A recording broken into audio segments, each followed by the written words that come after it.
Comenzamos.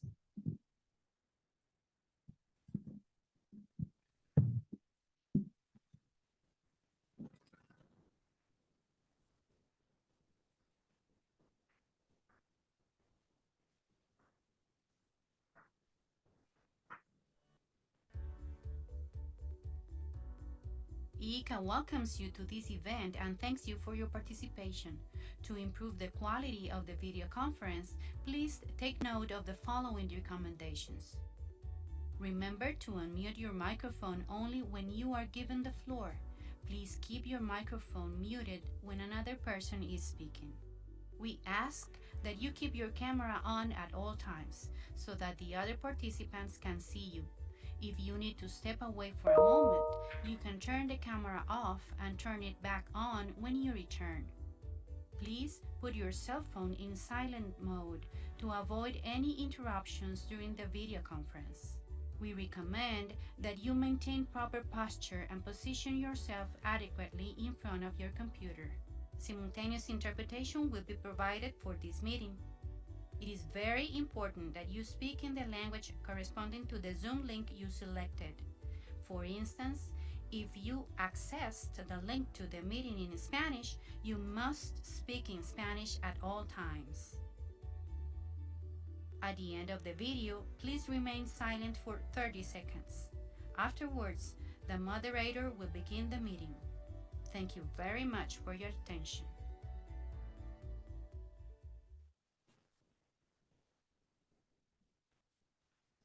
Hola, buenos días a todos. Muchas gracias por estar aquí. Hi, thank you everybody for being once again here. We have some new faces here in the room. Welcome everyone, and welcome to everyone that is connected online, joining us in Zoom. As you know, Por Si Norte, it's a collaboration network for exchange of ideas and academia exchange between three nations, United States, Canada, and Mexico. But we have a long history of collaboration with other countries and other organizations as well, so that we can find solutions to the main animal health problems. Throughout this event, we've been talking about two conditions, two diseases that are that we consider important given the relevance and possible impact they may have in the industry and the impact on public health. The first day we talked about bird flu. Yesterday we were talking about swine flu, and today we are going to stop talking about virus and we're going to talk about bacteria. In this case, we're going to talk about bovine tuberculosis. And why did we select bovine tuberculosis? It has nothing to do with the fact that it's my favorite bacteria, but it's because of the relevance that this disease has in our countries, right? And then it's uh, it's a disease that's been present in our countries for a long time. There's been a lot of awareness campaigns in Mexico and worldwide to try to control the infection in the animals, and this has created a reduction of the prevalence in the herds. But it continues to be prevalent, right? It continues to be endemic in Mexico. So it's necessary to have this type of conversation to make sure that we find joint solutions, right? The bovine tuberculosis is a zoonosis, and it's been defined as the World Health Organization as a zoonosis, zoonotic, that has been not properly cared, because we know that has an impact on public health, and that's why we have invited us to be here with us today two doctors from respiratory issues, the National Health System. I forgot the exact name of the department, but they are working in human tuberculosis and research, and the objective is not, it's to precisely try to get integral solutions, not see it as a disease for the bovines or a disease for humans. It's a disease that affects everybody in different ways and different levels, right? So without any further, that is the objective of today's meetings, and we hope that we can see what's being done at the moment in different parts of the world, and how we can get together and try to find the solutions for it. I'm going to try to stop talking about this and give the floor to our engineer, Jose Luis Ayala. Gracias, doctora.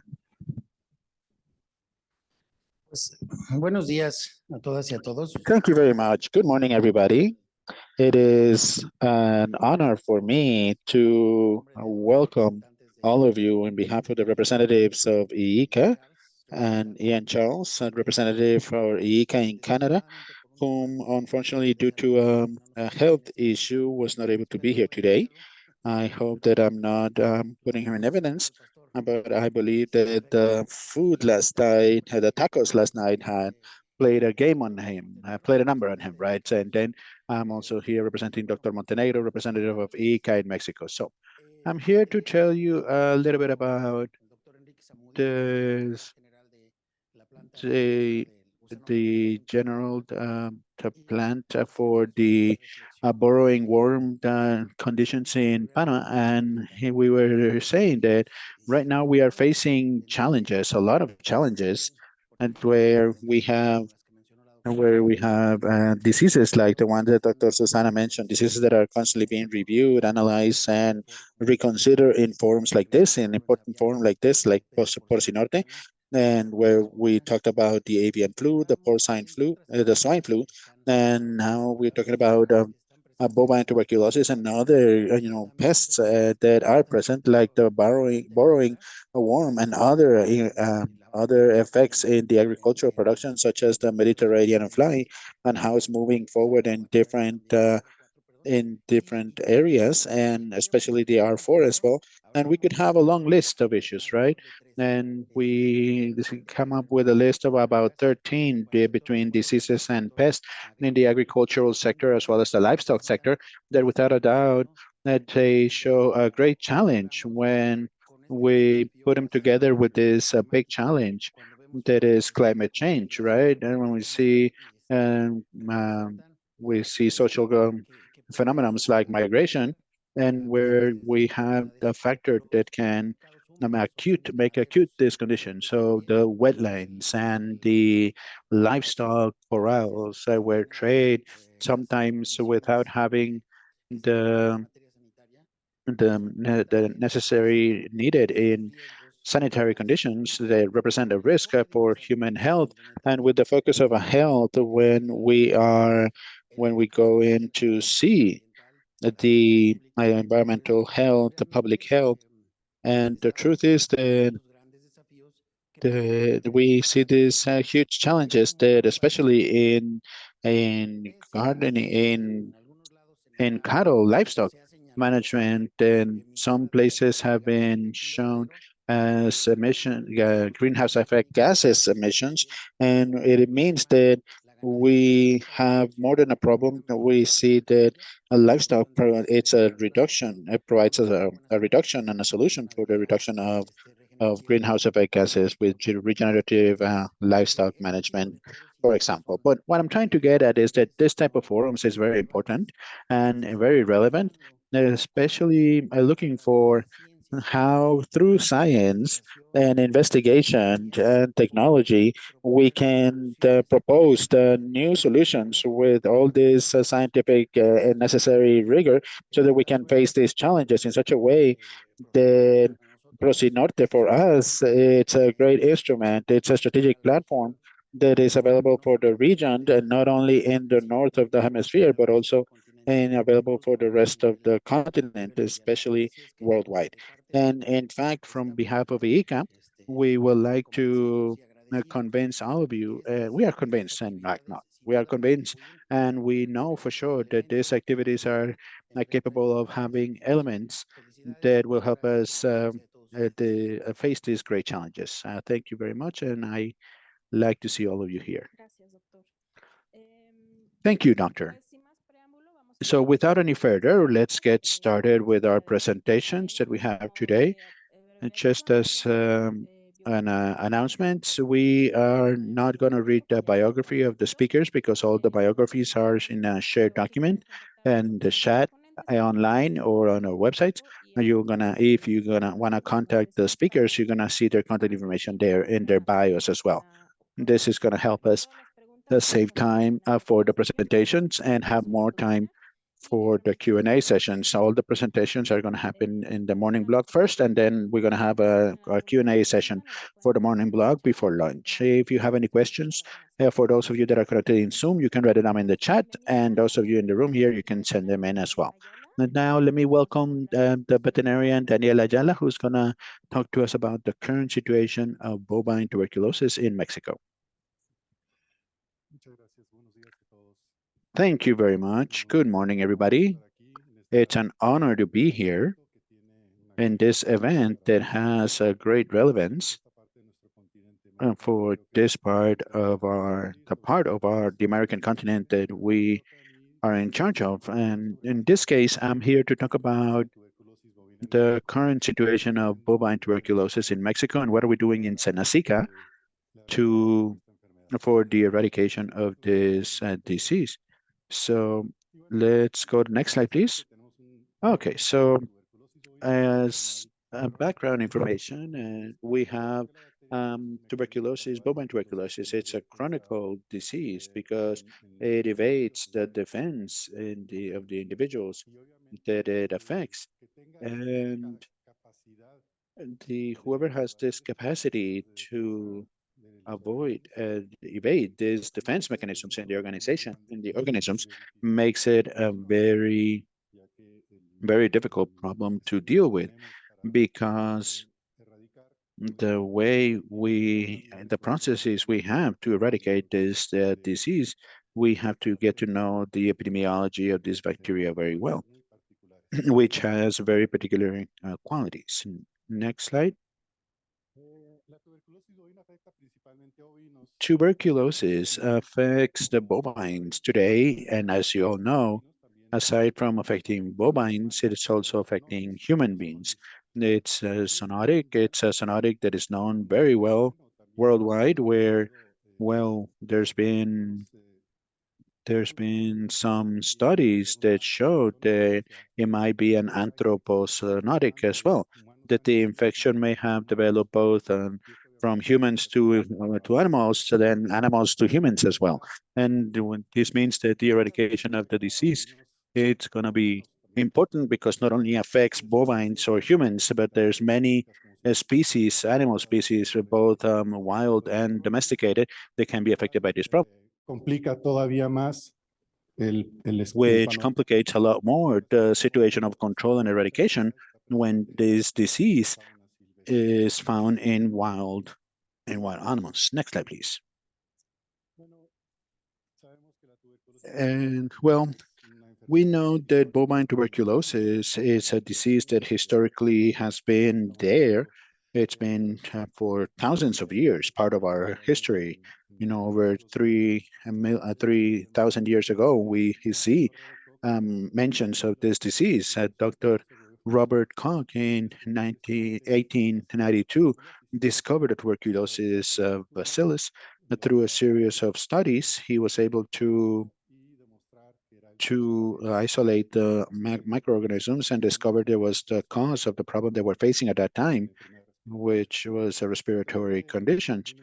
Afterwards, in 1890, and Dr. Robert Koch himself developed the tuberculina as a test to detect this disease in human beings, but with the potential to use at that time also in livestock, giving the connection that it had with human beings as we consumed, dairy products from infected animals. The first few tests were developed very quickly at the end of the 19th century, beginning of the 20th century. Then we strengthened the bovine tuberculosis, implementing this test of tuberculin. It's a reaction test that, to date is still the best tool we have for diagnostics on field of the tuberculosis. And as you can see here, throughout all of these years, we haven't had technology development that can go beyond the characteristics that this simple test had for the diagnostics of the tuberculosis on the field and to be able to have the control and eradication. because at the beginning it was just a matter of seizing the animals with lesions, and they were, culled from the food chain, but the transmission through the herd still happened. And then out of this test that was moved forward and with this diagnostics, it was able to have a better control. The next slide, please. In Mexico, control of tuberculosis goes back to beginning of the 19th century, where we identified the very first cases, and then we take the necessary measures, as I said before, that were looking to eliminate the problem of tuberculosis in the meat of the animals that were removed from the production line. But of course, this didn't mean an actual diagnosis or elimination of the tuberculosis. It was just the meat that was affected by tuberculosis, the carcass that was removed. At the end of the 80s, beginning of the 90s, we have a collaboration scheme with the United States, given that we have a trade of live animals with the United States, and the United States obviously it's interested in reducing the risks of reducing the risk of this community, the risk to the community of animals. So we're giving the movement of live animals from Mexico to the United States, and then we have the second plan, the second national plan that we have developed together with the United States to be able to precisely, and with the focus of eradicating this disease, and this way facilitate the trade we have between the two countries. Next slide, please. Why did I mention this? Because there are two focuses: the public policy and the eradication of bovine tuberculosis. One is that generally it's managed by a lot of people in Mexico, that tuberculosis is like a challenge in livestock management for trade, as well as farming, and both on meat management as well as dairy management. But in the case of the meat, it's a big obstacle for for the trading of live animals. So from that point of view, we have to work on public policy so that we can support the national producers to increase their productivity, and this way, improve the Mexican field opportunities. On the other side, another focus, a very important focus as well from the government requirements point of view, is out of tuberculosis as a zoonotic problem, a public health problem, in which, in the case of tuberculosis by Bacterium bovis, it's of a special interest to reduce the risk for human population, and where many times we don't take into consideration as a priority because we don't know the the magnitude of this problem in human population in Mexico. And of course, this limits a lot the possibility of discussing the issue of bovine tuberculosis as a zoonotic condition that is impacting public health. Because even when milk has been pasteurized and the meat has been cooked, we have a population that is susceptible and in contact with the animals, and where we have to intervene to reduce the risk. Next slide, please. Okay, what strategic control aspects should be taken into control? Tuberculosis programs have been based in test and elimination of animals, and this, of course, has been executed successfully in some countries where the economic resources are enough to sustain a strategy like this. Test the animals and call any animal that it comes up with a positive test. This, of course, also depends on the availability of the resources to be able to implement these measures. And we have to consider this, the schemes of eradication are long-term schemes, because since they don't have the resources available to eliminate all the animals that we detected as positive, And then, of course, this is going to have an impact in time. And in the case of Mexico, we have, big parts of the country dedicated to extensive livestock production for beef production, where the transmission of the disease are very low, and therefore they're being very efficient in determining that there are problems in different parts of the the country, and we have the situations and these management conditions. They favor the the disease, and we have a higher prevalence of these populations.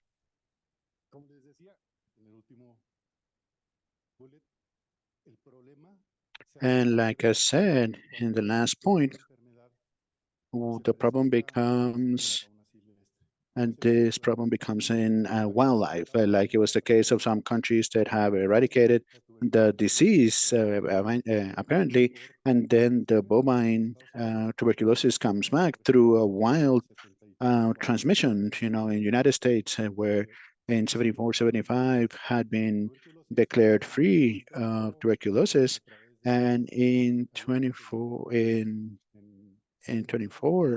we have findings in hunters, professional hunters, detected the disease, and so far it hasn't been able to eliminate the problem in that state of the United States. And the same thing happens in Europe, and with some species that have generated an important problem for the eradication of this disease.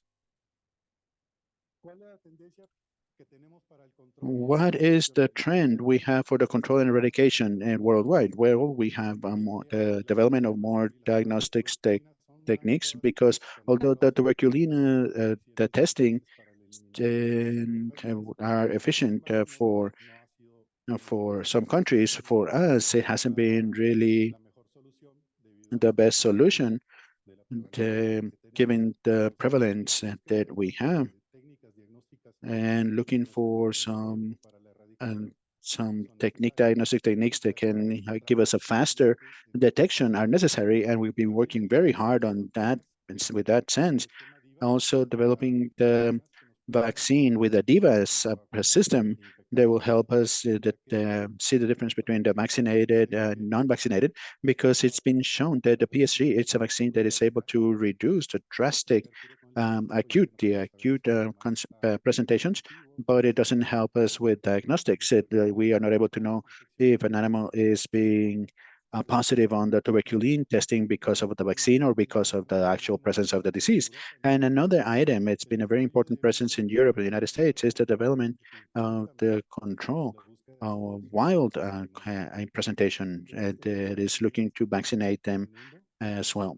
These are the trends that we have around the world, and that it will help us eradicate the disease in the countries where we still have the presence of livestock management. Here in Mexico, we have an official campaign, and, and then that we will establish and the functions that were established by Senacica, and that has and the campaigns that we have, among them the bovine tuberculosis, that have been defined and that are included in the national law on animal health. The next slide. Yeah, well, here we can see the mechanisms on how these campaigns are going to operate and how they are established and operated. And it determines that all the dispositions that have to be fulfilled, and they have to be done through some of the judicial available systems. So here we establish the operation of the activities in the campaign, and the organisms that are involved on animal health, such as the agro and livestock departments, which are the executors of the resources for the activities for control and eradication of these diseases in our country. Next slide. And this way here, we also have through these dispositions of the law, we have the publications in 1996 the and of an official Mexican regulation, NOM 031 SU 1995, which is the National Campaign for Bovine Tuberculosis, where we set the basis for the operation of the activities for control and eradication of tuberculosis. Although it's been 28 years since this was published, and of course, this regulation and was designed and built under the acknowledgement that we had at that time of the tuberculosis in Mexico. But now, and today, we have a lot more information of the distribution of the disease. And of course, the regulation that we have available now, this one, it's now become obsolete and it's starting to generate some problems to to and be able to implement activities to eradicate this disease. And there's an talking about obsolete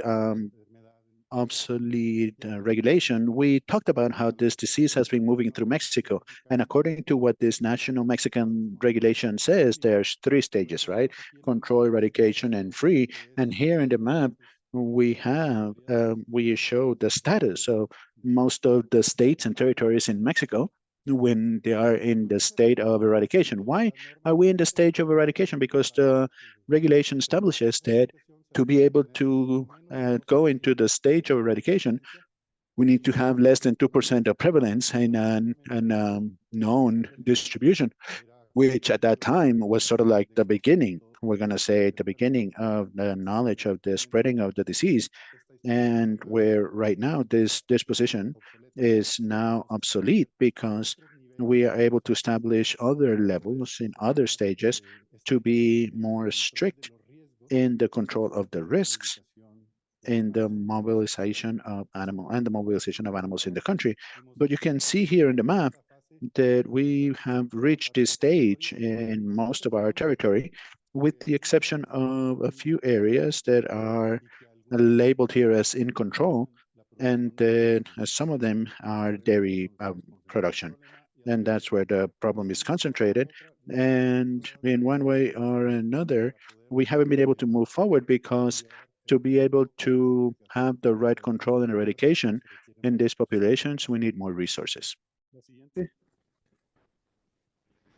También, como les comentaba, a través de los convenios de cooperación que tenemos con Estados Unidos, se han desarrollado algunas actividades de colaboración donde el gobierno de Estados Unidos nos reconoce regiones de baja prevalencia para poder exportar ganado a los Estados Unidos. Y aquí tenemos el mapa de la distribución de los estados en amarillo, verde y azul de los estados y regiones que pueden exportar ganado a Estados Unidos al haber mostrado avances en el control y erradicación de la enfermedad. Y estamos hablando de Chihuahua y Coahuila, perdón, Sonora, en el nivel 2, que significa que pueden exportar ganado sin pruebas. That represents that Chihuahua y Durango, que están en el nivel 3, que pueden exportar ganado solamente probando los animales que van a exportar. and then we can see in level 4 where we have Tamaulipas. We have the place called the Gulf of Huasteca in Veracruz.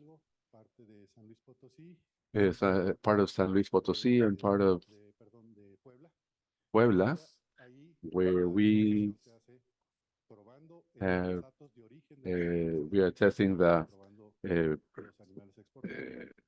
animals that are to be exported, and also in the peninsula of Yucatan complete, which is in level 3, which is under these characteristics. And so the work that we do jointly with the United States is precisely to look for the eradication of this illness. In many cases, there are many people who come to say that they come to impose things to us, but the thing is that the dispositions that have been implemented, that have been requested by the technicians from the Department of Agriculture, obey to the lack of a standard that it's updated, that doesn't comply with all the requirements for adequate And they obviously they request a series of measures that are not in excess in many cases, but that they are part of a scheme of eradication of this illness in the country.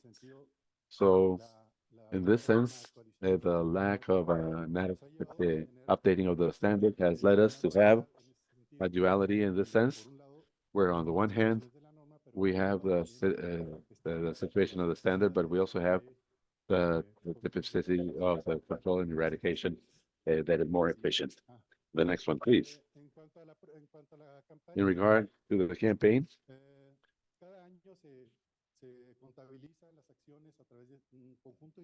every year we do the actions through a series of indicators that are available in the webpage of Senatica, where, for example, for the year 2023, we carried out 7.5 million samples. These samples correspond to mobilization tests, to certification of data, movement of herds, and in all the cases, these tests, help us to measure epidemiologically. We have a quality standard that is 1% or reactives to the tests that we have, and we are looking to improve the work of the veterinarian doctors so that we can have a standard that is an adequate one. And in this case, it is the 1.03, which is the rate of response at the national level that we have, and that with this, that we are ensuring that tuberculosis tests are carried out correctly, and we are therefore having this quality indicators. In regard to the quarantine, until 2023, we had 846 definite quarantines and 2,622 preventive quarantines. In the year 2023, we had 110 quarantines released. So this is just an indicator of the job that is done in some of the regions of the country, and where we have suspicious animals, we establish preventive quarantines, and then later, when it is the infection is identified, we establish a definite quarantine. In regard to the work of the labs, we have some quality indicators that is the time in which the sample comes, it takes it, the time it comes to reach the lab, and where we have currently a time of 3.9 days from the moment in which the sample is taken until it reaches the lab for its treatment. Also, last year we had more than 5,700 samples to the lab, and we had an agreement of the histopathology bacteriology of 94%, which is a very good indicator of the result of the taking of the sample and of its processing in the lab. In regard to the surveillance, in traces, we have a percentage of inspections and traces of 99%. What does this mean? That in all the traces, both federal as well as private and federal inspections, we have agreements that for carrying out the inspection of the animals and of the canals that we are working with to look for injuries by TB. And we are also looking for the taking and the delivery of samples. It's 1.39 for every 2,000 animals. This is a parameter also of quality. And regarding the quality of the inspection of the cattle, where we have granulomes suspicious of TB, this is one of the important tests for the epidemiological, also with tests on the field. Unfortunately, once we are able to detect an animal with injuries, and it is confirmed to us by the lab, we have a rate of identification of the herd of origin of 99.5%. And why do I say unfortunately? Because only out of this 99.5% of success of coming to the herd of origin of the animal, according to the ID and to the papers, that the cargo where these animals are detected, we are only able to reach 30% of the herds where we do confirm the infection. And this is obviously a problem, that it's something that is concerning, where we have to strengthen the traceability systems of the cattle, because we are still advancing or working towards the traceability of animals where the data of origin does not correspond with the herd of infection. And we need to increase the system by strengthening the system's identification and traceability in the movement of the animals. Next one, please. In 2024, we have these indicators, and I'm not going to talk about this too much. This is for the first quarter. And as you can see, we have very similar parameters to the ones that we had last year for this first quarter. And this obviously is based on the availability of the resources that we have to be able to operate at a national level this campaign. Next one, please. We also have a program that is very important, the program of free herds. This is a volunteer program where the producers, and complying with the scheme of tests that are established by the official Mexican standards, they are given a document that is a certificate that they are free of TB, and with that they can have some advantages in the movement of their herds, the animals in this sense, and where a high proportion of these producers that adhere to this program are producers of record cattle. And this is a very important issue, not only in genetics, but also in this health certificate. So we have the 3,422 herds that are free of TB, bovine TB, with more than 500,000 heads of cattle in the national territory, which is a very important population because they're year after year they're carrying out tests. And we also have the topic of the scheme of the certified free herd, which is very important also because this is a cattle that comes from the zones that are classified as not accredited, that before were accredited, and they lost their accreditation not because of their review, but because of a readjustment of the standards of the United States, that they might be able to move the cattle to the accredited zones, and in this way they might have access to what is necessary in these certified zones. This scheme of a certified free herd has its differences to that of the national, where the sampling is made by the staff of ours. Next one, please. It was very important what I was commenting a while ago, the presence of our regulatory framework, and we have worked for many years to update this standard through instruments such as the case of the agreements of the Mexican official standards, because these are part of different procedures, but the agreements are acts of authority of the government, where they have an instrument of the agreement establishes mandatorily the enforcement of these measures that are being enforced. And obviously we have worked a lot. We have come to the point now in which we now have submitted this new standard to the National Commission of Regulatory Improvements, and we have at this moment then the final dictamination, which is positive for its publication. Obviously, this also implies simultaneously the cancellation of the official Mexican standard. This is an action that has to be carried out simultaneously between the publication of the cancellation and the publication of the agreement that comes into force. The next one, please. Obviously, this is very important because you're going to see here in this slide very quickly the differences with regard to the official standard that we have still in force. Here in the agreement we have, apart from that, the bisontes and the buffaloes, and that they have two that have been affected in the crisis, and they have been growing their herds in Mexico. This is different to the three that we mentioned before, and this is a control of low prevalence, level 1, low prevalence, level 2, eradication, free eradication, and with the new levels of prevalence, and that they harmonize with those that were being requested from the Department of Agriculture. There are 3 levels, multi-level. Level 1, from level 1 to level 5. Level 1 is free.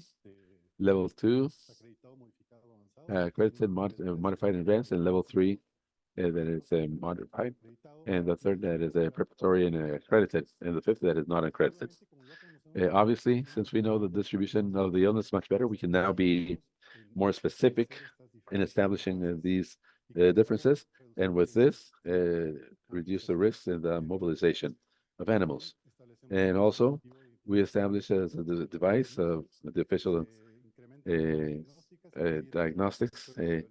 We include intramuscular sampling and tests that allow us to accelerate the process for the sampling, and the specific separate for the milk.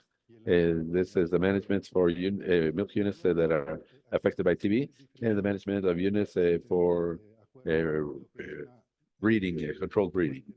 And this is the equivalent of a quarantine and a definite quarantine, preventive and definite quarantines. And now we apply the term confinement for the animals that are found to be positive. And we have also began with a design of development of a national strategic plan for the eradication, where we establish the strategies in the long, medium, and short term. The strategy means to do something different, and obviously, we are going to implement actions that are different to have different results. And these are the four strategic objectives. We're not going to have much in them. Among them, to improve the detection of the herds that are infected by the tests on the field and lab, to strengthen the traceability, the bovine traceability, and the control of mobilization. We have now in a case in the milk herd to be able to reduce this, the eradication of to be in units, and also the regionalization to be able to export our cattle. And obviously, the problems of eradication are basically normally based on the test and sacrifice scheme. And why? Because it is very difficult to apply a system of this type, as I mentioned in the beginning. So the next one, please. And for this, we have designed a plan that will help us avoid this standard of resistance that affects plants have in the management of data. That requests to reduce progressively the prevalence without such high cost as a sacrifice of positive animals. And I'm going to put it very quickly in the next slide. This is a very simple scheme based on the epidemiology. We have two key indicators, prevalence and incidence. The prevalence is, as we see it here, if you have a bucket, it is the level of TB that we have. The tests are good for this when we have high prevalence, because we cannot eliminate the animals, but we have the rate of elimination of infected cows. If this rate of elimination is high, we can eliminate TB animals. But what happens with the topic of the incidence? Wait, is something that we have not focused on. The incidence is the new cases that are coming into production with infected cows. If these rate is higher than the rate of elimination, obviously the prevalence is going to increase, and that's what's has been happening throughout the years. And so, what do we have to do? The next one, please. We have to close down the water faucet through management, to have only the introduction of negative cows coming into the new cows coming into the herd. So if we have zero, we are going to have a progressive reduction of the prevalence. Some of the animals are going to be infected, but that's what we're going to have measures for management within our networks of production and in the area of the organization. The next one, please. In this way, we are offering an option that we try to eliminate the TB in a specialized milk herd. Well, this is done to try to avoid the incoming of infected cows. But yes, this is done through a management. We reduce the probability that the new cows that are coming into production might be infected. And obviously, this is a plan of mid and long term, where we have already tested that in some of the stables in the northern part of the country. They are now free zones, and this is the beginning of a program to have a 30% prevalence.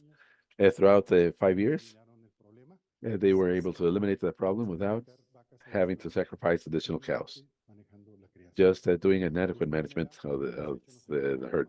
In this way, this allowed us to eliminate all the positive cows that we had. Well, what are the challenges that we have? Well, to overcome the financial restrictions or the crisis, economical and political of austerity. The need that we have is much greater than what we have right now in financing. Obviously, this needs to have an improvement of the financing through state bankings, and also for the strengthening of the competitivity to invest resources. To improve process like the diagnose and the control of mobilization. These are two critical points in which we still have a lot of weaknesses. The campaign in Mexico. To have the legal frameworks for the adaptation and the technological changes. Obviously, we have been short of a standard that has not moved in the last 28 years. And the next one. And with that, before I finish, I would just like to make a comment. This is a problem that is attacked from the focus on health. Why? Because it implies the human health, it implies animal health, and because it implies an environment in which the wildlife plays an important role for the eradication campaign. So we do need to have that focus of our health. And for that, we need also the support of the health sector to be able to determine what is the magnitude of the problem in humans, because we have a great deal of small milk producers with TB, and all these people are in contact with these animals, and very possibly some of them are infected and they still don't know it. So we have to work on this very much. So with that, thank you very much.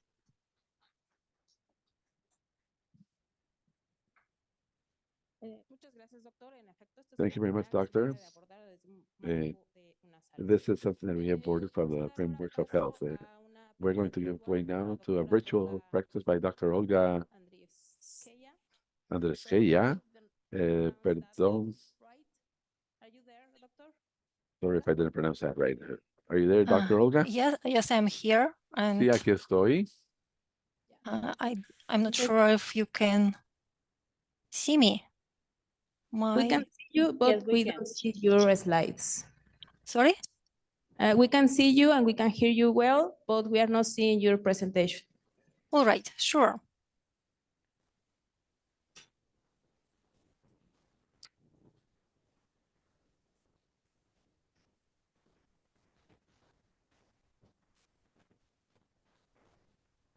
What about now?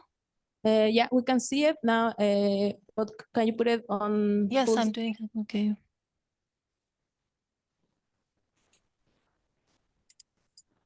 All right. That's perfect. Off you go. Okay. Okay. So good morning, everyone, and thank you very much for giving me this opportunity to share with you the latest updates on the genetic diversity of Mycobacterium bovis strains in Canada. Well, thank you, Dr. Alaya, for the comprehensive background information on the nature and history of bovine tuberculosis and the current disease situation in Mexico. So now our audience is well aware that bovine tuberculosis is a chronic infectious bacterial disease of animals.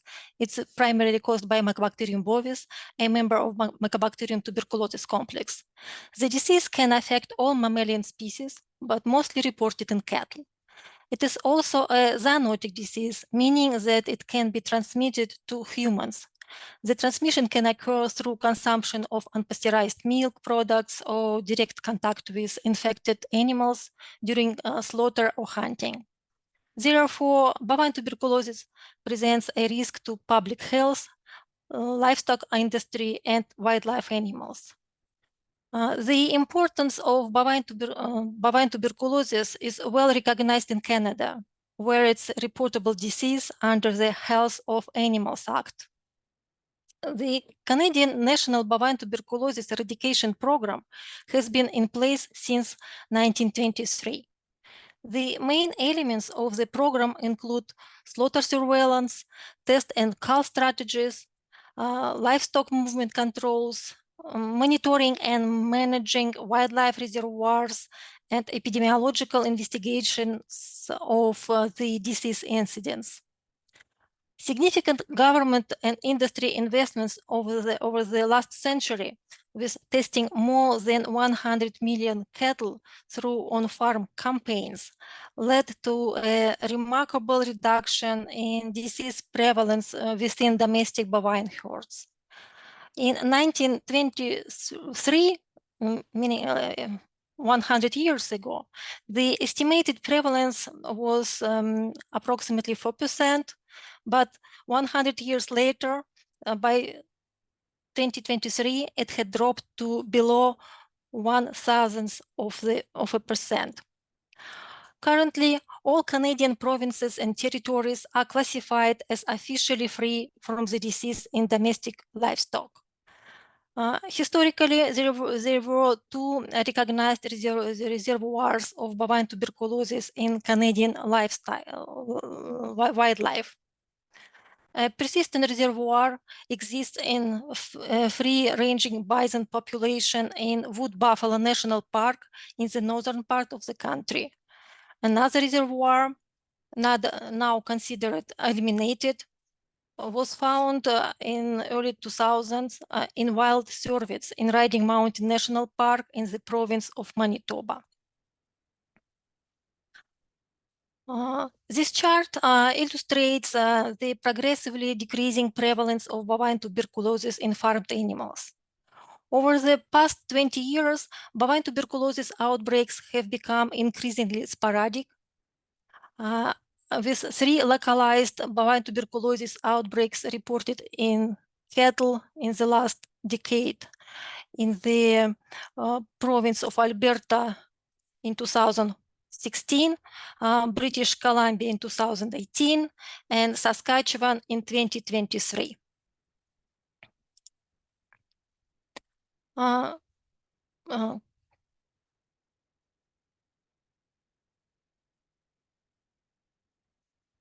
Mycobacterium bovis genotyping has been applied in epidemiological investigations of bovine tuberculosis outbreaks since 2002.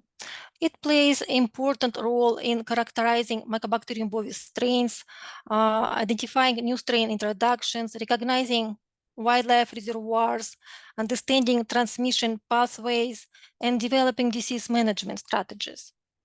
Spaligotyping was the first genotyping technique introduced in 2002 for characterization of Mycobacterium bovis isolates at the reference laboratory for bovine tuberculosis at the Canadian Food Inspection Agency. On this diagram, you can see the spaligotypes that were observed in Canada since 1983. This spaligotype prevalence and repertoire has been changing over the years. And we can see genotypes, various genotypes are disappearing from Canadian landscape, and the appearance of the new genotypes. For example, new genotypes appeared in 2008, 2007. Spaligotype SB0673, and then we saw this genotype in 2018 and 2016, and during the last few years we've seen appearance of a new genotype SB0971. It was connected to outbreaks in 2018 and 2023. Also informative in identification of new strains, the spaligotyping approach does not provide a good resolution. Can you hear me?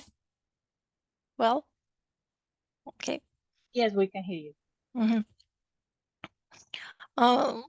The spaligotyping approach does not provide good resolution power in the Canadian context, and our genotyping toolbox has been reinforced by introduction of Mycobacterium interspersed repetitive unit variable number tandem repeat analysis, short for MIRU-VNTR, and in 2016, we started to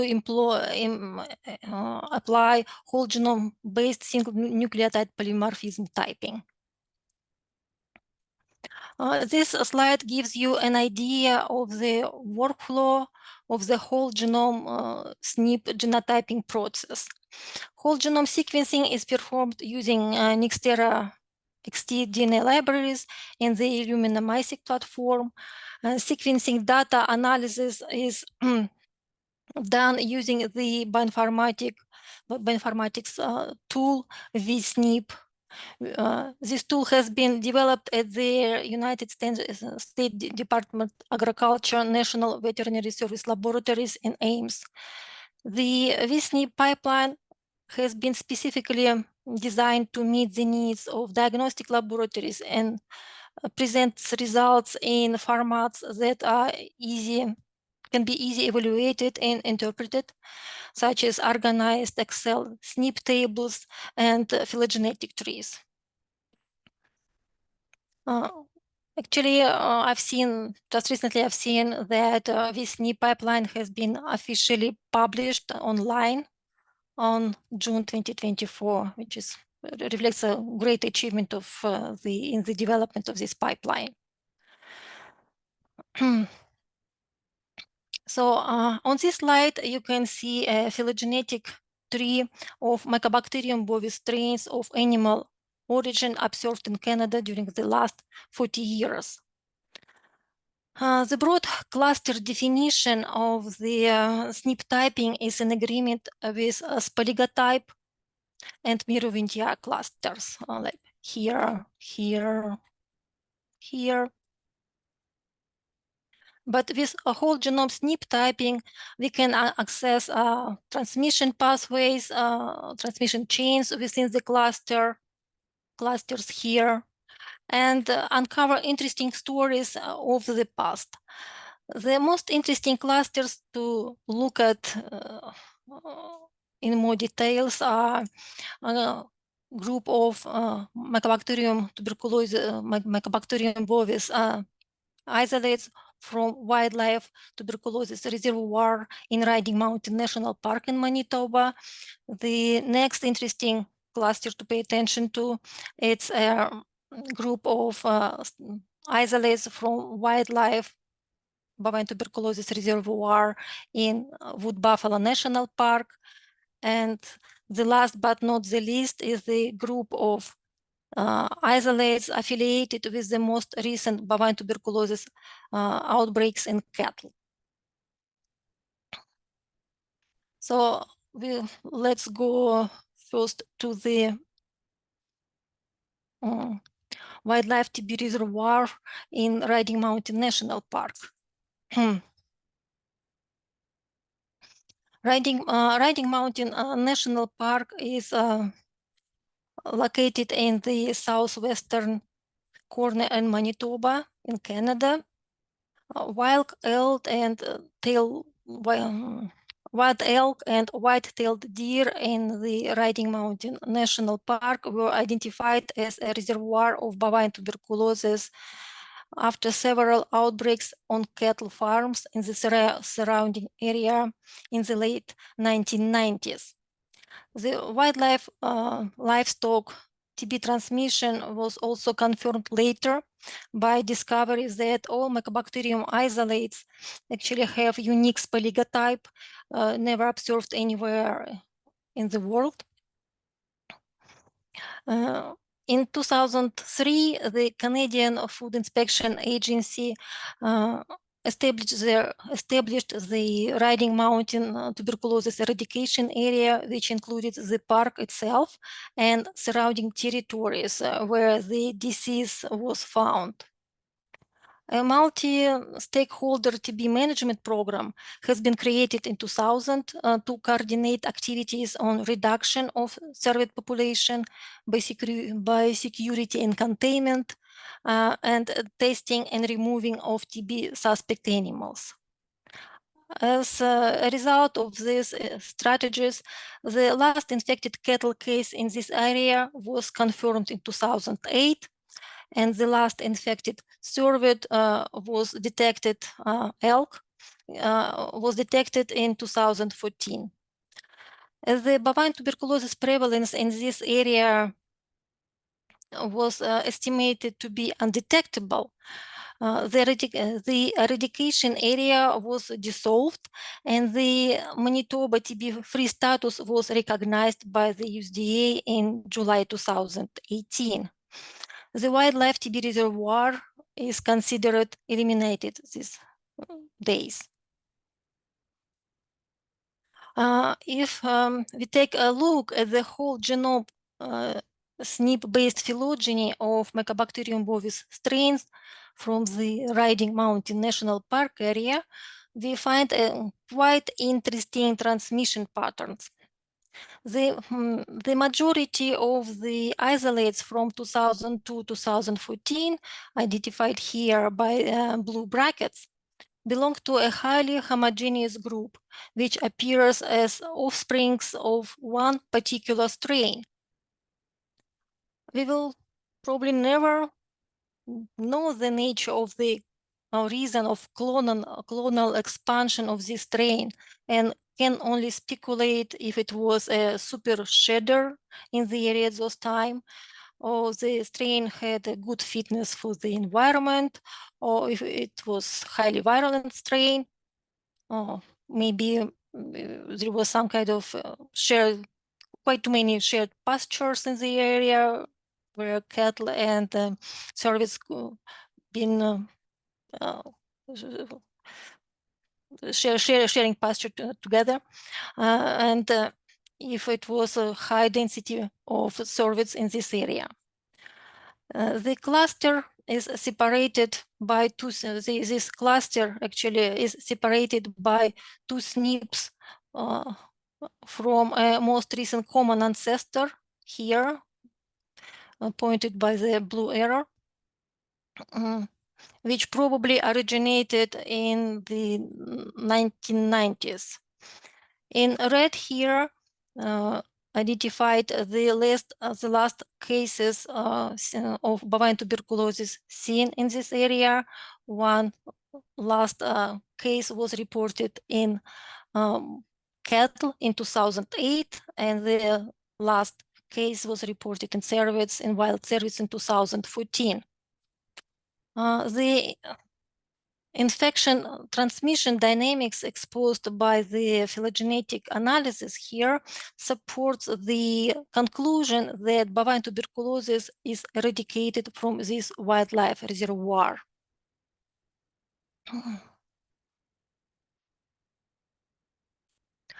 So the next phylogenetic cluster that on our list is the group of Mycobacterium bovis isolates from wood bison in Wood Buffalo National Park. Well, Wood Buffalo National Park is located in the northern Alberta and southern Northwest Territories in Canada. Approximately 3,000 wood bison are roaming freely in this conservation area. The bovine tuberculosis in this population has a long history dating back to 1920s, and the TB prevalence is loosely estimated to be between 30 and 50%. All Mycobacterium bovis isolates from the park have spaligotyped SB130, which has a worldwide distribution actually, but the Miru-Vintia profile is unique for this area. So far, there is no evidence of disease transmission outside of the park. Currently, the wildlife reservoir is considered to pose no risk to livestock due to strict containment measures, its remote location, and the lack of any agricultural activities in the surrounding area. Nevertheless, with changes in climate, animal migration patterns, and human activity, we cannot fully exclude the possibility of the disease spillover outside of the park. We have analyzed all Mycobacterium bovis isolates that we have in our archives from this area. In total, we have, at the moment, we have 21 isolates collected in the period of 1985 to 2022. The diagnosis and sampling is a challenging task due to the size of the animals, their protected status, and remote location. As I have mentioned earlier, the Mycobacterium bovis strain have unique Polygoventiar genotype and belongs to the phylogenetic to one phylogenetic cluster, but the whole genome SNP typing demonstrate several distinct Bovis lineages or sublineages within the cluster, reflecting the long history of the pathogen transmission in the area. So here we see some lineages as subclusters, pretty much distanced from the common ancestor and from each other. The red arrow here points at the latest Mycobacterium bovis isolate from tissue specimens collected 2 years ago. Once again, we have a distinct strain separated by more than 40 SNPs from the most closely related strain.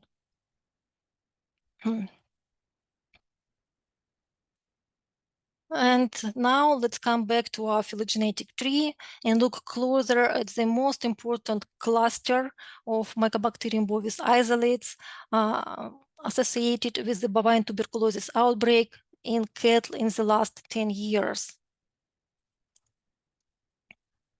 During the last decade, 3 bovine tuberculosis outbreaks were reported on Canadian cattle farms. In 2016, 6 tuberculosis-infected animals were identified in a single cattle herd in southeastern Alberta.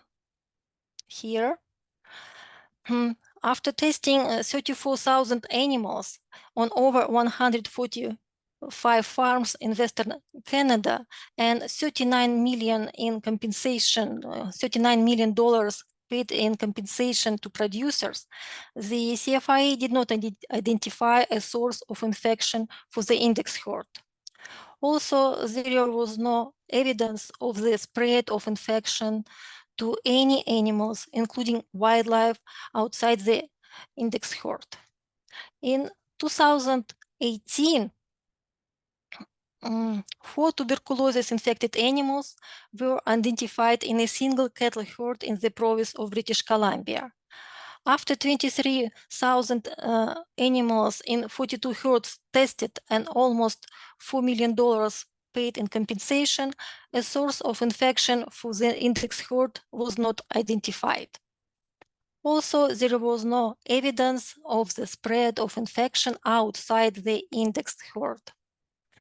And in 2023, 32 tuberculosis-infected animals were identified in a single herd in Saskatchewan. The epidemiological investigation is still ongoing. So far, no source of infection or evidence of the spread of infection are identified. All outbreaks actually have very interesting feature. They were characterized by unexpected serological test results in infected herds during the disease investigations.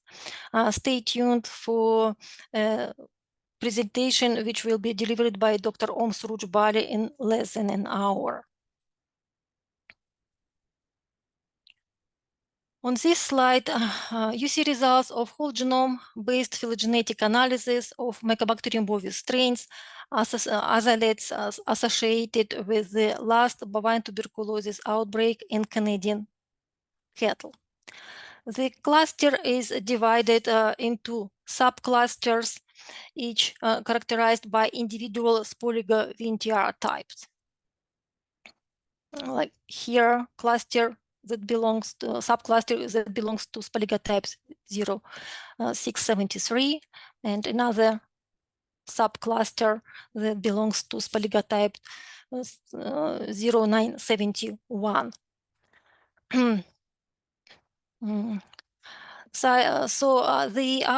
What we can see here that outbreaks in 2018 and 2016 were caused by the same Spaligotype and miroventiar type, and outbreaks in 2018 and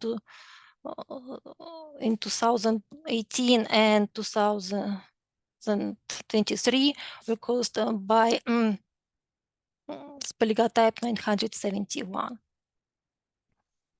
Mycobacterium bovis groups associated with outbreaks in all those years differ by more than 90 SNPs, and obviously there is no epidemiological connection between these outbreaks or with historical Mycobacterium bovis strains in Canada. We conclude that the outbreaks are caused by strains newly introduced into our country. Any closely genetically related strains were not found in the international Mycobacterium bovis genome databases, as well as in the database in the National Veterinary Service Laboratory in USDA. The source of these outbreaks is still unknown. So we can only hope that eventually, with more genome sequencing data available on public domains, we might get some ideas how the strains been introduced into Canada. And the cases of reverse zoonosis of bovine tuberculosis have been already documented in the United States.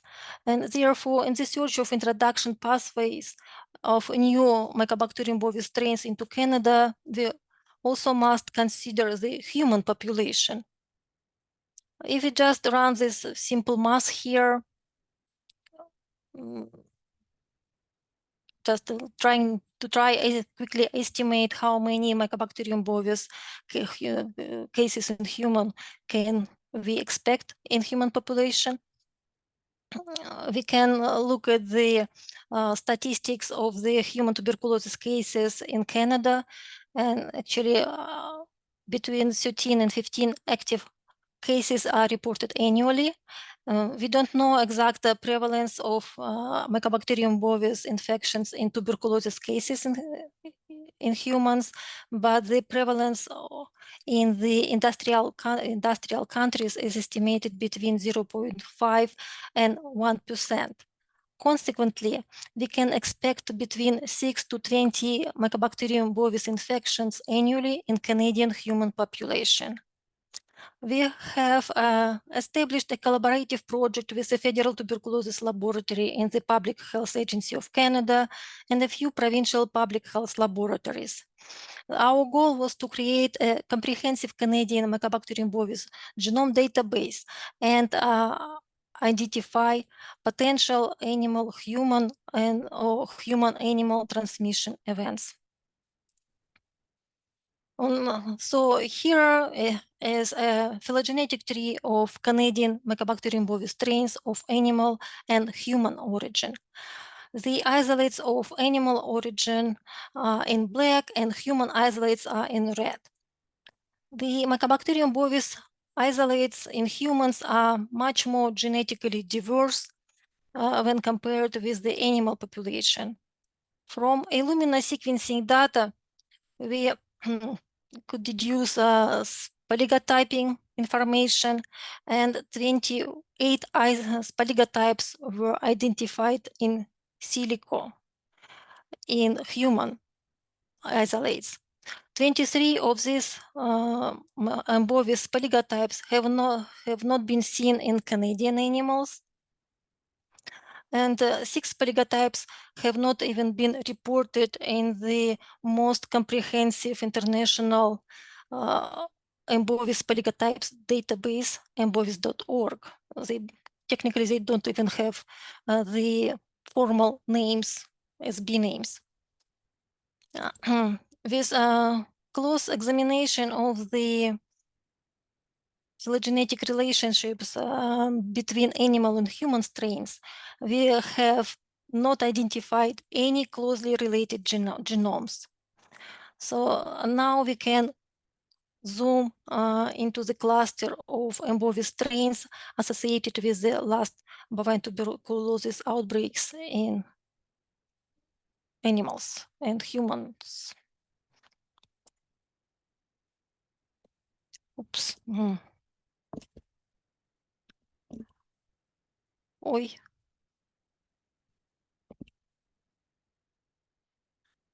Well, phylogeny, here you have more bigger, you can take a bigger look at the Mycobacterium bovis clusters affiliated with bovine tuberculosis outbreaks in the last decade. Once again, the animal origin strains are in black here and human origin strains are in red. We obviously do not detect any most recent common ancestors within 5 SNP cutoff distance here for animal and human cases. And also there is no evidence of transmission events between animals and humans also. The introductions pathways of new Mycobacterium bovis strains into Canada still remain unclear. Well, in summary, we just can conclude that bovine tuberculosis is virtually eliminated in Canadian livestock with prevalence below 1,000% and provinces and territories are recognized as free from this disease in farmed animals. One wildlife bovine tuberculosis reservoir remains active within a population of free-ranging wood bison in and around Wood Buffalo National Park. Over the last 10 years, isolated bovine tuberculosis outbreaks were reported on 3 cattle farms. According to genome sequencing data, each incident was attributed to strains of Mycobacterium bovis previously not seen in Canada. Based on the available genomic sequence information, there is no evidence of Mycobacterium bovis transmission between animal and human populations in Canada. The exact pathways by which new Mycobacterium bovis strains were sporadically introduced into livestock during the past decade are not determined. And all right, and I'd like to acknowledge the contribution of professionals and technical staff in our laboratory at the CFA, our bioinformatician, Dr. Marc Olivier Duceppe, and our wonderful technicians here. Also, we're thankful to professionals from National Veterinary Service Laboratories and our colleagues in tuberculosis laboratories from Public Health Agency of Canada and provincial laboratories, and also our colleagues in Parks Canada. And thank you for your attention, and I believe the questions will be delivered after.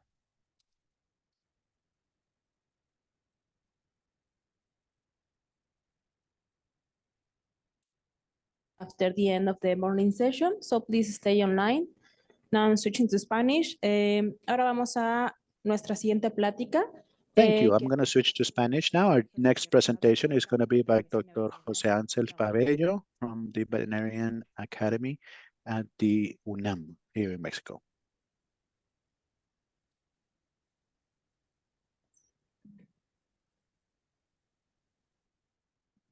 Buenos días. Pues gracias por la invitación. Good morning. Thank you very much for this invitation, and thank you very much for the opportunity to show you some of the results in our lab. I believe the first 2 presentations have been very interesting and a very good background.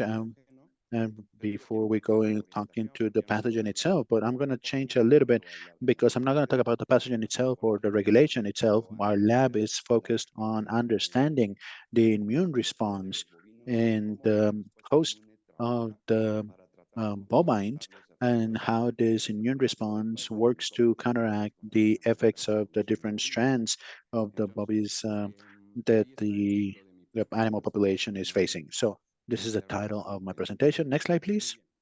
Okay, so in the previous presentations, it was already mentioned that bovine tuberculosis, it's an infectious disease, a chronic disease, and I want to emphasize chronic because for those of you that study immunology, you know that an acute infection can be resolved relatively quickly, but when an acute infection is not resolved quickly, it becomes a chronic inflammation, and that is the type of lesion that creates or the immune response that we see in bovines and giving the infection with Microbacterium bovis. Remember that these have intracellular life, and there are certain violent factors that allow them to live inside their host cells, and this makes them to stay there. And because they stay there, they trigger a constant inflammation response. That's something that we need to understand, and how the immune response is able to show as a lesion or it creates a granuloma, which basically is trying to encapsulate the mycobacteria and to avoid it from spreading damage. Now, of course, not all bovines are efficient when trying to do so, and that's what we're trying to understand here. Now, within the pathogenia of bovine tuberculosis, we know that it goes in through the respiratory pathways. There's a lot of conversation going on, and I see presentations on what happens in humans, but I differ on what is said for the pathogenesis in humans, which is different in the bovines that are trying to give support of what I think. And it's not necessarily the lungs, the ones that the tissues that are further affected. I think it's the lymph nodes. And why? Well, we have to understand what's going on there and why in the bovines is the lymph nodes where the mycobacteria are placed first of all. And then secondarily, they can go into other organs like we see here on the slide. And we have been able to locate them in the lymph nodes. We've been able to identify them in the lungs, and we're just going to see some data about the mammary glands, and we also see them in the central nervous system. Here we have Jacobo Sorriso Sorbina, a former student of a PhD in our lab, whom is now an independent researcher, and he's doing a lot of research together with us as well. And he has seen, and we have a collection of cases with the central nervous system that we are working to publish. And a few years ago, we published a very interesting case of an ocular tuberculosis in a cow. This is very rare, but it happens. And just to let you know that in the world, there are millions of bovines that have been affected and that the losses are huge. So I would like us to focus, yes, next slide, please. I would like us to focus on what I wanted to emphasize here. This is a chronic condition, and that the immune response from the host gives a reaction like we see here, which is the formation of a granuloma. And if we can move the slides forward a little, we see the mycobacteria surviving. Remember that mycobacteria, like many pathogens, they have these molecular patterns associated to pathogens that do TLRs. They do this create an inflammatory response. And so this inflammatory response comes in, and remember our immunology class, we know that there's chemotaxis, we know that there is, basal dilatation, and there's the arrival of many cells there.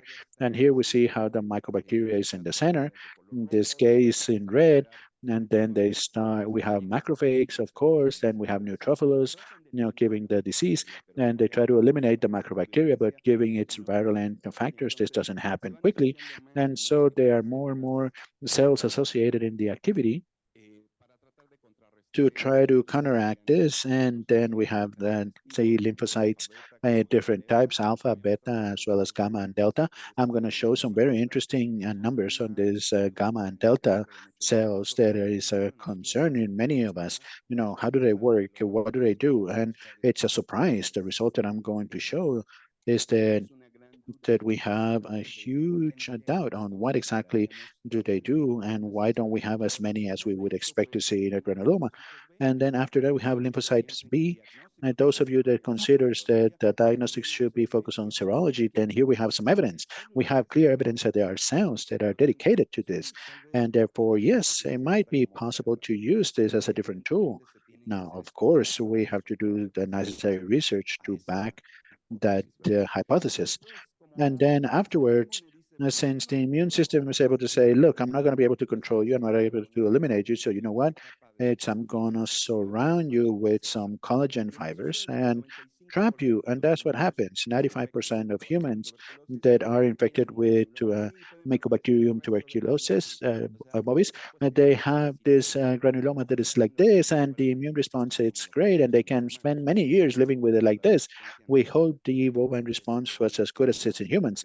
The Mycobacterium bovis has a range of 20 and 40% range. This means that more or less 60% of the bovines are susceptible to Mycobacterium bovis infection.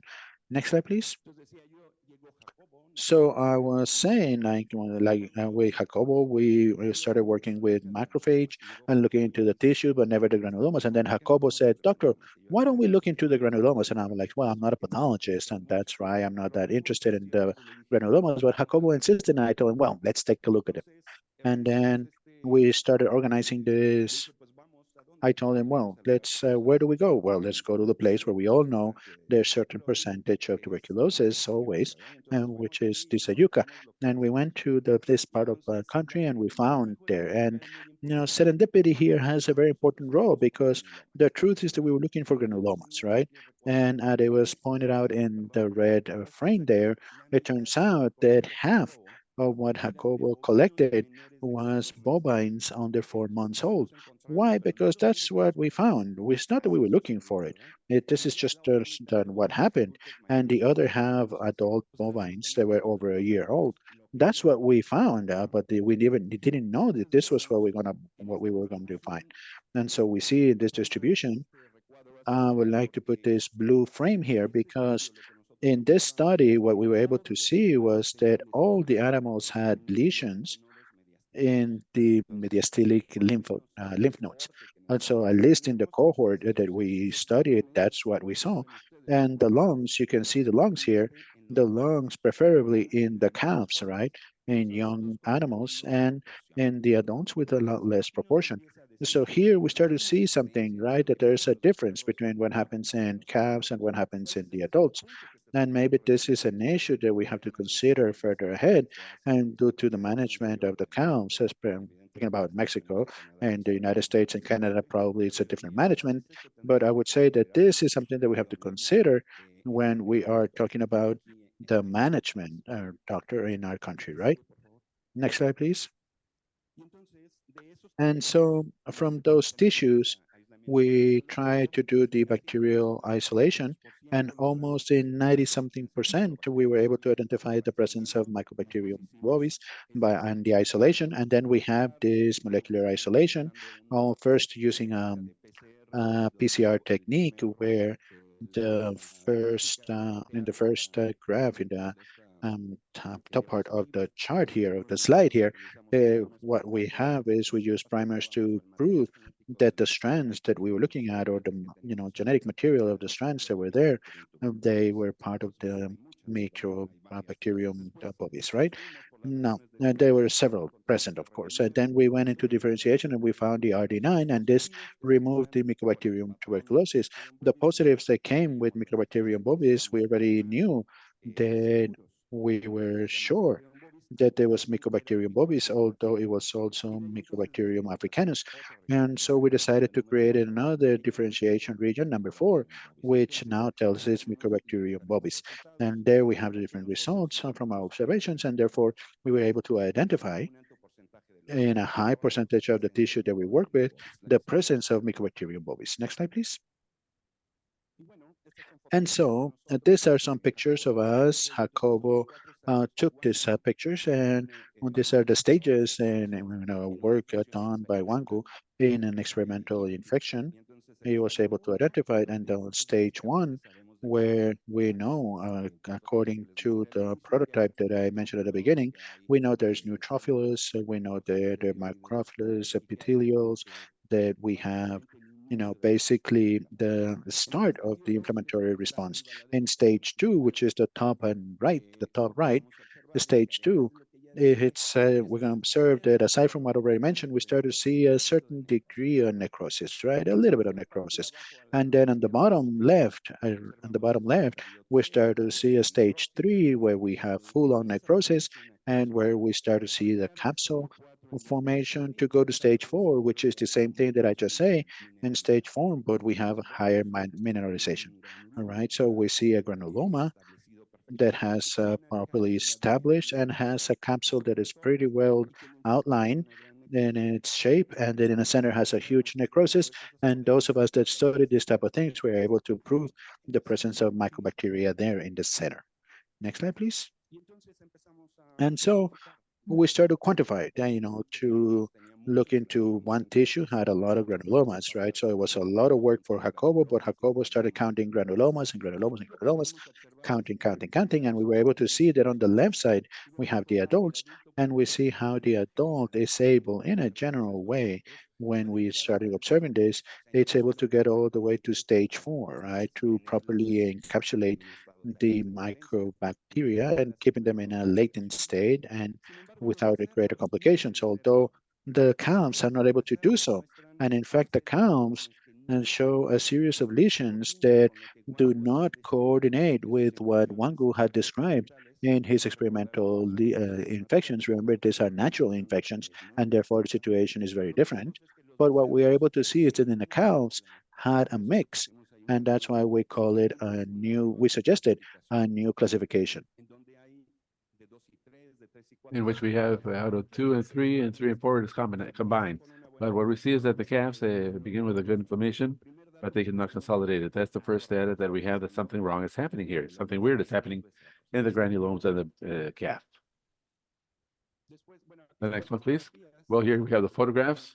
The letter A shows the granuloma of an adult, the C of a calf, and in the bottom we have the injuries that come from these clearly. In the letter B, D, we see a characteristic granuloma of an adult, in which we see all the elements that we mentioned in a stage 4, of course. But look at the letter D. The letter D begins in the center. It has a necrotic.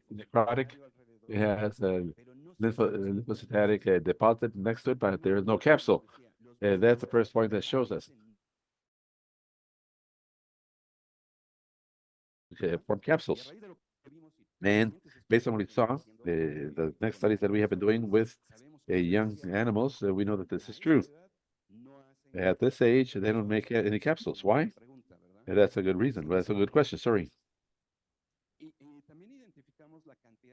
And we also identified the amount of necrosis that we had, both in adults as well as in calves. And it's not necessary what I have to say. It's obvious what it is. We have greater necrosis in the calves. There is no encapsulation. There are more necrotic injuries. The inflammation is greater in the calves. So we went on to identify other things that for the pathologists are very interesting. And it is interesting to recognize a large spestulus, but it is nice to see it, and we see it there, and we say, oh, yes, there's one.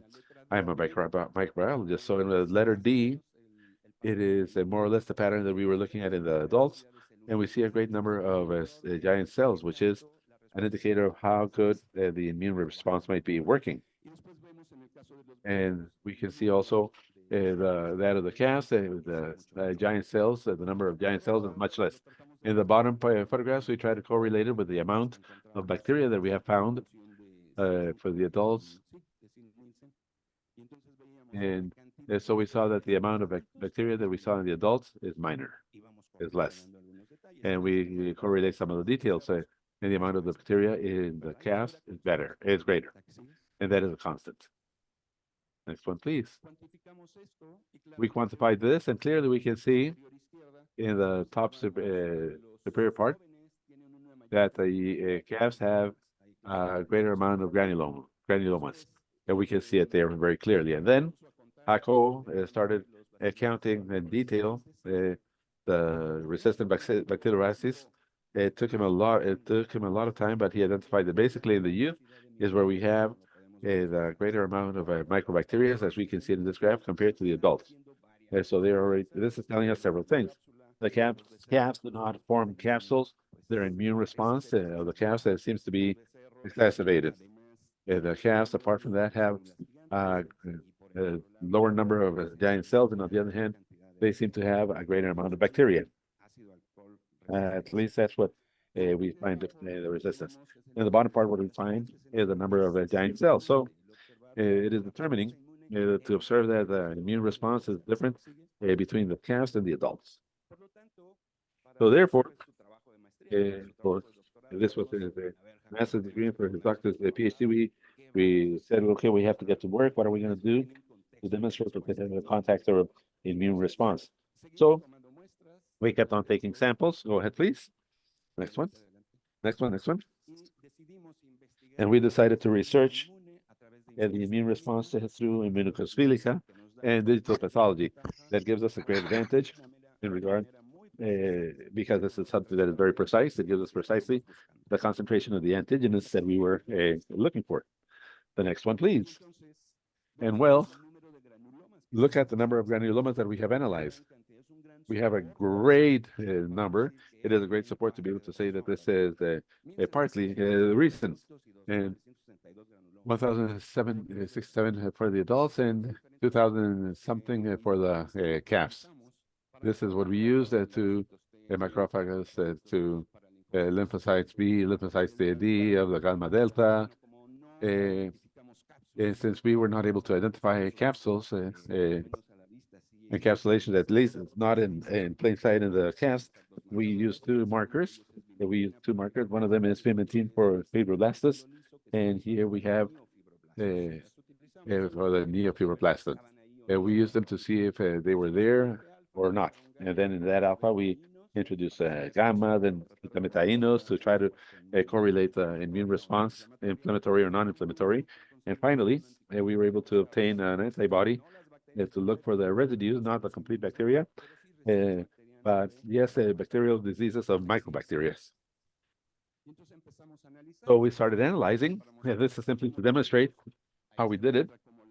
There we show how the digital pathology allows us to identify the zone that we want to mark. And then the next one. And after that, what we marked. And as we said, through these devices, they are wonderful. They tell us the concentration of the brand that we had here. And that's how we had obtained our data. So the next one, we started analyzing and we see the amount of residue of microbacteria. And I repeat, it's not that they are the complete bacteria, but there is proteins and microbacterial protein which tells us that the presence that they're not always going to have a complete bacillus. And so we can clearly see how the calves, just like with the bacillus,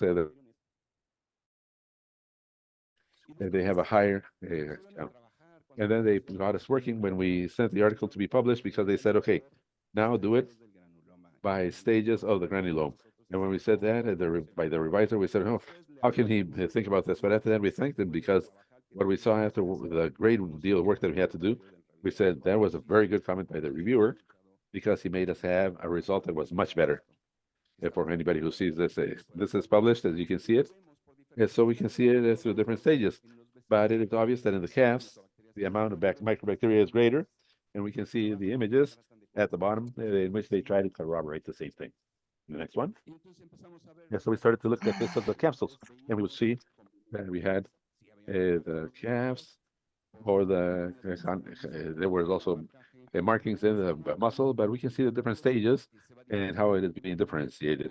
Evidently, there is less in the adults, but when we go to the images, we can observe that in the adults, both the fibroblasts as well as the neofibroblasts, they do form a perfect capsule.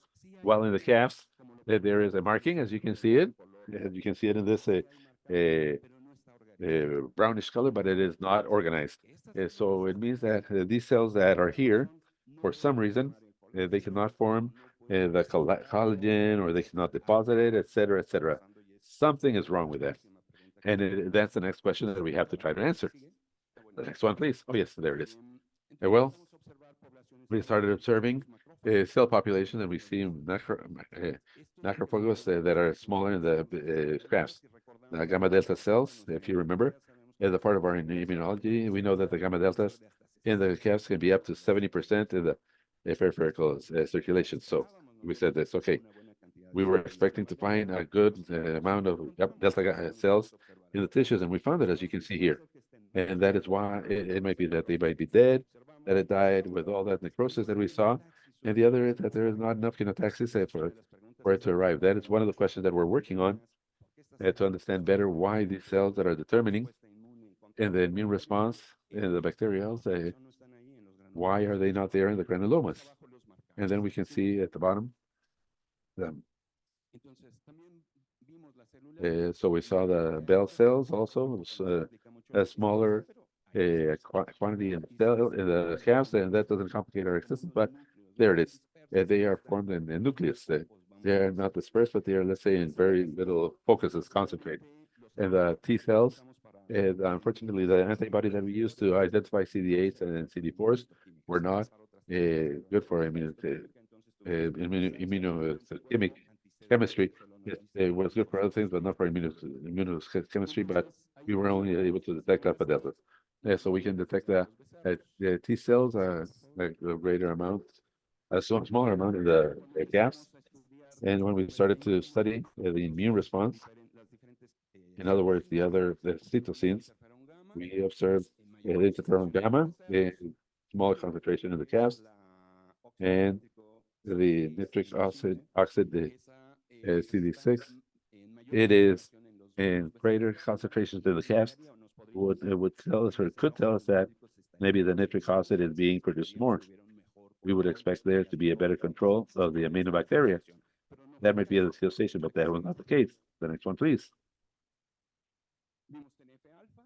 We saw the TNF alpha, and we saw more in calves than adults, and then we saw the TGF beta, which is very important for the formation of the granuloma, and also, if I'm not mistaken, for the deposit of the collagen. But there is less in the calves. So this might explain partially what we are observing. Could we go to the next one, please? So we came to the point in having all the data, and we proposed the following hypothesis to be that have to be corroborated. But this was what with the cohort that we had. But anybody could say, but it's only 32 bovine, about 3,000 granulomas. But that's what we had. That's the proposal we're making. In the adults, what we observe in the arrows pointing outwards, we observe a good amount of macrophages, epiloids. We saw some lymphocytes T, some lymphocytes B. There are a lot of fibroblasts, and there is also an area with TGF, which is greater in the adults. So this gives us support to say that it seems that the adults have all the elements that are necessary to control well. Because if we also correlated with a smaller antigenous, microbacterial antigenous, or we can say, okay, it seems that they control with this that we are looking at. But what happens with the calves? In the calves, well, we have, once again, this photograph with all the necrosis. Where there is a lot of necrosis, it means that the immune system is inflamed, and it is not successful. It continues on inflaming because the microbacteria are there. They continue on inflaming, and nobody stops it. That's why we have this necrosis. What happens with the youth, with the calves? Well, suppose that there is a greater amount of productive cells of Linus. We know that Linus, apart from producing the nitric acid that is good for the control of bacteria, it can also cause damage to the tissues. If the concentration is too high, there might be death in the different cells. Apoptotic cells, I didn't show the data, but we found a certain percentage of apoptotic cells in the youth. Necrotic cells, of course, many a lot of concentration in necrosis, more interferon gamma, a greater concentration of lymphocytes B, and a greater concentration of microbacteria bodies. So this gives us a scope to say that the calves do not seem to be efficient in terms of their immune response. And at least in Mexico, nobody looks at the calves. Nobody identifies them until they are 6 months of age.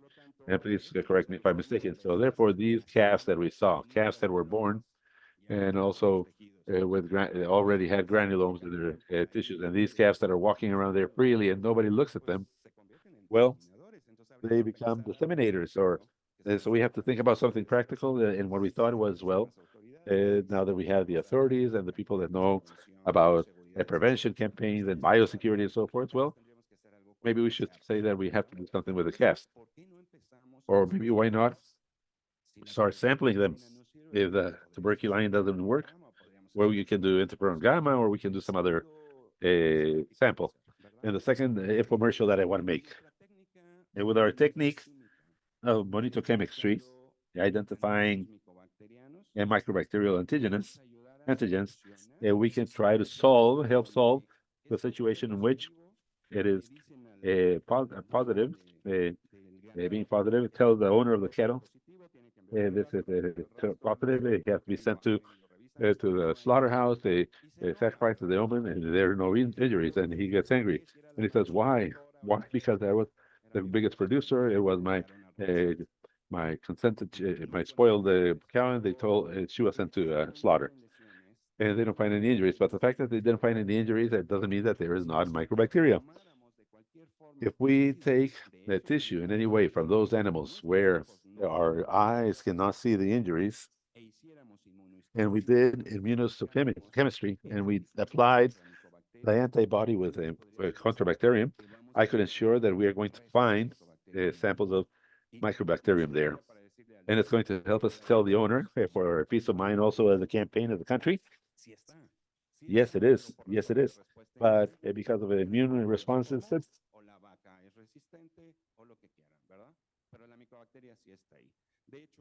the granuloma was not formed, so the cow is resistant. And as a matter of fact, Dr. Rogelio Pando did a study in humans, and he took samples of cadavers of people who died for any reason, not necessarily TB. And he looked for antibacterial antigens in all the tissues that he's found. He found Anisotobacterium. And that's why I dare to say that this is something that might work to solve certain disputes, to give us a little bit of peace of mind, and to give peace of mind also to the producers that deserve all of our respect and our support. And with this, I am precisely finishing. I just have the last one, which is my thank you slide. Thanks to all the colleagues that participated in this study. In these 6 years of research that are reflected in these articles that have been published in the projects of FONACYT as well as VADIUNAM, because without them we would not be able to do it. And finally, I leave you with a view here of our beautiful campus at the National University Autonomous of Mexico. And I continue that it continues being the National Autonomous University of Mexico, and that they continue respecting the word autonomy. Thank you.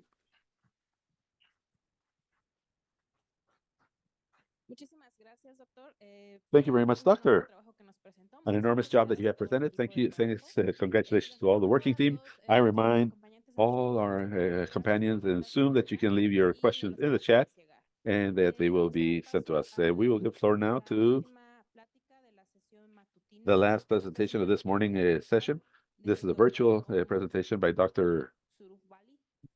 Surubari, I think. Dr. Buenos dias. Good morning, everyone. My name is Suraj Mali, and I'm a research scientist in the Canadian Food Inspection Agency. I'd like to begin by thanking the organizers for giving us the opportunity to present our work today, and also for accommodating us online since we cannot attend in person. I'd like to share some information today on our use of the IDEX Mycobacterium bovis ELISA during the investigation of 3 bovine TB outbreaks in Canadian cattle.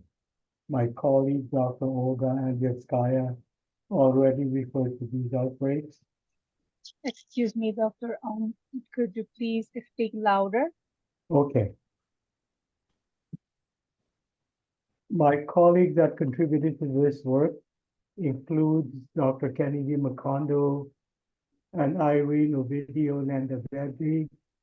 They are responsible for the diagnostic laboratory that conducted the ELISA. Dr. Krista Costin and Dr. Megan Jurasek work in our policy and programs branch, and they are responsible for designing and executing the disease investigation that follow each finding of bovine disease. Dr. Niroshan Tanzigi and myself, we are research scientists with responsibilities for bovine TB immunology and also for brucellosis. Next slide, please. Next slide, please. My colleague already showed this map, so I'm not going to spend very much time on it. But I'm going to say that although cattle farming occurs across most of the provinces of Canada, seen on the bottom part of the country, whereof the climate allows cattle farming occurs. However, the majority of beef cattle raising occurs in the central and western provinces of Canada. And the last three outbreaks occurred in western provinces of Alberta, British Columbia, and Saskatchewan. Next slide, please.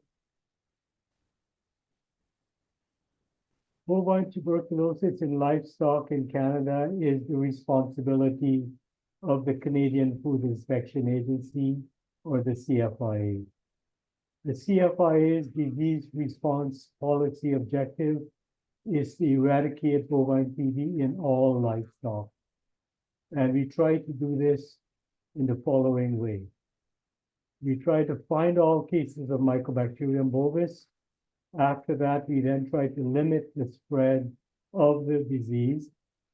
And then in the end, we try to determine the extent and also the origin of the disease the best that we can. Next slide, please. To do this, we carry out both active and passive surveillance for bovine TB in Canada. As my colleague also mentioned, between the years 1923 and 1980, there existed a program of mandatory herd testing of all cattle herds in Canada as a surveillance method for bovine TB. This method was discontinued in 1980 when the prevalence of bovine TB in Canadian cattle was reduced to less than 0.001%. Currently, the method that we use for surveillance for bovine TB is a slaughter inspection of carcasses for TB-compatible lesions at federal and provincial slaughterhouses. And we call this program the Granuloma Submission Program, or the GSP. Under this program, inspectors from all of the slaughterhouses involved are supposed to submit a percentage of lesions from animals that are slaughtered annually in that plant. So from all cattle that they examine, this will submit from a percentage of animals of the total number slaughtered in that plant on an annual basis. So when the program works the way it should, every year we are supposed to receive lesions from all provinces in Canada that raise and slaughter cattle in a proportion that represents the number of animals that are slaughtered in each province in the country. Once the tissues are collected by the inspectors, they are then submitted to the National Reference Laboratory for TB, and this laboratory is in Ottawa, where I work. Once received, histopathological examination of the tissues occur by our pathologist, and if the pathologist sees acid-fast organisms in paraffin-embedded formalin-fixed tissues, those tissues are sent for molecular biology testing using a PCR test, or a couple of PCR tests. In addition to the histopath exam and PCR exam, we also do microbacterial culture on a parallel set of tissues that are submitted from every animal from which tissues are collected. Now, the large volume of animals that are slaughtered in Canada on an annual basis supports the premise that this GSE surveillance approach has a high probability of detecting very low levels of bovine TB infection. Next slide, please. Other methods of active surveillance that we do, although we no longer do mandatory herd testing, we still do herd testing periodically, and it's targeted herd testing when we do that, and we do that under certain circumstances. One of the circumstances is that in high-risk areas, such as areas that are in close proximity to known wildlife reservoirs for bovine TB, we do sometimes do periodic testing of cattle in those areas. For our surveyed farms in Canada, whenever an animal from a surveyed farm is moved to another farm in Canada, that farm that moves the animal must obtain a movement permit. And one of the conditions of that permit is to have a herd testing for bovine TB. Up until recently, we used to use the mid-cervical test for this purpose, but lately we have transitioned to using a blood test for this. We currently use the lateral flow assay, or the LFA assay, that is manufactured in the US by Chem Biodiagnostics. And as my presentation will show later in this talk, we also use periodic and targeted herd testing when we carry out disease investigations in Canada. The fourth circumstance under which we do surveillance is when we test wildlife. Although the CFIA does not have a mandate for wildlife in Canada, we test wildlife in partnership with our federal counterparts and provincial and territorial authorities. So this constitutes another way of conducting surveillance. Next slide, please. In addition to active surveillance, we also do passive surveillance.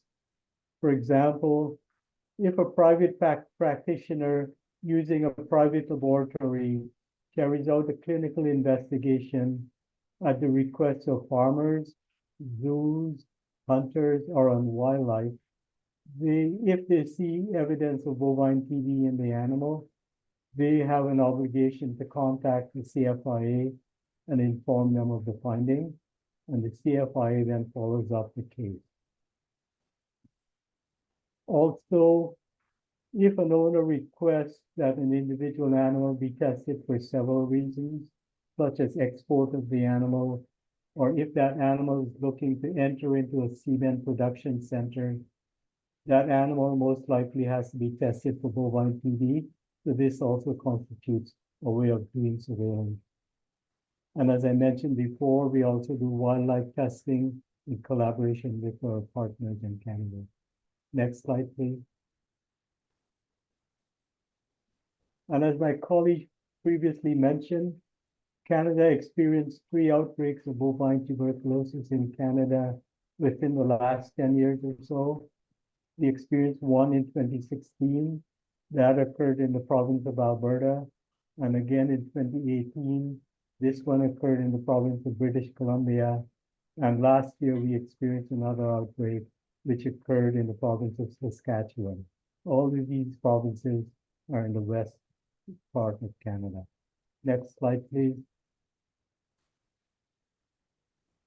In 2016, an infected animal that was exported from Alberta to the US for slaughter. In that animal, our colleagues in the US, they discovered lesions in that animal that indicated bovine TB.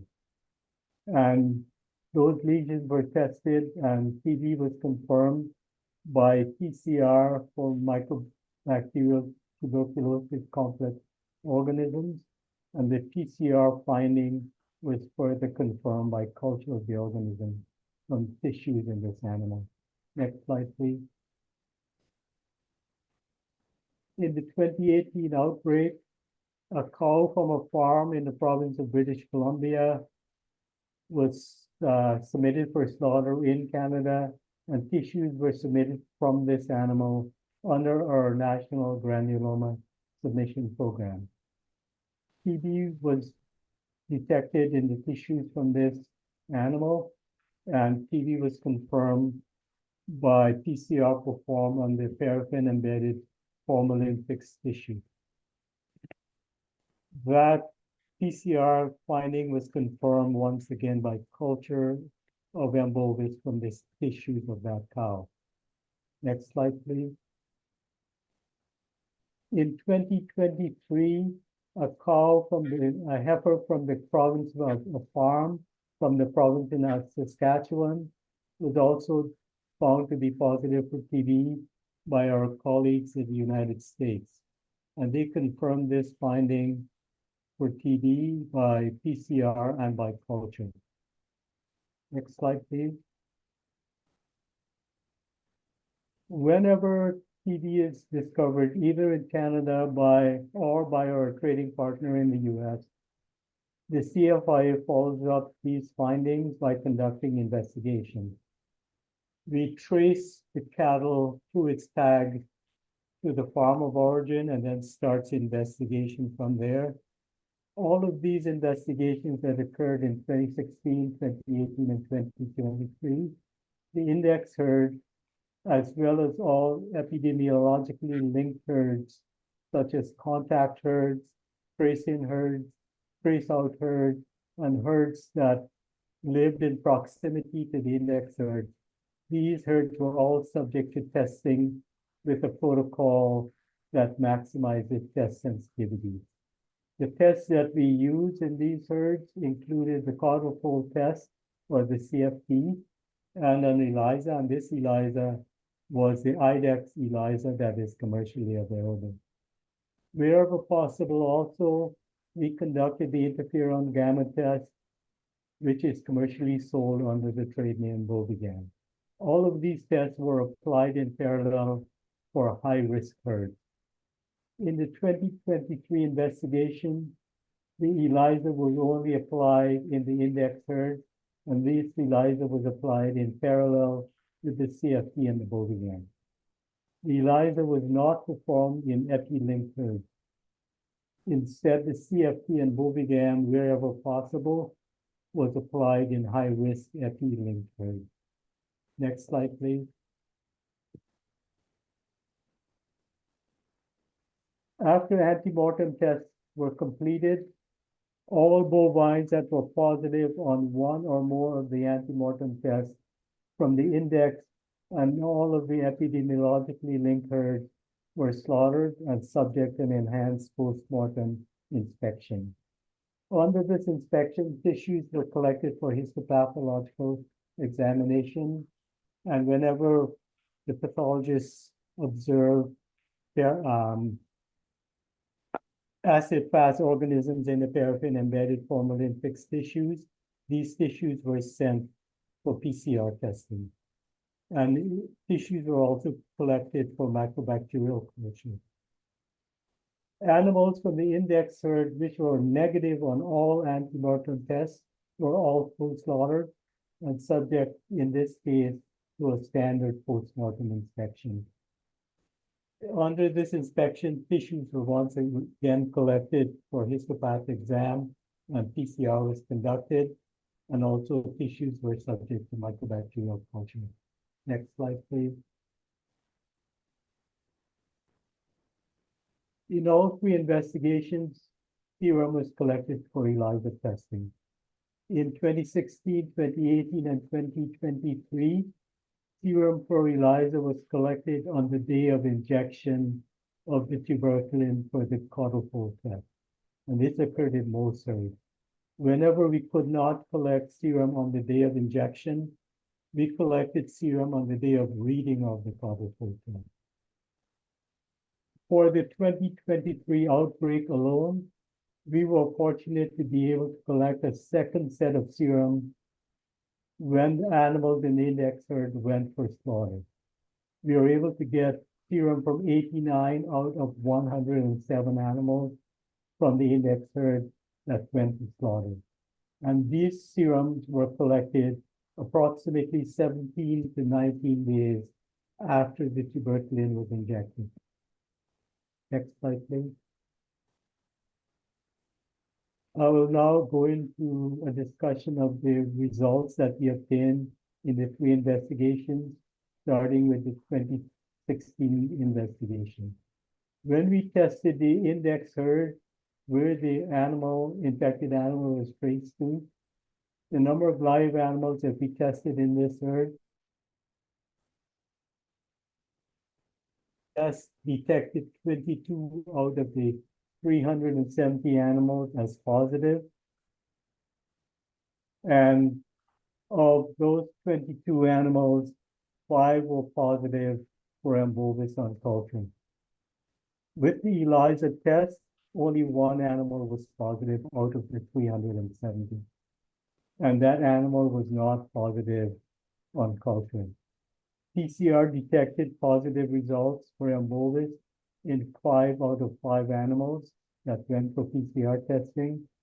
And the culture results indicated that those 5 PCR animals were also positive by culture, bringing to a total of 6 animals in this herd that were positive for M. bovis when they were cultured. Next slide, please. The investigation that resulted from this finding, the number of farms that we tested was 145 farms, and the number of animals tested with the caudal fold test was 33,392 animals.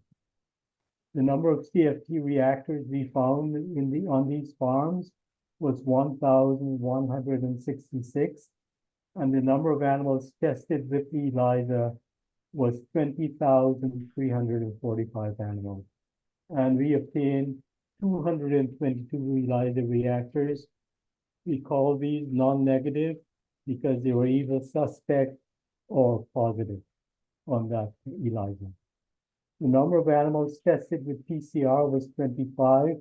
However, none of the PCR tests resulted in a positive result. The number of animals that were slaughtered and cultured was close to 1,000.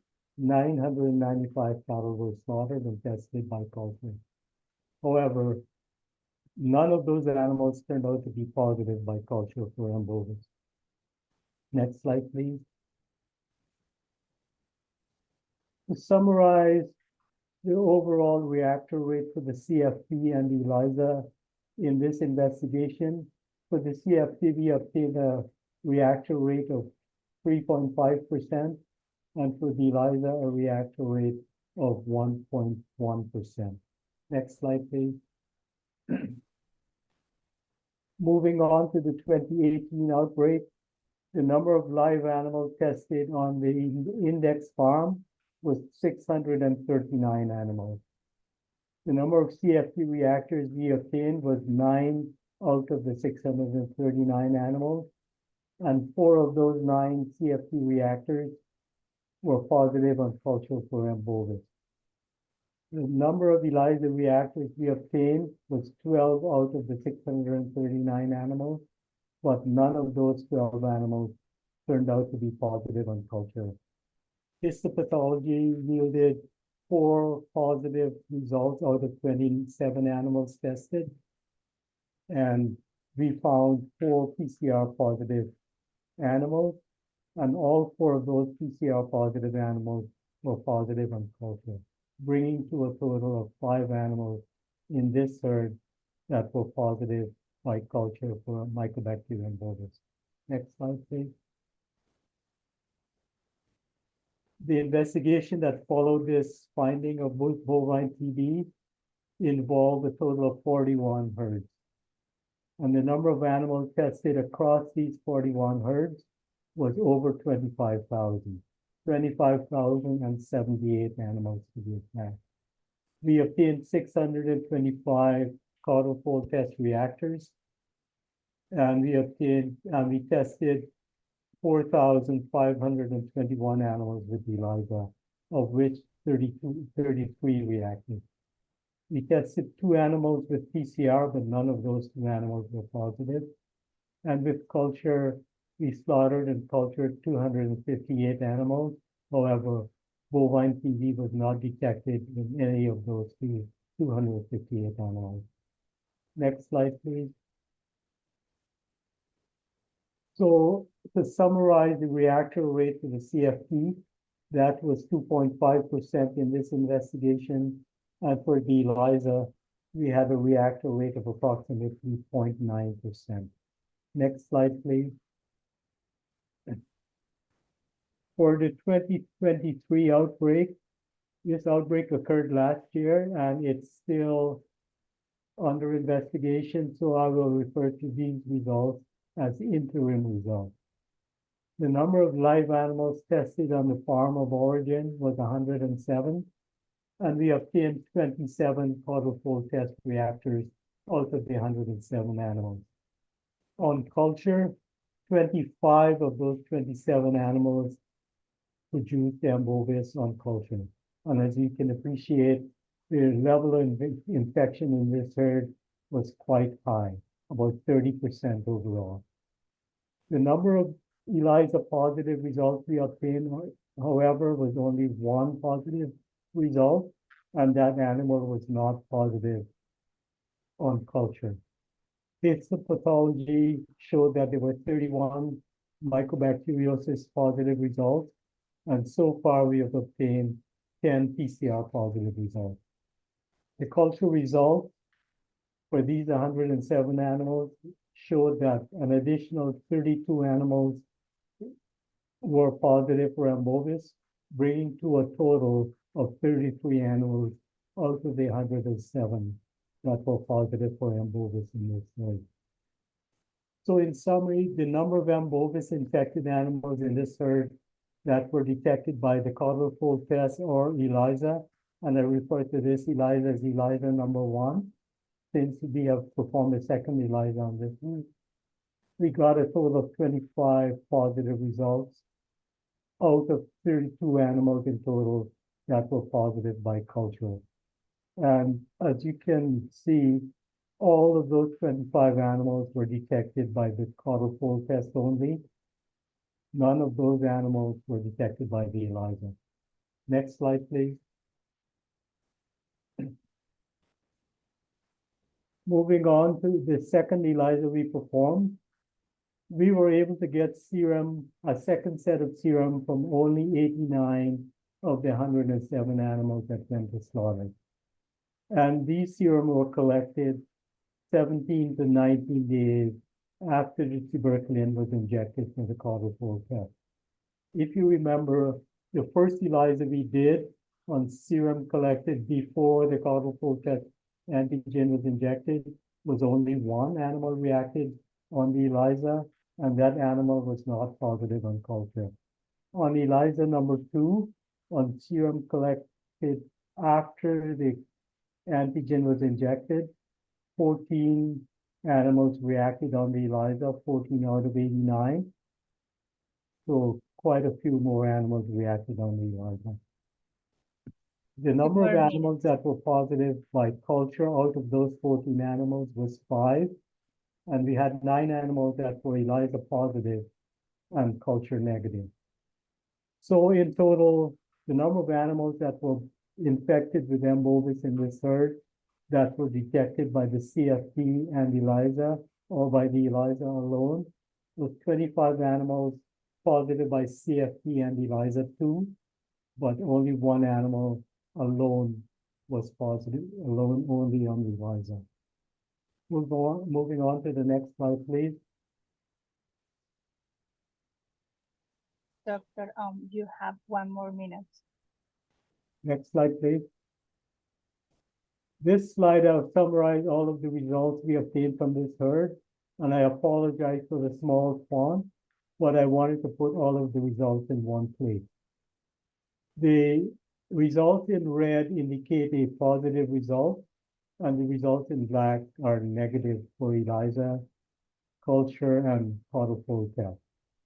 You can see in the column labeled M. bovis isolated, there were a total of 32 animals from which the organism was isolated from the herd of 107.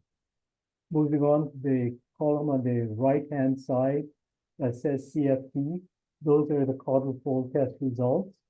And as you can tell, there were 25 caudal fold test positive results from the group of 32 animals that were positive on culture.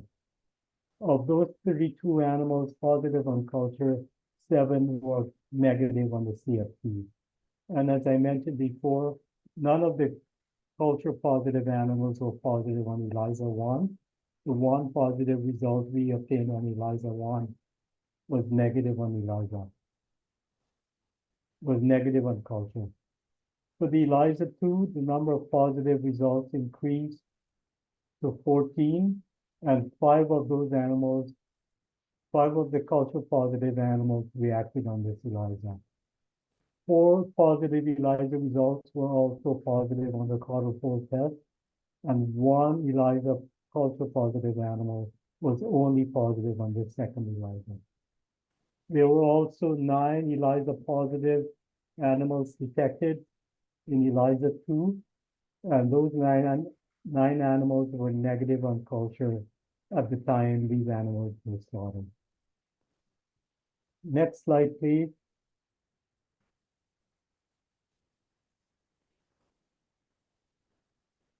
To summarize the results we obtained in the index herd, the reactor rate for the CFT was about 25%. And as you can appreciate, this is quite a high reactor rate. Well, we saw the level of infection in this herd was quite high. It was 30%. The number of the reactor rate for ELISA-1 was 0.9%. And this increased in ELISA-2 to almost 16%. Of the 14 animals detected by ELISA-2, 5 were culture positive and 9 were culture negative. Next slide, please. Now I wish to summarize all of the ELISA results we obtained across the 3 investigations. And the purpose of this slide is to highlight the total number of animals that we tested with ELISA. As you can see, across the 3 investigations, when we applied ELISA number 1, which is the ELISA conducted on serum collected before the tuberculin was injected, we tested almost 26,000 animals with ELISA. But we did not detect any of the infected animals across the 3 herds with this test as it was run. In ELISA number 2, we detected 14 positive animals, and of those, 5 were positive on culture, giving us a reaction rate of about 16%, as I said. But for the first ELISA we did, the reaction rate across the 26,000 animals was only 1%. I'd like to conclude here, but before we move to questions, I would like to express my thanks and appreciation for quite a number of people. This includes our colleagues in the United States who discovered 2 positive animals on slaughter. These animals, to remind you, were exported from Canada for feeding and slaughter in the United States. And our colleagues discovered these positive animals and reported those to us. And we were able to trace those animals to the origin, the source of the farm that they lived on, and did investigations to eliminate infections on those farms.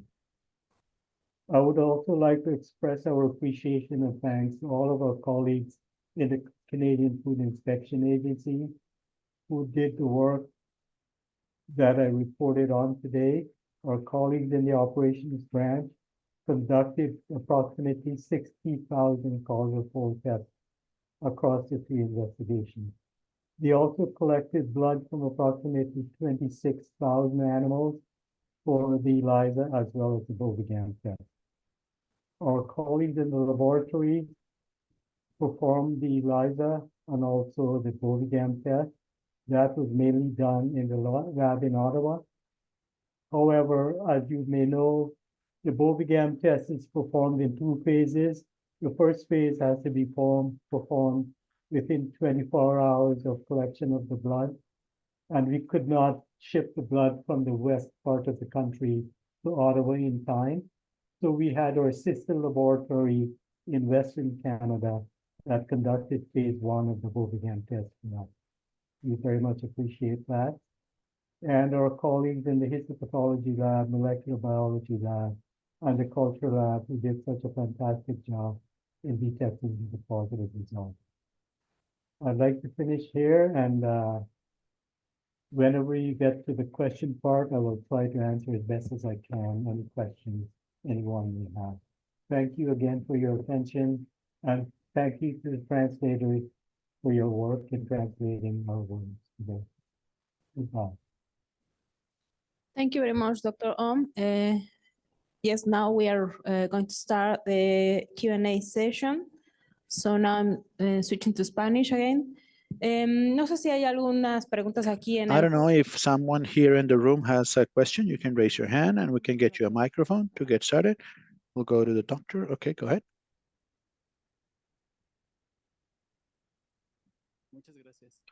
Thank you. I would like to, I have a few questions because I don't know. But on the study by Dr. Gutierrez made me think about how many animals, adults or calves were sampled. Thinking about it, although it was not the objective, how many granulomas could a single calf have? You know, thinking about the timeline for transmission, because as it was said, you know, the air transmission is one of the most important pathways. But these granulomas, are they going through a constant reinfection process? And that's why we have different stages in the granulomas. And how this is involved to a certain point in the immature immune system in the calves, right, compared to the adults. And the other comment was, you know, when responding to tuberculosis on their health issues, because I believe that talking about, like it was said by Dr. Olga, in fact, about wild animals, then that continues to be, you know, animal health, right?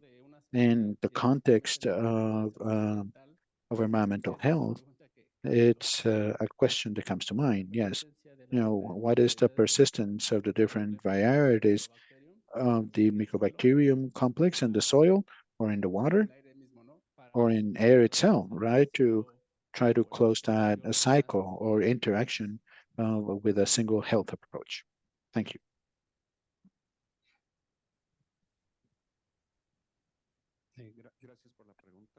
Thank you very much for your question. The truth is that what we've seen, and I would like Jacobo to try to answer this as well, because he's the one that went one by one to all the cows. No, let me ask Jacobo to answer that. Thank you. Well, about your first question with regards to how many animals were sampled with this study, as the doctor was saying, well, it was a lot of serendipity, right, to find this type of lesion. We sampled about 100 animals. It was or 80 out of 80 something. We started discarding some of them because many of them had lesions, right, that might look like tuberculosis, although especially after doing the isolation and the histopathology, we were not able to identify the microorganisms, so we had to discard them. And at the end, we ended up with these 32 animals. And with those 32, we divided them and between the two groups. And like the doctor was saying, it was very interesting to see that these animals, many of them very young animals, they had that difference in the formation of granulomas.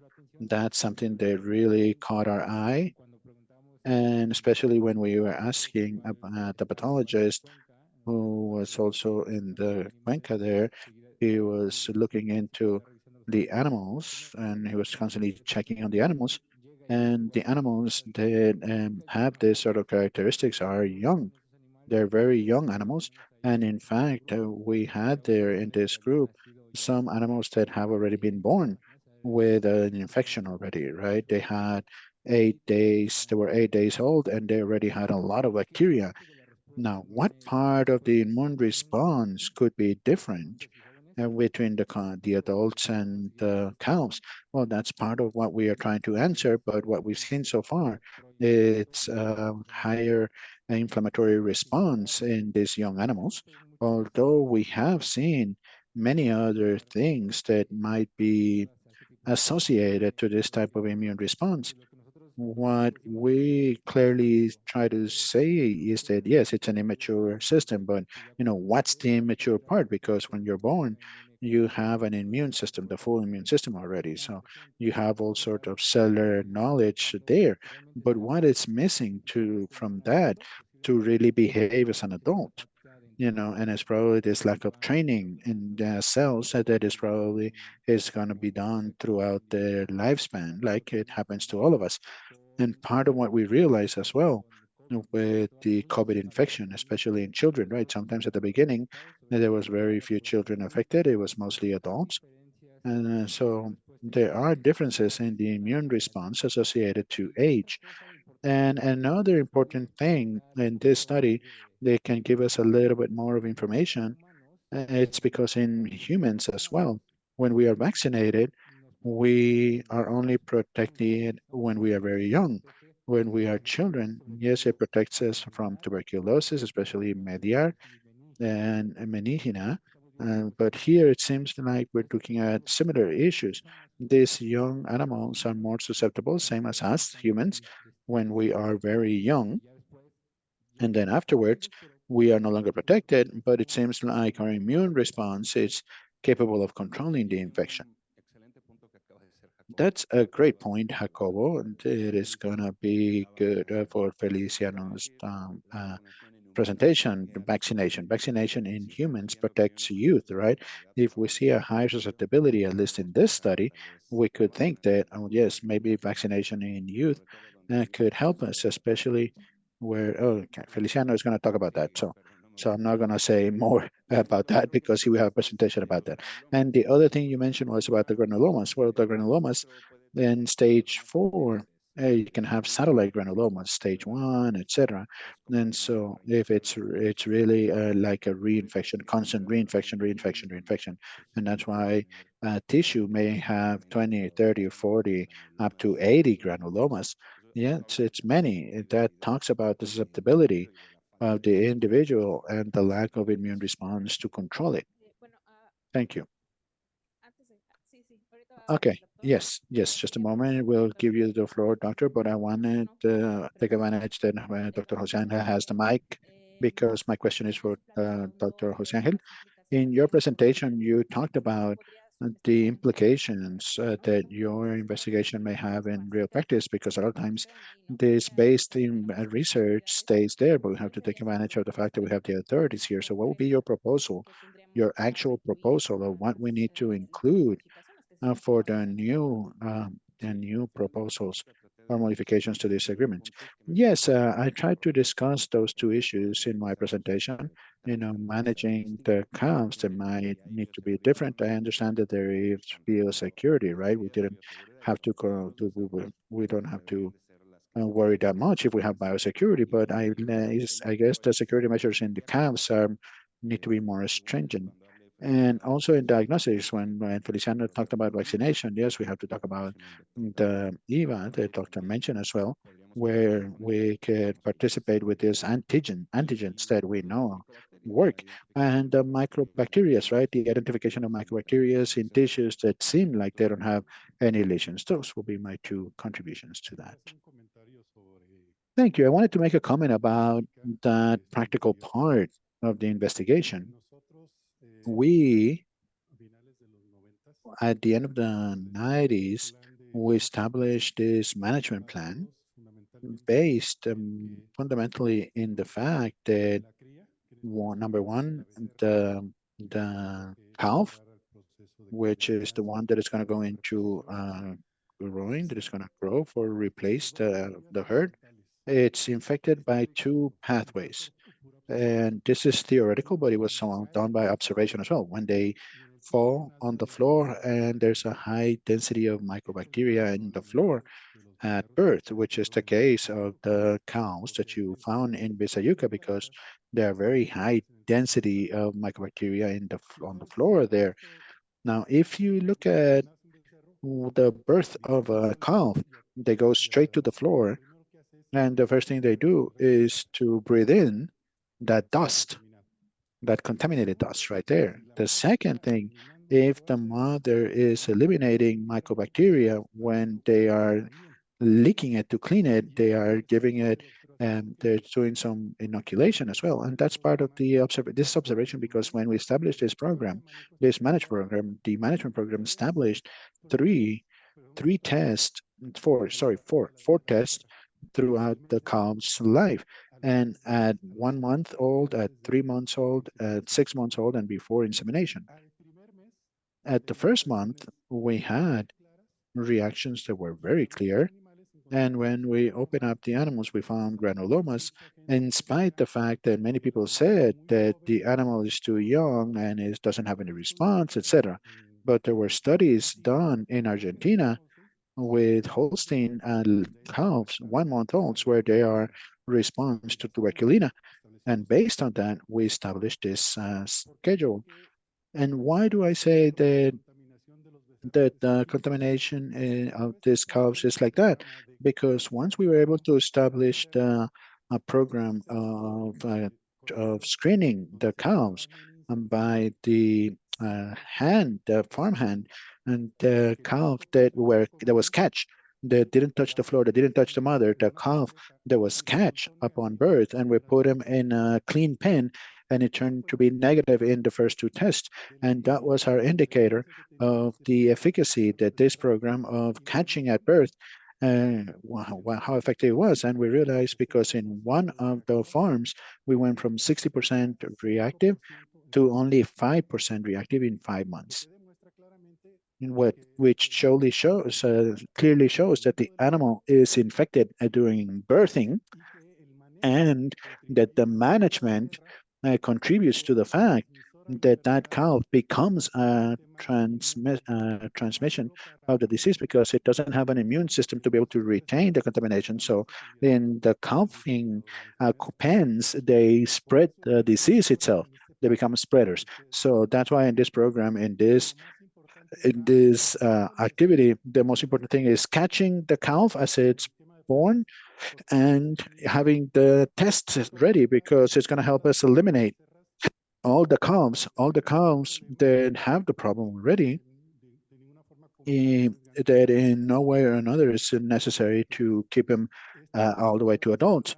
So this investigation supports the observation, the field observation we had, to be able to design this plan, and that it showed results in 3 farms that were close to 25-30% of spreaders react positive reactions. And today they are tuberculosis-free herds. We're talking about herds of 5 to 15,000 cows, where we didn't test any adult cows until the end.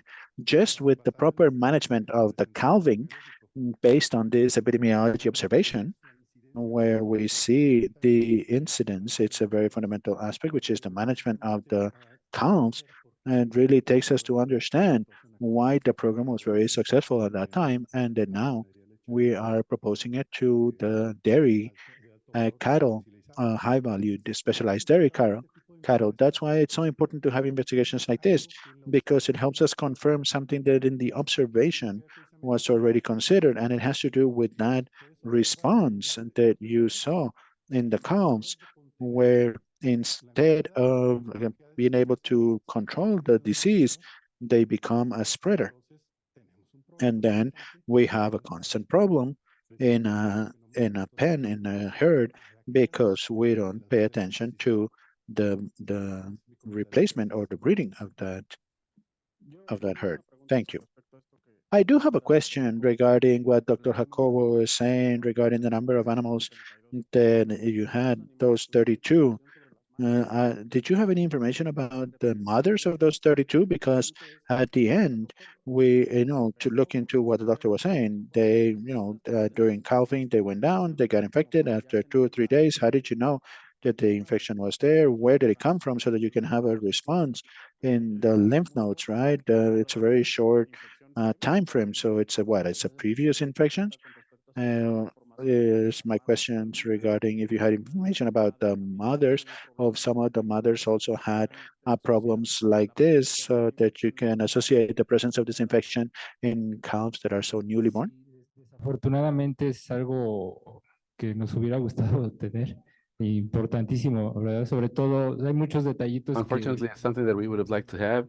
There are details that have limitations in regard to the amount of inoculus that began in the animal, and the time is something that is very important.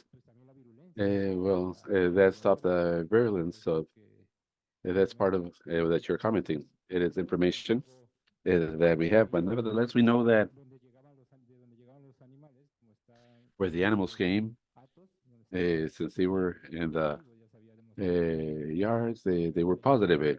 We knew that it was positive, that there was that infection, but nevertheless, that is a detail that we don't have. That is something that we are working on also with the doctor to see how virulent they are, to get a little more information maybe.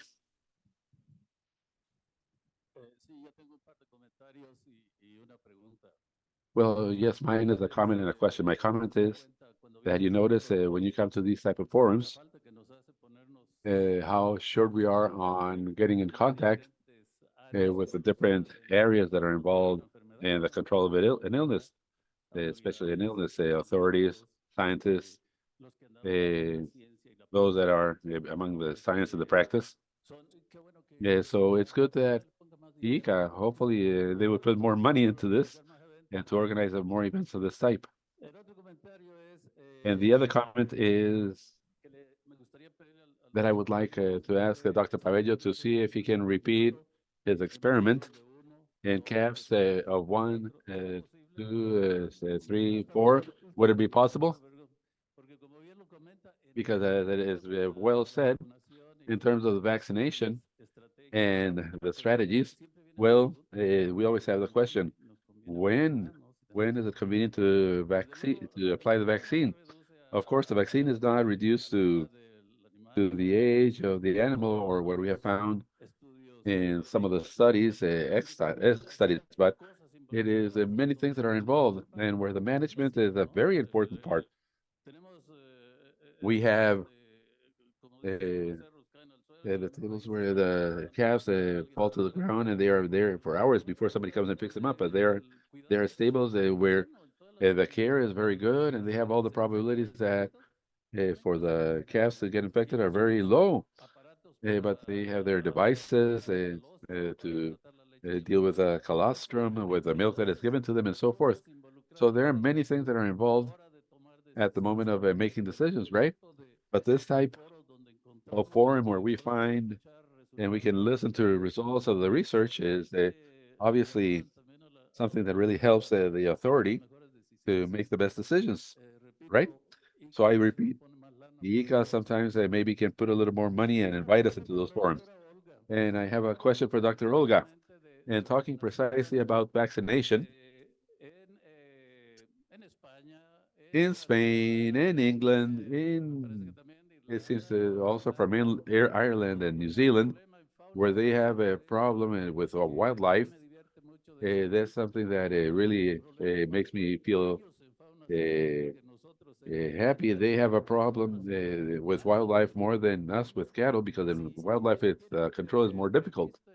Have you seen in Canada, have you foreseen in Canada that you are going to evaluate the vaccine as a strategy for elimination of the bovine TB in its wildlife, the wildlife? Have you thought about a vaccine to eliminate the illness in wildlife? Did you get the question? You're muted, Dr. Olga. Sorry. Sorry about that. Well, in Canada, there is one current active wildlife reservoir of bovine tuberculosis. It's in bison population in Wood Buffalo National Park on the northern part of the country. And of course, the well-being of those animals, actually those are protected animals, and it's considered Wood Buffalo National Park actually was specifically created for the conservation purposes of these animals.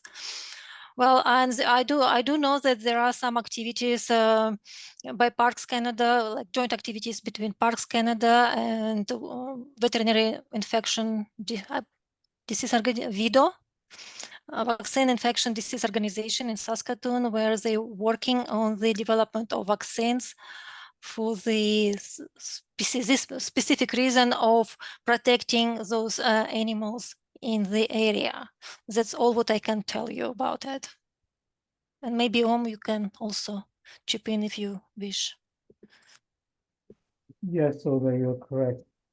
Parks Canada is working on a hybrid vaccine for both TB and brucellosis, because those bison in the park are infected with both diseases, so they have an interest in both TB and brucellosis.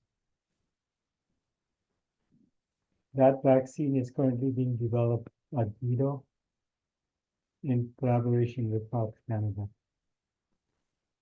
Yeah, wildlife in Canada actually is outside of the mandate of CFIA, where we do collaborate with our partners, but we have no direct control over wildlife.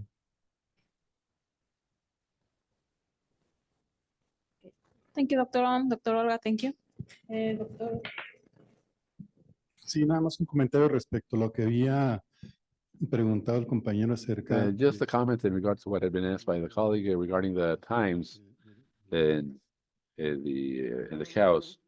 Very probably, and I'm just being hypothetic here, there could be an effect here because of the dosage that those calves received. We are talking about a zone with a bad management. So it is very probable that the dosage that the calves is receiving is very, very high. If we wanted to hear in other places, maybe we would find smaller quantities of animals that are affected, precisely because in the observation that I've had throughout my professional life, I have noticed that it is precisely in that sense that we have to see it in the management, because that is for me if you have good management, there are no illnesses. The illnesses that start with defects in the management, and all the tools that we have, including the one of brucellosis with a vaccine, is absolutely no good if we don't have a good management, and that is something that we demonstrate in an investigation that we are doing in Tikayuka, where they talked about they complained about the Brussels vaccine. When we changed the vaccine, and they said that there was an increase in the number of cases of brucellosis. We went to do the study, and I presented to them the two graphs, the one of TB and the brucellosis were exactly the same thing, the Brussels, and they didn't have the vaccines. There was a decrease when there was management, when there was strict measures of biosecurity in the complex, and when that falls apart, the ascending curve of TB and brucellosis started, and the effect of the vaccine was not seen in this trend. So it is very important to understand that without the management, the vaccines are not going to work at all. The management is fundamental, and that is why we are centered mostly on management. And that is something that I have insisted throughout my professional life. When we have a good management, we don't have any problems of health. Thank you very much. Thank you, Doctor. We're going to give way to one last comment because we are already over time. And once again, I remind you that we're going to have another discussion table at the end where we can retake all these points. Thank you. Yes, that's correct. Congratulations to all for your presentations. Basically, it's just a comment that I wanted to make and a question also. The topic of TB, it has many years that we have invested in resources and colleagues and knowledge, technology, and so forth. According to the map that we have advanced, and the type of form as we comment, they help us understand the illness better. And this has also been focused on by Dr. Ayala to establish strategies for the eradication of the illness in the long, short term. With what we have, is it enough to come to this objective? And if not so, can we potentiate it? We have some projects, some diagnostics, and maybe we can contemplate it. We have the possibility of vaccines, if they work or not. There's a lot of discussion about that. So with all this, are we, with what we have, is that sufficient? The comment that you made in the beginning, the factor, when we go to risk factors, there is a risk factor with infected animals.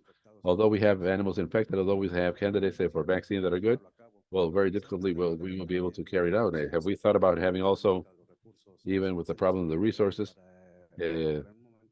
ways in which we can take the step, especially with milk cattle, because once we are advanced, and maybe to offer the producer, even with a problem of the producers, have we thought about this? That would be my comment. Thank you.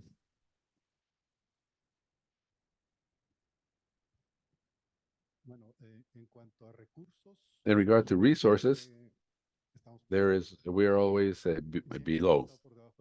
We have always been below the necessary. In a campaign against an illness, a disease, we have to have an investment curve that is very high, so that later, when the prevalence reduces, we can start reducing the curve of the investment that is maintained at a very low level. Once we are able to eliminate the illness, and we are just doing surveillance.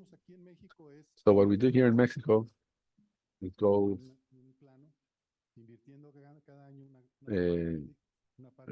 flat, investing every year a part, and that does not allow us to attack the problem head on. Obviously, the resource is not something that we have in Sinateca. They come from the chamber of from the Congress. So our possibilities of concentrating the resources in some of the places is completely out of the picture. We have to work on that scenario. Now, in this sense, we do have places where we have not done a lot of work, which is,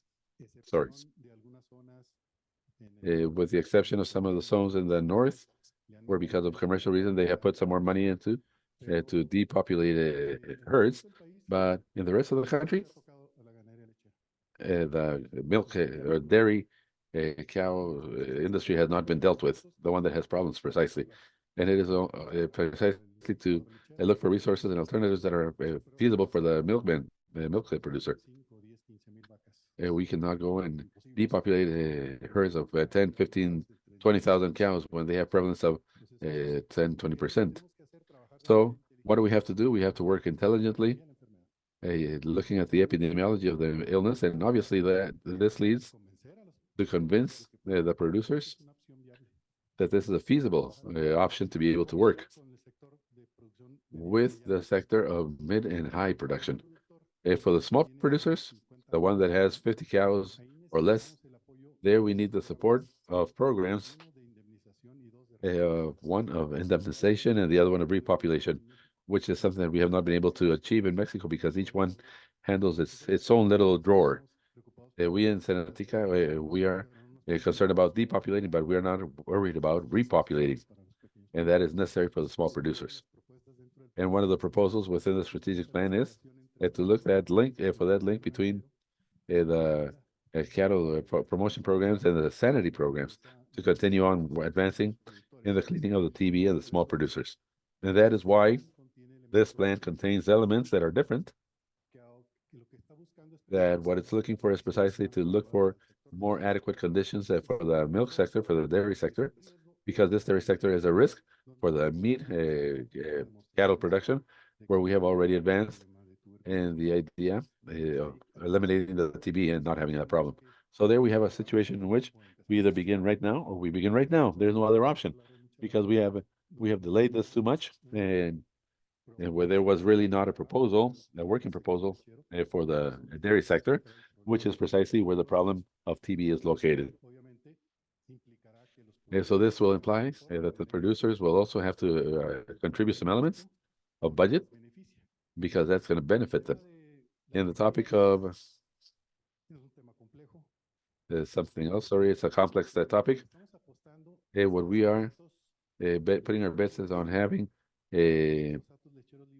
free dairy herds, that these free herds might have the possibility of a mid and high level. As a matter of fact, one of the stables that participated in this program is called Lecheria Zaragoza, that has more than 50,000 cows. They sell cows at the same price as if we buy one in the United States. That's the level that they have come to in obtaining benefits for cleaning their herds from TB. So this is a job that brings reimbursements or that it is positive in their income for the herds, because apart from having the cleansing of the TB, among other problems, health problems with the cows, and where they have to detect animals very early, we are talking about 3 milkings and off we go. In these stables that they worked, we were able to rescue one more dairy without. So we are also waiting for some of these herds that are relieved of the problem that they might be providers or suppliers, instead of trying to bring the calves to some place. We're going to put them in the herds that we know that they are managing correctly and that they know that they are free of TB, so that they may be providers, vendors. Because the strategy of the droughts, we have done it throughout many times in Mexico, and it has never ever worked. So we have to think strategically differently. Well, okay, thank you very much to our panel members and to our guests. I invite you to keep this spirit, collaborative spirit open, so that we can continue on with the session this afternoon. And right now we're going to go to the lunch break, and we will be back at 1 o'clock in the afternoon, Mexico hour, which is 3 o'clock Eastern time. Okay, thank you very much. Here in the room, if you could accompany us.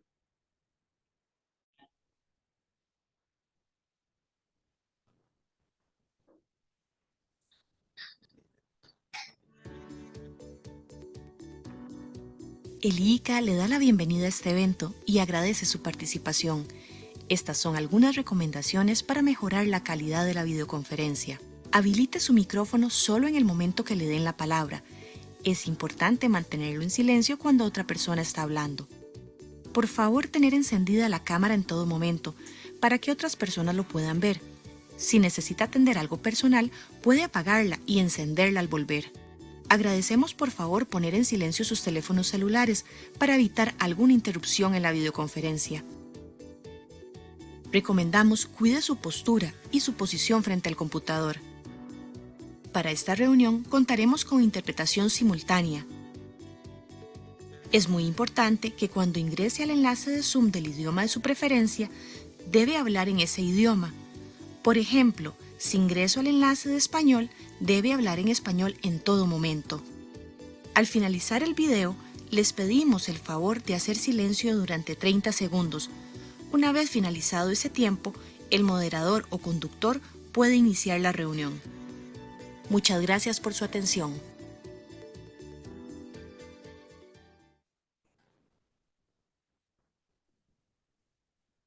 Hola, buenas tardes. Good afternoon, everybody. Welcome to this last block. That's last session of afternoon presentations. We will get started with our next presentation by Dr. Lucia Pavira Humara. Please remember that you can leave all your questions in the application chat in Zoom.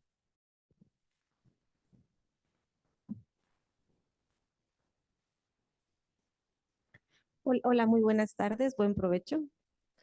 Es un honor estar con ustedes. Muchas gracias por la Thank invitación. you. It's such an honor to be here. Thank you very much for the invitation. The next slide, please. Let's talk about tuberculosis, bovine tuberculosis. How can we diagnose it? And answering a little bit of the question of the doctor, why we're talking about a single health.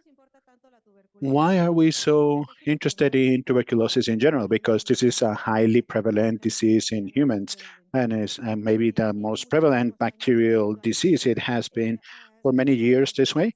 It's one of the diseases that is assigned more research resources.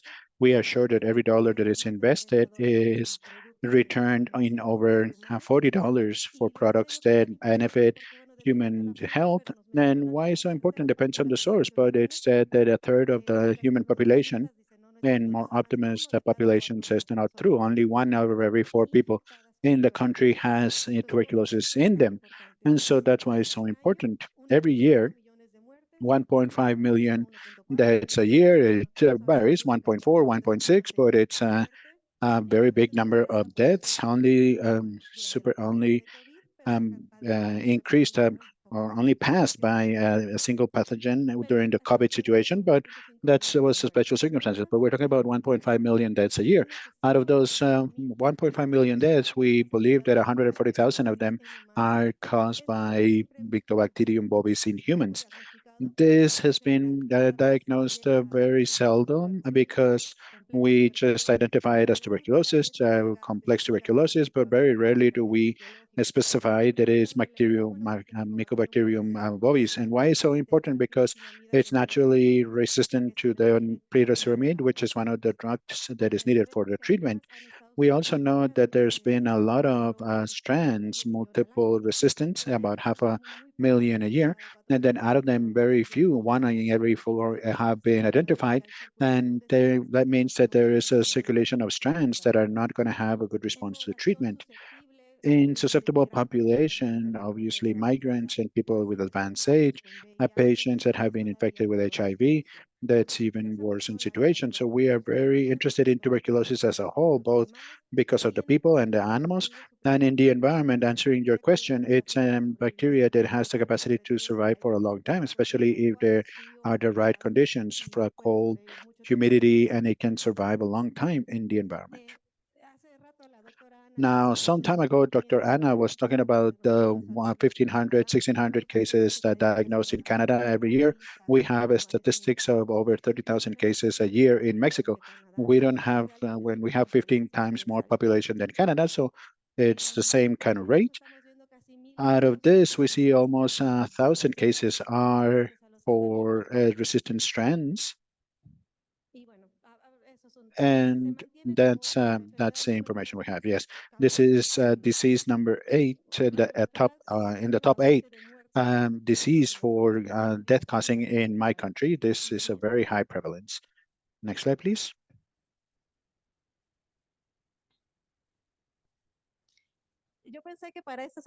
Now, I think that today we were going to see this number 550 times. So I'm very glad to be the first one to show it because it's a chart that everyone that talks about tuberculosis likes to use because it helps us understand the immune response the animal has compared to the bovis bacteria, something so important. Why there are so many cases of tuberculosis infections in humans? It is said that in humans, only 10% really evolves to have a sickness. And in the case of animals, it's important to know that when we do a diagnosis, what we are detecting are animals that are infected as well, not necessarily animals that are sick. And the tests that we have available right now are very efficient in being able to detect the animals that have been infected. We know that tuberculinemia test or the reaction is going to be positive even if the lesion the animal has is about the size of a pinhead. So it's doesn't not necessarily need to be visible. And something that we were discussing before lunch is that the farmer wants to have the certainty that if they send an animal for slaughter, because they have tuberculosis, is because it is tuberculosis. It's not a false positive. And they, in their considerations, want to see an animal with a lesions the size of an orange, right? And it says, well, I had to sacrifice it because it was lesions, and you see the orange size lesion there, cited worldwide to send it to the slaughter. But we see that the cellular response is very strong. The amount of bacteria and the amount of lesions is very small. So most of the times, an animal that is very good reactive to the tuberculina or the ferron gamma test has lesions that are small and non-detectable. Here we also see that the tests for the detection of the immune cellular response are efficient to be able to detect the animals that have been early infected. The interferon gamma test, even a little bit before the or in early stages of the disease, is still positive, but the immune cellular response starts to fade at some point in the animal life, and then we start to see the immune Th2, the antibody response, and this is where the serology testing that our colleagues from Canada were talking about come in. Definitely, this is very important. It's very, very important to be able to have a battery of tests because we know that there are going to be animals that are going to be allergic, that are not going to be reacting to the cellular reaction, and we're not going to be able to detect them if we don't have enough antibody detection systems. Next slide, please. So in the ideal world, we should have some sort of test that will help us identify the animals and create two perfectly differentiated groups, the truly positive and the truly negative animals. It will be great. It will be beautiful if we have 100% of specificity and sensitivity, and it's cheap and easy to make. But the reality is that that not necessarily is going to happen. In real life, what we're going to find is, in the next slide, that the tests have the strengths and the weaknesses, and they're going to detect, they're going to have some false positives, and they're going to have some false negatives as well. And so how can we be able to implement successfully our program for eradicating this disease? Well, this is only possible when you combine diagnostic tools, as it was said by our colleagues from Canada. If I only stay with one of the tests, I would stop finding animals that have the condition. And we have to combine the strengths of the test and not the weaknesses. And that's what does it mean for a test to be weak or to be strong? It's not by the test itself, but by what I'm looking for. What is my objective within my program of control and eradication? Next slide, please.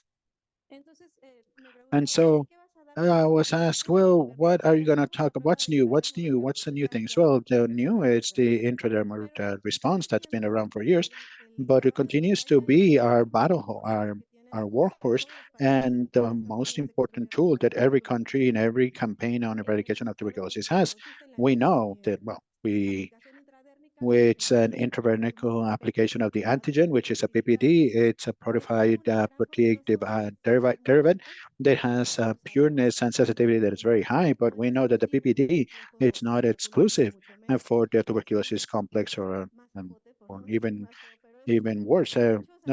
Say there are a lot of antigens mixed in a single one, and this makes it so that it's not specific. It's an antigen that is shared with the entire CNR complex, coronary arterial, other mycobacteria. There's a lot of Nicobacteria and Apophis and environmental, and there's also Rhodococcus as well. So the PPD is going to give us false positives all the time. That's a reality. And that's nothing we can do about it due to the characteristics of the antigen itself. And here, let me tell you a little bit about the cryonics antigen that is available in different countries in the world. Of course, Hasbro has gone through very demanding tests to show the specificity, sensitivity, etc. And some of the advantages is that it can be transported at, room temperature, so I don't have to worry about cold chain storage. And while I'm working out on the field, and then the World Health Organization, Animal Health Organization talks about this test. This is a good test, and that also provide other tools and other tests to have cellular detection. I'm going to talk a little bit more about tuberculina now. I was saying before that this is the best tool that we have right now, but it's not perfect yet. We have to be wise when we use it. The sensitivity and specificity of the test in the different ways that it's applied, be caudal, cervical, or simple, or double. We in fact had a publication from Dr. Guzman Wark, where he mentions what tuberculina are we using, and depending on which one we use, we have a different sensitivity of the test. And here we're talking about the tuberculina from the Department of Agriculture of the United States. And so the test has about 85 to 90% in caudal and specificity, and a sensitivity of 95 to 98%. And so that's why they were talking before of how many animals are considered that are that are contagious. And so if something is negative, somebody's doing something bad. So the best application with the best tuberculina is going to give us false positives. That happens. So at least 1% is acceptable. Now, what happens that we do the test on the tail and we are able to verify that it's tuberculosis with the double comparison test. And the double comparison test has a sensitivity of 74%. So I am having a certainty that this animal that was, sent to slaughter has a tuberculina. I'm sacrificing the specificity, but I'm sacrificing its sensitivity. Other tests, and I have heard, in the different forums that I go, it's that we have to use PCR. We're not going to use PCR. And other agencies like ANSYS and a German lab at Schilper Institute, they have validated the PCR test. The PCR test in tissue with lesions and with suggestive lesions, or at least compatible lesions with tuberculosis. And why, in spite of the fact that France and Germany are countries that have a very good control of this disease, why are they using PCR so much? Well, because we know that this is a trend, it's a requirement for the market, in this case, the European market. The fact that the animals are not in confinement, that they are more free range, doing yoga and other things, and this makes it easy for them to have contacts with reserves in the wildlife. That's why it's so important to keep a good epidemiology surveillance. And how do we make sure that we can improve that sensitivity to specificity? And well, whatever goes to the slaughterhouse, we have very good surveillance, and any lesion that may be suggestive or compatible, it can go to PCR. And in the case of this kit is for the diagnostics of the complex, or the tuberculosis complex. And it helps us diagnose, but it doesn't differentiate, the bovine from the Africanum, from the necrotic, from any of the other different strands of the tuberculosis complex. We just know that it's capable of detect Bovis campana, ASG, and all the different agents that are involved in the tuberculosis complex, which is not what Mexico wants, right? Just to mention it. In the next slide here, we have the workflow that is available because this is a disease that is highly regulated. We can't just let everybody do whatever they want or the extraction the way they want. And we have to make sure that we provide all the necessary recommendations from how to take the sample, shift the sample, the extraction, etc. And the different labs are going to have different PCR equipment. So what are the conditions? Can it be standard conditions? Can it be on fast conditions? This test has been validated to be able to be executed in both and modes, so that there's no problems with compatibility of the equipment that the lab is using. And the sensitivity and specificity are very high, close to 100%, with a detection limit of 16 tilos. And there's a good reproducibility, it's good reproducible and accurateness. And no, it's somebody he left it 2 weeks in the table, still going to work. Next slide, please. Next slide, please. Oh, something important is the safety of the operator, right? That's very important. So we doing diagnostics of tuberculosis is always a risk, right? We have, it's a zoonotic condition. So we have to, whenever doing this test, that we have to make sure that we inoculate the pathogen so we work from it on.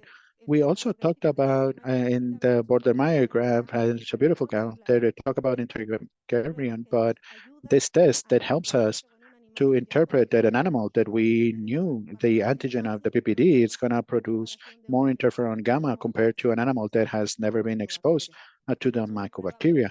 This is an in vitro diagnostics tool, very well used in several countries, including Latin America.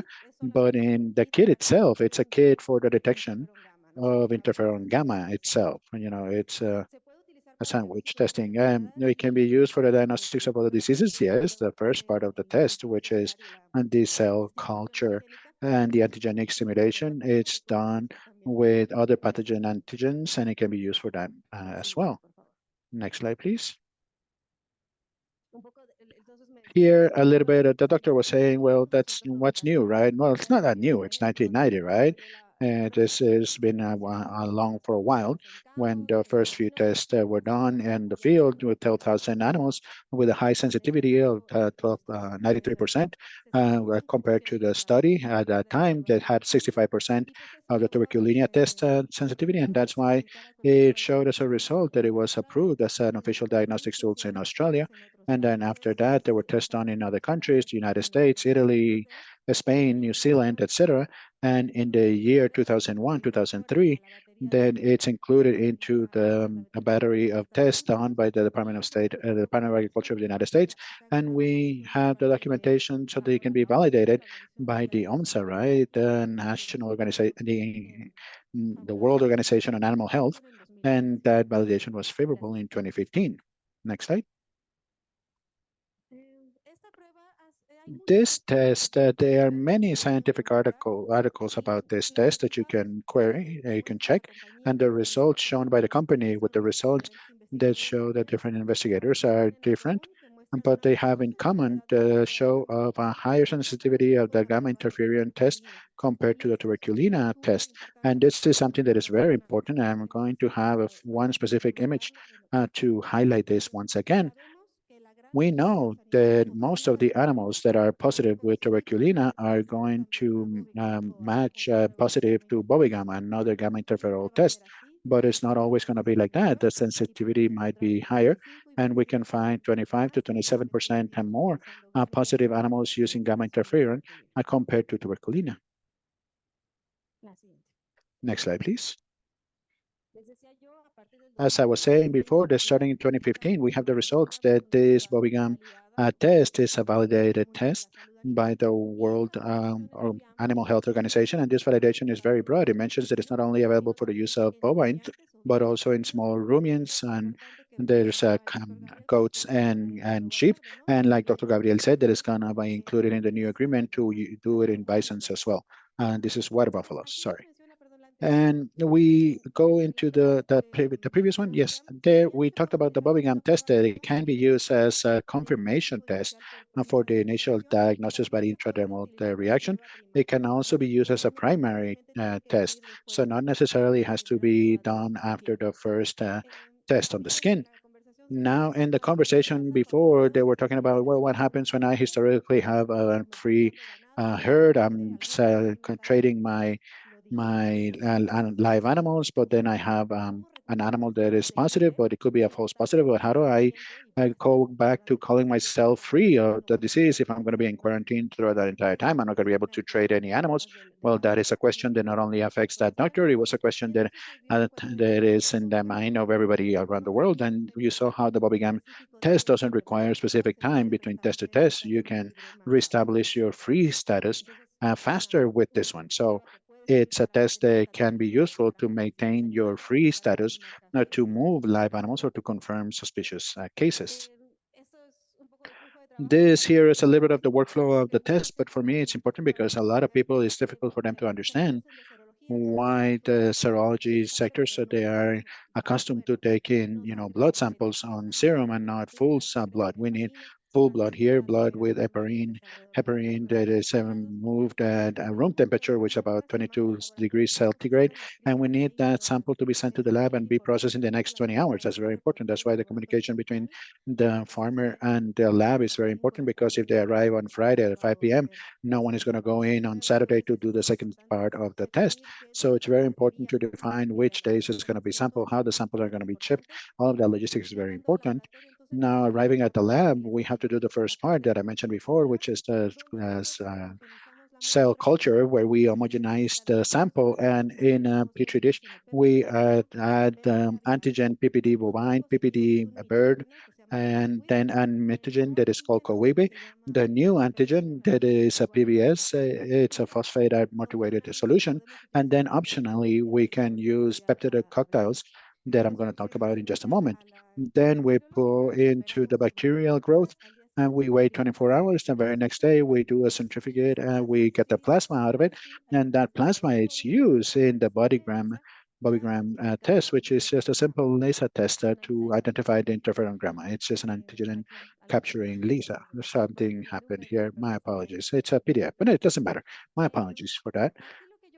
Here, I wanted to show you with this the sensitivity and specificity that we have in this test when using the PPD bovine and PPD and bird PPD antigens that, like I said before, are great sensitivity, are great to use, and a great level of specificity and sensitivity that is great, not perfect.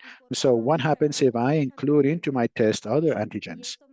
And this, I think it's important to mention to my presentation because I knew that we were going to talking about also about vaccination. And because I know that in the countries, there's a lot of paratuberculosis, which is a reality for us now. So what can we do to get better specificity? We can use peptide cocktails, which there are several investigations going on the matter. One of the alternatives is a cocktail that is commercially available right now that is called PCEC. And that antigen, basically, it's made of two antigens in itself, which is the XX6 and the PFC10. And why are important these antigens? Because they are not present in every strand of the ECG. The vaccine strands don't have these antigens. So we have antigens that can differentiate from the vaccine, from the vaccinated and the sick. And this is a good possibility, yes. Now, what happens when it's only two antigens, we expect to see the sensitivity compared to using PPDs, where there are a lot more antigens, to be less. High specificity is gonna increase it, yes, but the sensitivity is gonna reduce. So what happens if I don't want to sacrifice so much sensitivity? Then I can use another alternative, which is to continue to use the specific antigens, but then more. In this case, it will be the peptide cocktail, PCHD, that has the SAT6, CSP10, then the 3615, and three other proteins and microbacterial. So then that will not be to differentiate the BCG from the field strands, but it will help us differentiate in my animals that could have other microbacteria, especially for tuberculosis.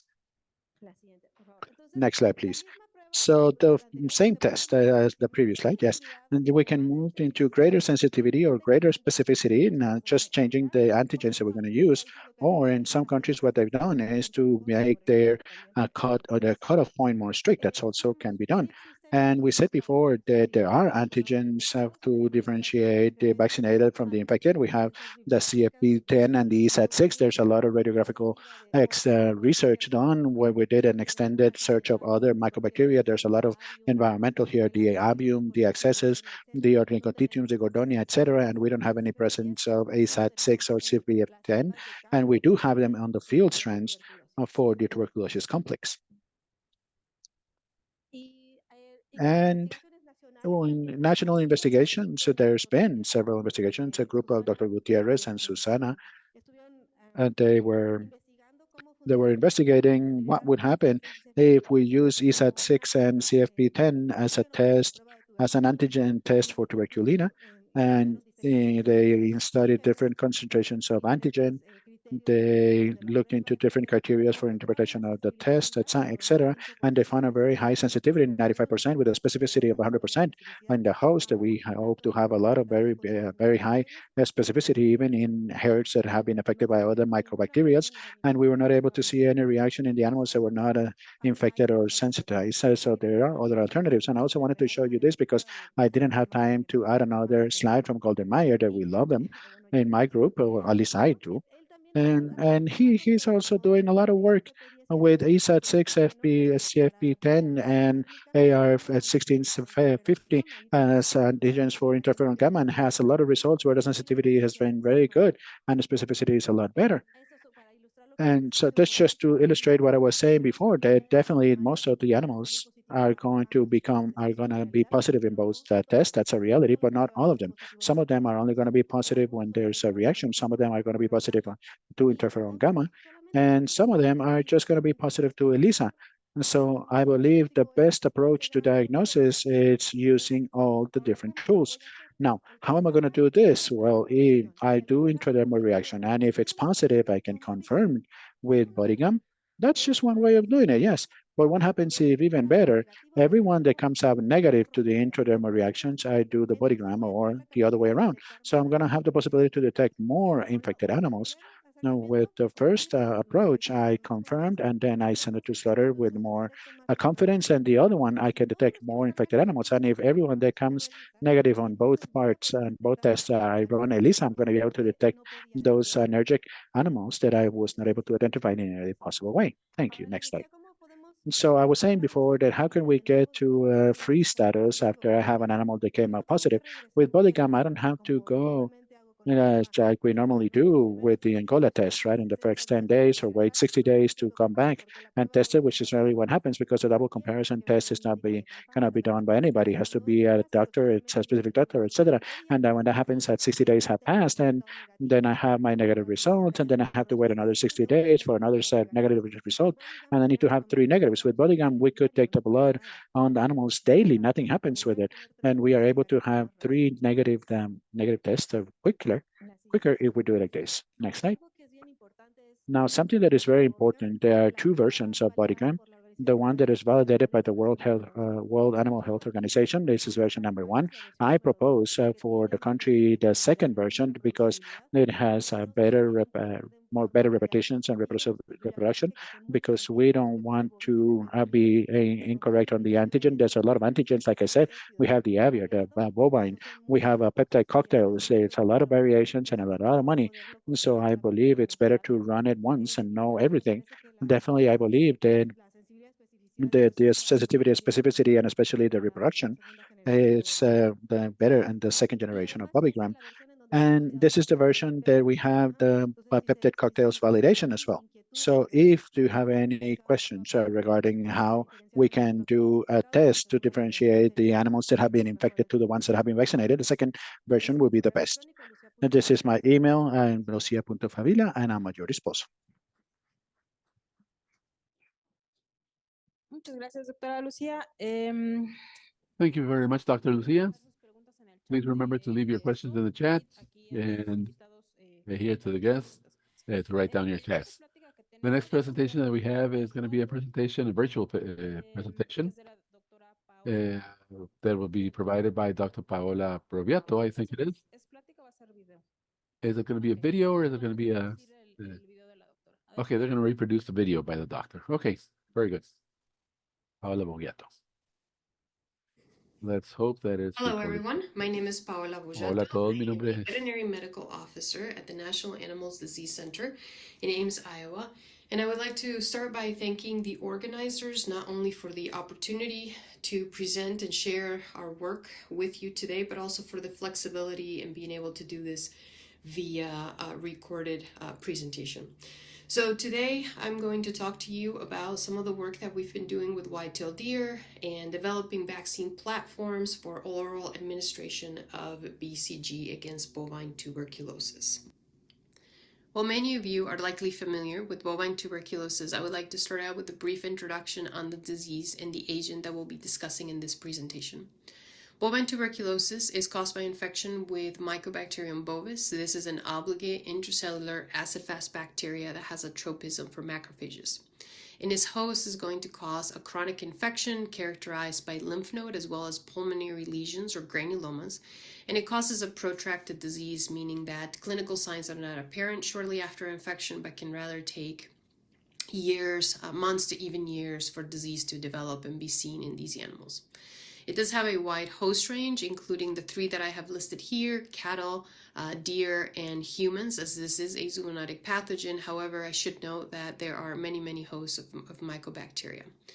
It does have a worldwide distribution, and it is estimated that over 50 million head of cattle are infected with M. bovis, causing an economic impact of $3 billion annually. Although I should also note here that these figures are outdated and that these numbers are likely to be much higher by today's standards.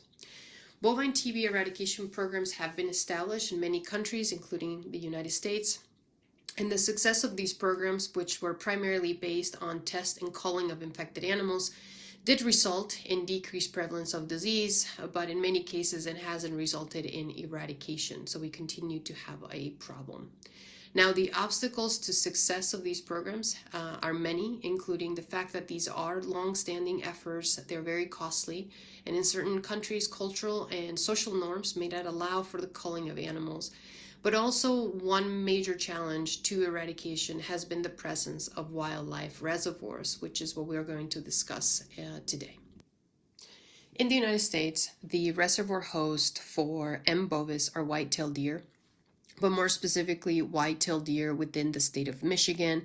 And then within the state of Michigan, the disease seems to be concentrated within the northeast corner of the Upper Peninsula, which is highlighted in this map here in the orange and the yellow. Now, disease in white-tailed deer was first reported back in '94, and this also became the first known report of a wildlife host in the United States for M. bovis. Since then, there's been ongoing spillback into cattle herds, or spillback of M. bovis into cattle herds, and DNA typing of deer as well as cattle isolates from this region has demonstrated that there's a high degree of homology between these strains, therefore suggesting or supporting the idea that there is disease transmission between these two species. Since the first identification of the disease in Michigan, there has been extensive surveillance as well as control measures that have tried to decrease not just the number of deer in this particular location, but also the disease prevalence. And while they have been able to decrease disease prevalence, they have not been able to completely eradicate disease from wildlife population or from white-tailed deer. And to this day, we continue to have 1 to 2 herds of cattle that test positive in this particular area. It is estimated that the disease prevalence in white-tailed deer in this particular region is of about 1 to 2%. So there's continued efforts to further decrease the prevalence of disease in white-tailed deer in Michigan. So one control measure that has been extensively studied but not implemented is the vaccination of free-ranging white-tailed deer against tuberculosis or against bovine tuberculosis. So in an effort to provide further information as to whether there is a vaccine that could be efficacious for use in deer, our laboratory has carried out extensive studies using M. bovis bacillus calmette-guerin, or BCG, which is the human vaccine against tuberculosis. So we have performed various studies using both parenteral as well as oral administration of BCG at different doses, and have demonstrated that the vaccine itself is safe for use in deer. However, it does not prevent experimental infection with M. bovis, which is very similar to what we have seen in cattle. The vaccine, however, does afford some level of protection in that it does decrease disease severity, which is characterized by fewer lesions as well as less severe lesions in these animals, and therefore decreased bacterial load in infected animals. So one hypothesis that we've worked under is that decreased lesion severity could translate into decreased bacterial shedding and therefore decreased transmission or decreased overall transmission. So while BCG may not be able to completely protect an animal from infection, it may be able to interfere with the transmission chain of the disease. So while our experimental studies demonstrated that BCG is safe and could be used as a vaccine in white-tailed deer, the vaccination of free-ranging white-tailed deer itself comes with its own set of challenges. 3 of the challenges that we identified and wanted to address under experimental conditions before we moved into the field were the administration, vaccine availability, and the assessment of immune responses following vaccination. So as far as administration goes, administering the vaccine to free-ranging populations or to large numbers of free-ranging animals was in itself a major challenge. And the goal was to utilize an approach that would require just passive uptake of the vaccine. So oral delivery seemed to make the most sense and the most practical approach to the administration of this vaccine. Secondly, we wanted a platform that would provide or that would deliver stable as well as live bacilli. So we needed to ensure that this platform would provide stability prior to the uptake of the vaccine. BCG is a live attenuated organism, and we know that we need live bacilli or live organisms in order to induce the appropriate immune responses that are needed for protection. Secondly, as far as vaccine availability goes, we needed to deliver sufficient numbers. So from our own studies, we've known that an appropriate dose is necessary, which I will discuss a little bit later, but 10 to the 8th oral delivery of 10 to the 8th organisms was the appropriate dose, so we needed a platform that would allow us to deliver that many organisms at once.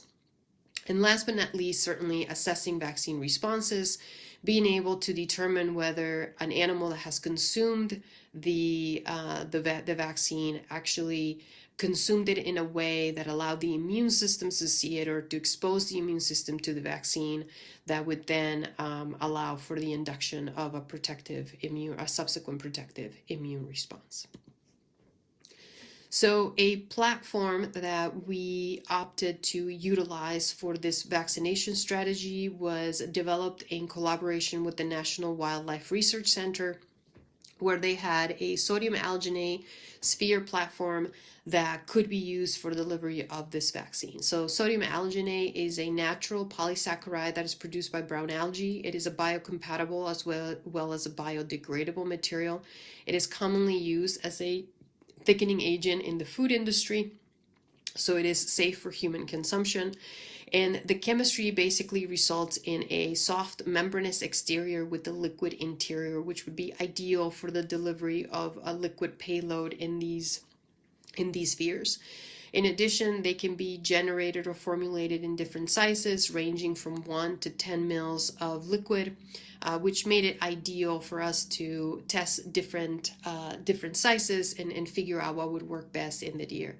Here in the top right-hand corner, you have an image of what these spheres look like.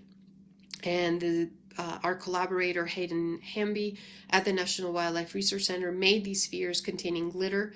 I don't think it's often that you get to mix science and glitter, so when given the opportunity, we decided to take it. So here you can appreciate the size of the spheres and then also the liquid that is contained on the inside.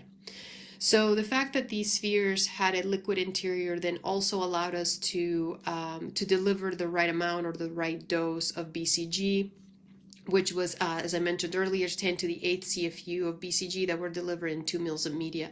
And we went with the 2 mil size for these spheres based on the size of the animals that we had on our campus that would be vaccinated, that we would be using these spheres on.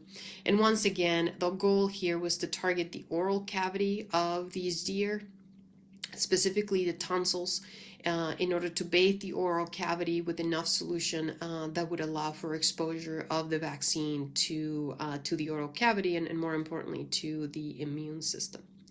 So having a platform that we could use to safely deliver the right amount and viable BCG, we decided to test this using an experimental controlled study.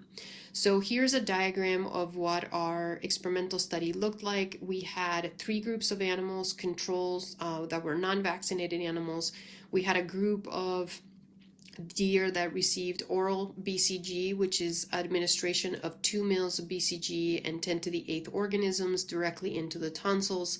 And then we had a third group, which were our sphere BCG vaccinated animals that received these spheres, that were hen-fed these spheres containing 10 to the 8th CFU of BCG. So we collected blood samples prior to vaccination and then at different intervals post-vaccination.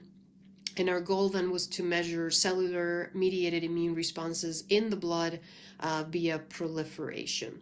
So the reason we focus on T-cell responses is that from our cattle studies and from various other studies in other species, we know that T-cell responses are critical, specifically CD4 positive T-cell responses are critical for protection against bovine TB.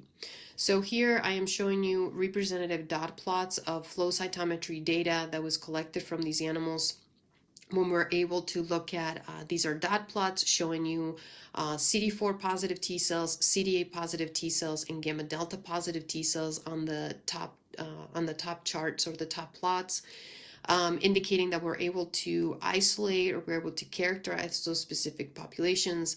And then using an in vitro recall response assay where we stimulate cells with PPDB, we can then look at the proliferation of these cells. Now, proliferation is measured via cell trace violet.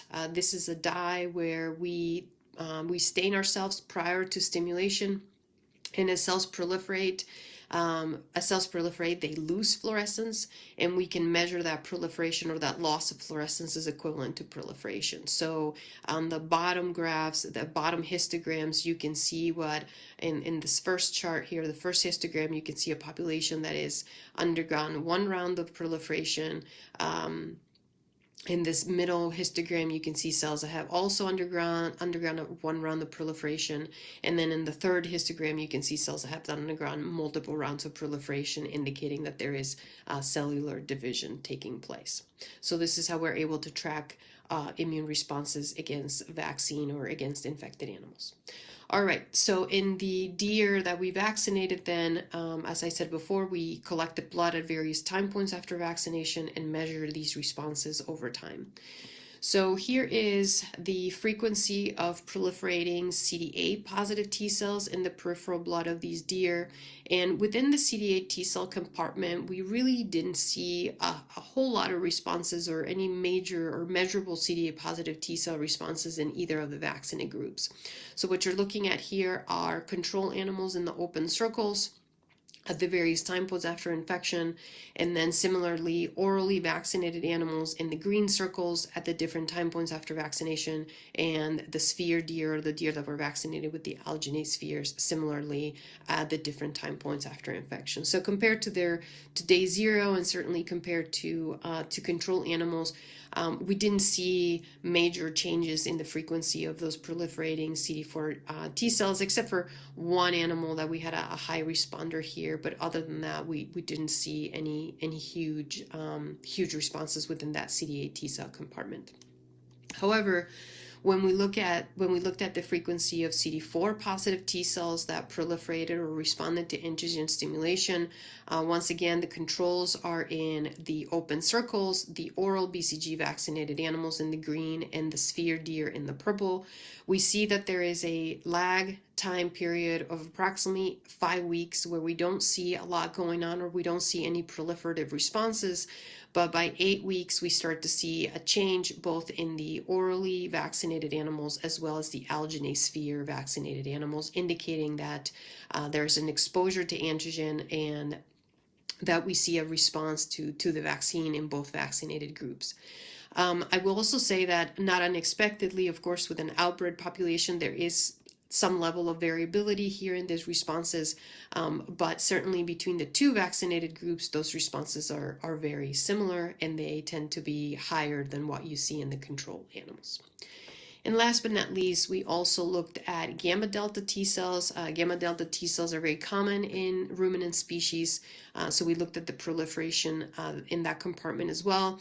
And similarly to what we observed in the CD4 T cell compartment, we do see some level of proliferation that's occurring in our vaccinated animals, both in the oral BCG as well as the sphere BCG vaccinated animals. These responses tended to be higher in magnitude than the CD4 positive T cell responses. That's not necessarily surprising. And similarly to the CD4 T cell responses, we also see some level of variability, which is not unexpected. So to conclude, so there's some summary and conclusions for what I've shown you so far. We demonstrated that allogeneic spheres are palatable to white-tailed deer, or at least our captive deer. They are readily consumed, which ensures the uptake by the target species.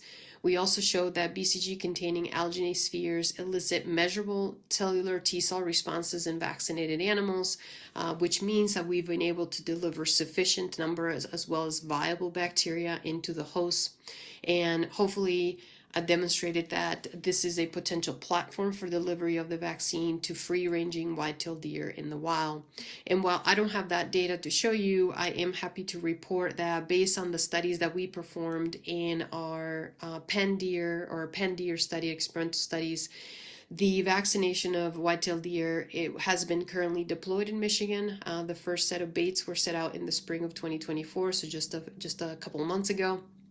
And those studies are currently ongoing, so we will be able to determine whether this vaccination strategy may be useful for vaccination in wildlife populations. And with that, I would like to take some time to acknowledge all the folks that have made this project possible. starting out with the Bovine Tuberculosis Research Group at NADC, Dr. Mitch Bulmer and Dr. Carly Knipe, as well as my student Haley Greiman, who did all of the work analyzing the T-cell data.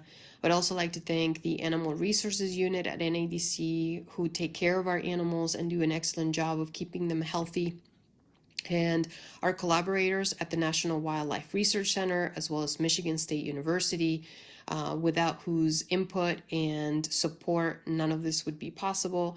And certainly would like to thank the USDA for providing funding for these studies. So with that, once again, thank you for your time. Thank you for the opportunity to present to you. And while I cannot take any questions, my contact information should be available. And if anybody would like to reach me via email, I will look forward to those questions. So thank you. Bueno, perfecto, muchísimas gracias. En efecto, la doctora Paula no está disponible por cuestiones de agenda, pero le agradecemos que nos haya Okay, mostrado. thank you, Dr. Paula. Effectively, she is not available because of her agenda, but we are happy that she gave us the results of the vaccination. Now we are opening the floor for everything that is related to the vaccination, which is a topic that is very prevalent and important here in Mexico, at least. In that sense, I give the warmest welcome to Dr. Feliciano Villanhuaco. Feliciano Villanhuaco from the National University of Querétaro, so that he can talk to us about improvements of the strategies of vaccination against bovine tuberculosis. Welcome. Thank you. Thank you.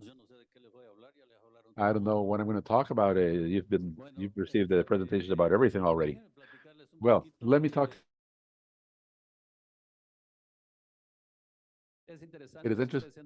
If you have noticed, en el mundo cuenta de que la tuberculosis noticing that TB is somewhat difficult to eliminate. Well, the road is set on vaccination. And it turns out that many of those countries that are planning to vaccinate, and some of them are already vaccinating, is that they have a prevalence of a very low prevalence of a TB, very low compared to what we have in Mexico. And in Mexico, we have been thinking still to see if we vaccinate. It's something that is completely incoherent. We have been trying to implement a vaccination on dairy cattle. I don't have to talk to you anymore about this. You already saw the previous presentations. And in Mexico, the focus of TB is on dairy cattle, on milk cattle.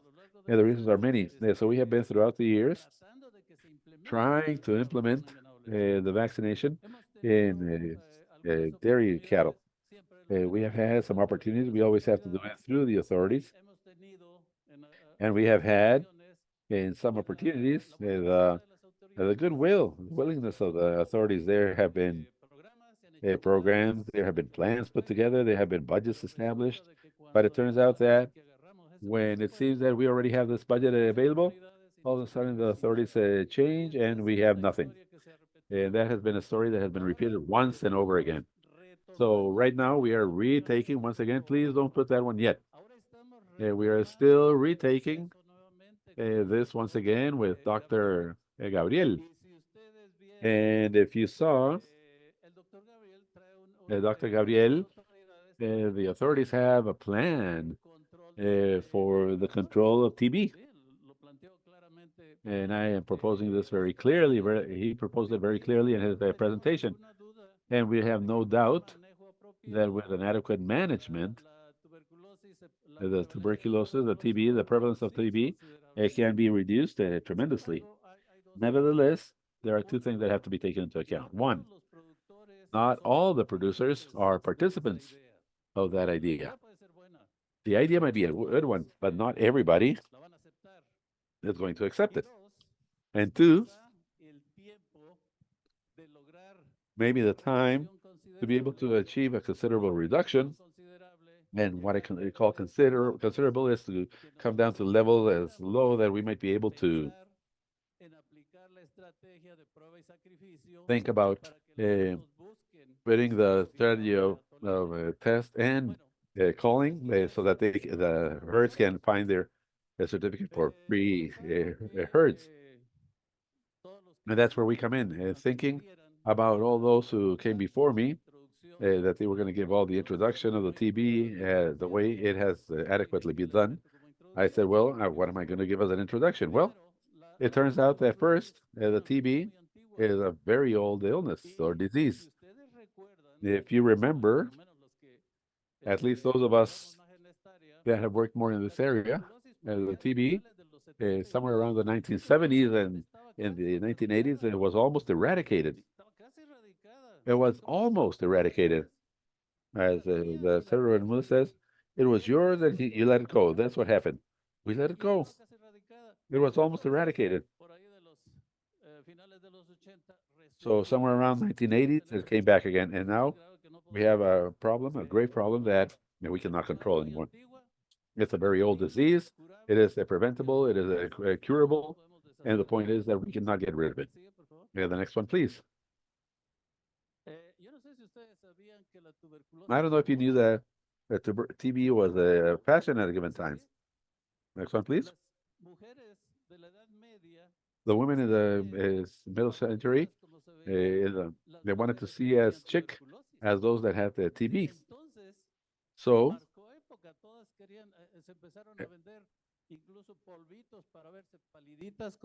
they even started to sell powders to look as pale as those that were infected with TB looked like.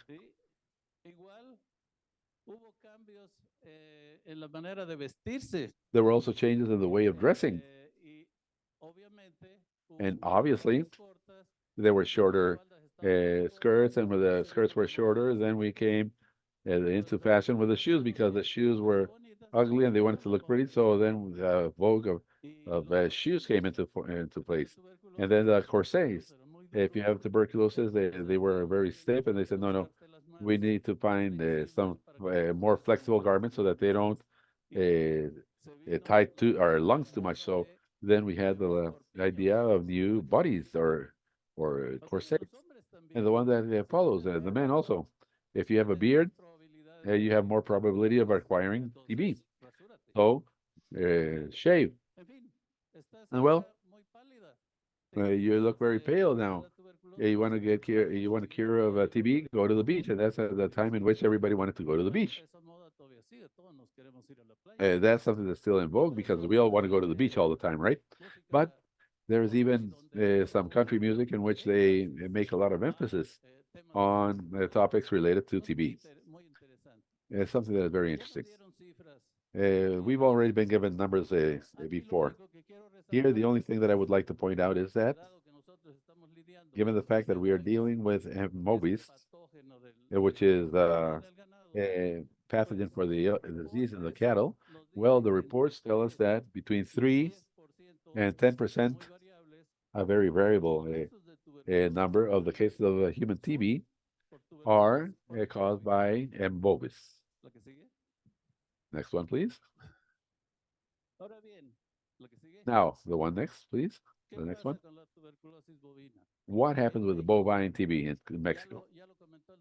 It has already been mentioned by Dr. Gabriel. 86% of the territory, national territory, is recognized as almost free of TB, or what they call an eradication phase. Okay, the next one.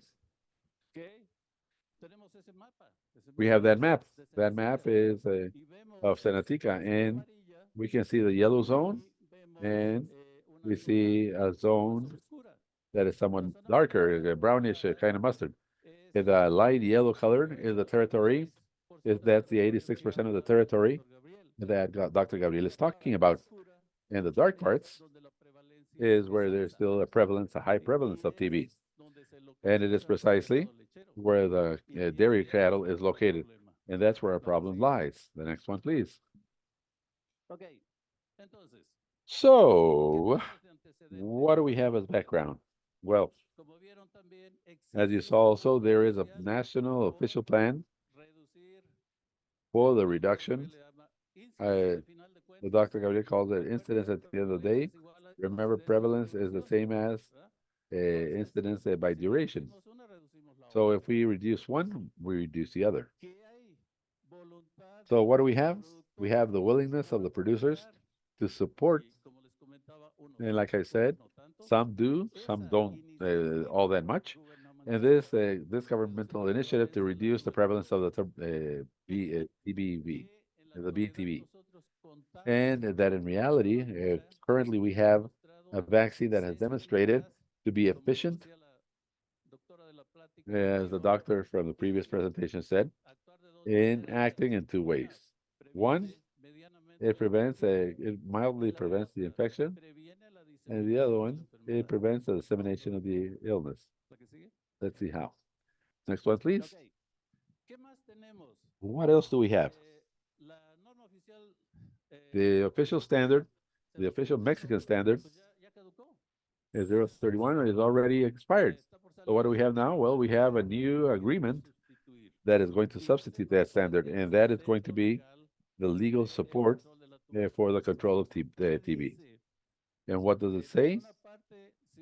In a part, it was sent to us for comments and so forth, and probably the majority of you know it. It says that the specialized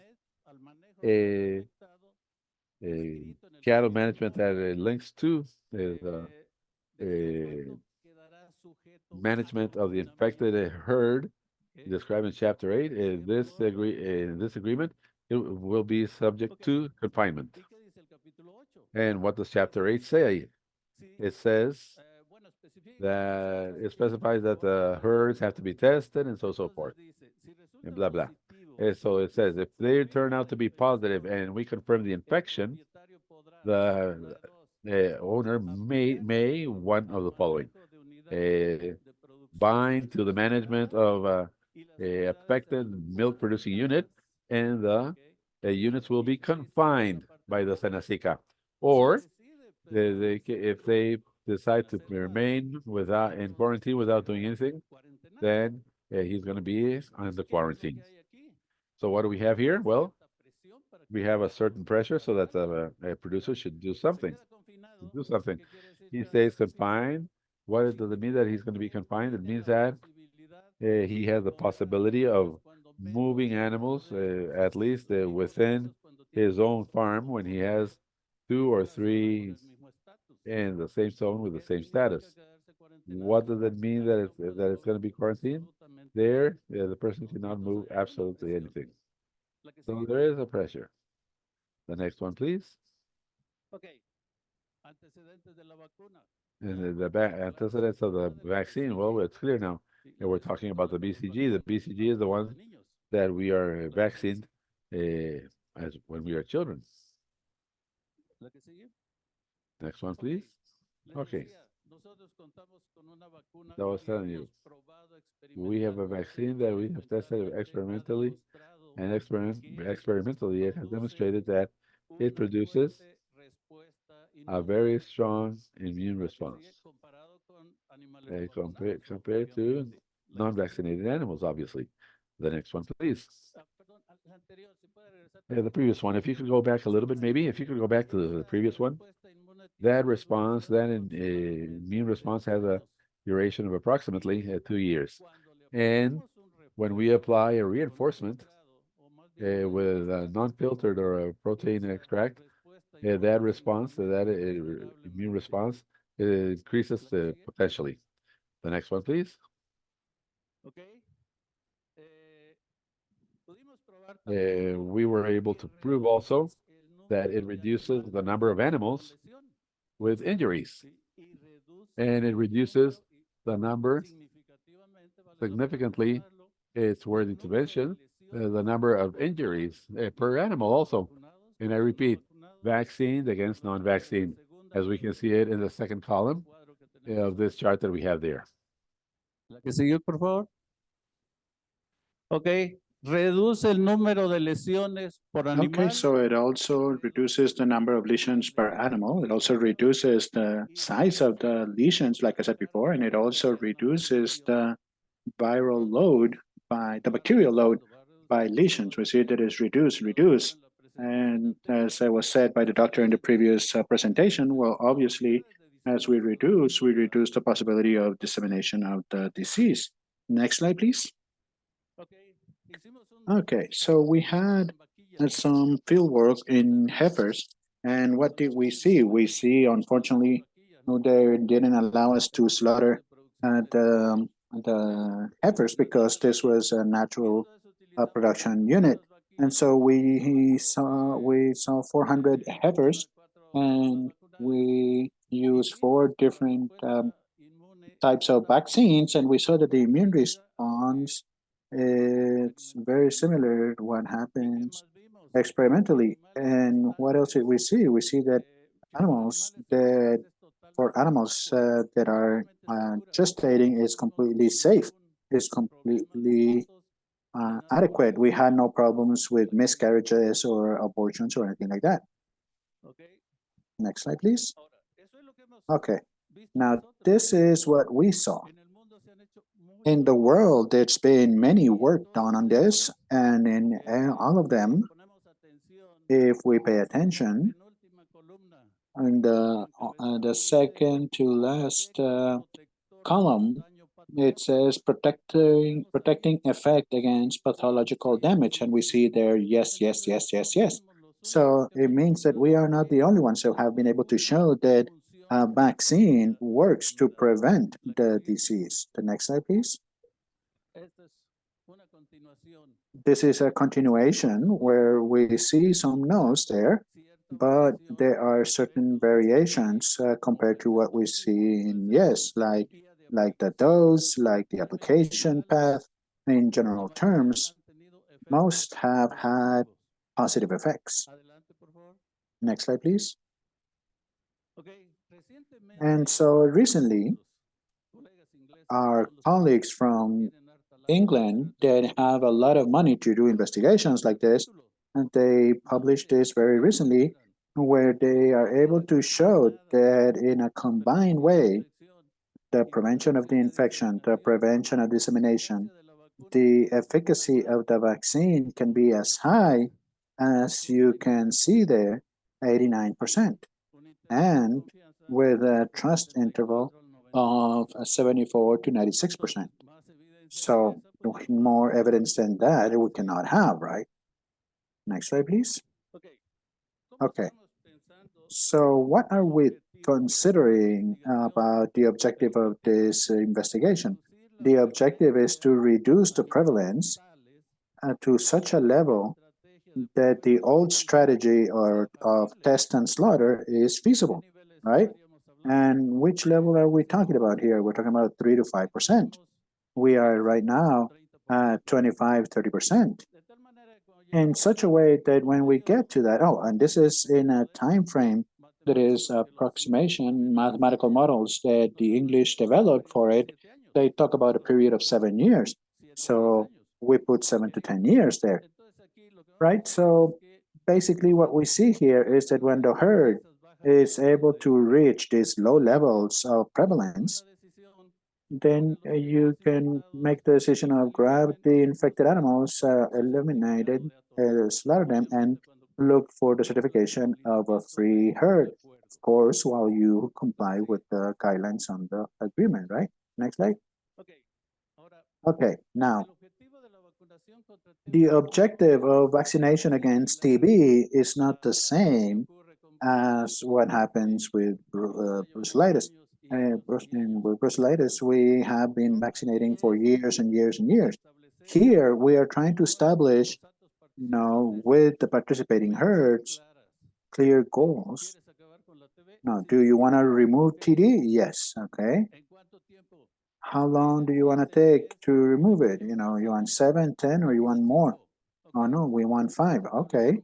So then you have to set your work plan, right? If you want to get rid of TB in 5 years, you have to do this, this, and this. Okay, the activities and the time frames, and that has to be clear.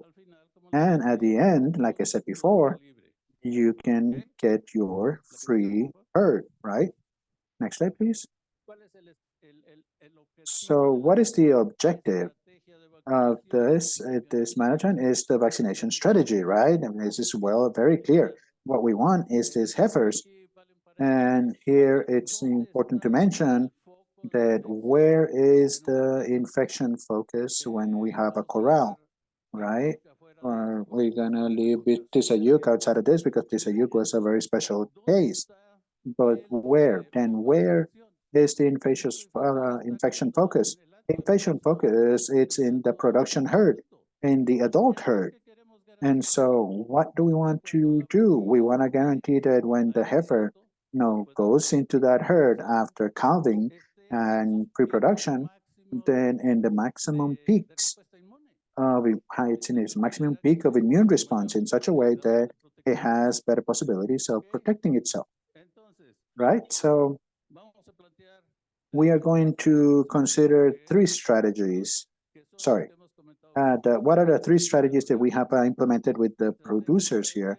But strategy can be just create a customized treatment for the herd, right? So the first thing, we're going to take the heifers, right? The cows. We're going to have the cows, same as we do with brucellosis, and we're going to start vaccinating the cows. Now, different from the other work that have been done out on the field, we propose applying the BCG and then a booster about a month and a half away, and then a booster with a protein extract, okay? And these calves, they will grow up to become heifers, and when they're going to go in 2 or 3 months before calving, then we can create another application or a booster shot with that protein extraction, just that protein extraction to once again stimulate the immune response, since we have been able to observe that the duration of the immunity takes about 2 years. Next slide, please. So we can go directly to heifer vaccination, right? We have the BCG, we have the booster, and that's it. Then it goes into calving, then goes into production, and we are sure that it's protected. Next slide, please. Okay. Now, if there are other interested, and you want vaccinate the entire herd. You want to vaccinate the entire herd, we'll vaccinate the entire herd. And it's been shown that although the vaccine doesn't protect the ones that are already sick, it doesn't make them sicker anyway. So what can we gain from it? Well, we can, deny any more susceptible host to the disease, right? And vaccination afterwards? No. What do we do afterwards? Well, we take on the cows, right? And then we start in the cycle again, like we were working with brucellosis, right? When we have the vaccine every 3 or 4 months, after the 3 or 4 months, then the booster before calving, and that's it, right? And then we continue the same procedure, always with the same goal in mind. Next slide, please. So what are our conclusions? Our conclusions are that vaccination against tuberculosis are a tool that can help significantly to reduce the elimination timeline of this disease in the dairy herds in Mexico. Now, we will see in terms of timeline, that's of course understood that if we start with only the cows, it's going to take a little bit longer, right? If we start with the heifers, it might take a little bit longer. But if we start with the entire herd, we're going to get there faster. So that's what I was trying to say, that it depends on the farmer here to determine which strategy they're going to select. And after they have set their goal, what is the goal that they have established? And right now, what we have are many interested parties. I believe that we are completely overwhelmed by the demand now. For a long time, we have considered establishing 3 different work modules, one in Querétaro and another one when we have Dr. Tania from Holstein, Mexico, that is working with us to plan on Querétaro with Holstein in Mexico. And we have the interest of the Union of La Laguna Regional Livestock Organization. And I was scared by the number of animals they have there and the interest that they have. And we have another module that is about to start in Aguascalientes. So the demand is there. The availability from the authorities is there. what is different now compared to before? That before we were waiting to get economical support, right? But now that problem, we don't have it anymore. The farmer is able to say, okay, how much is this going to cost me? I will pay out of my pocket and go ahead and do it. We are not allowed to sell the vaccine because we are not a manufacturer of vaccines. Then Lucy, I need your card because I will definitely want to talk to your lab about this. But for field tests, we can provide it, and then we have our doors open. The only thing that we need is to have the vaccine in hand, and here with Susie as well. And I was sending the information on this new test run that it's going to be able to differentiate the vaccine, that it's a natural infection with tuberculosis, with bovis, but it's still very expensive, right? And that's another situation that I'm dealing with constantly, where they tell me, well, no, I want that live test, and I laugh, and with the ones that I have a good relationship, why do you want a live test if you never do anything about it? And now you're telling me that you want a live test? You've never done any prevalence testing. And so anyway, what am I trying to get at here? Is that we have a herd that has an infection, right? And think about it like this: we have an input and an output. We open the faucet to put water in, clean water in. It goes through the herd and it washes all the dirt away. The more we open the faucet, well, the faster we're gonna have a cleaner herd, and that's gonna depend on the decision of each farmer.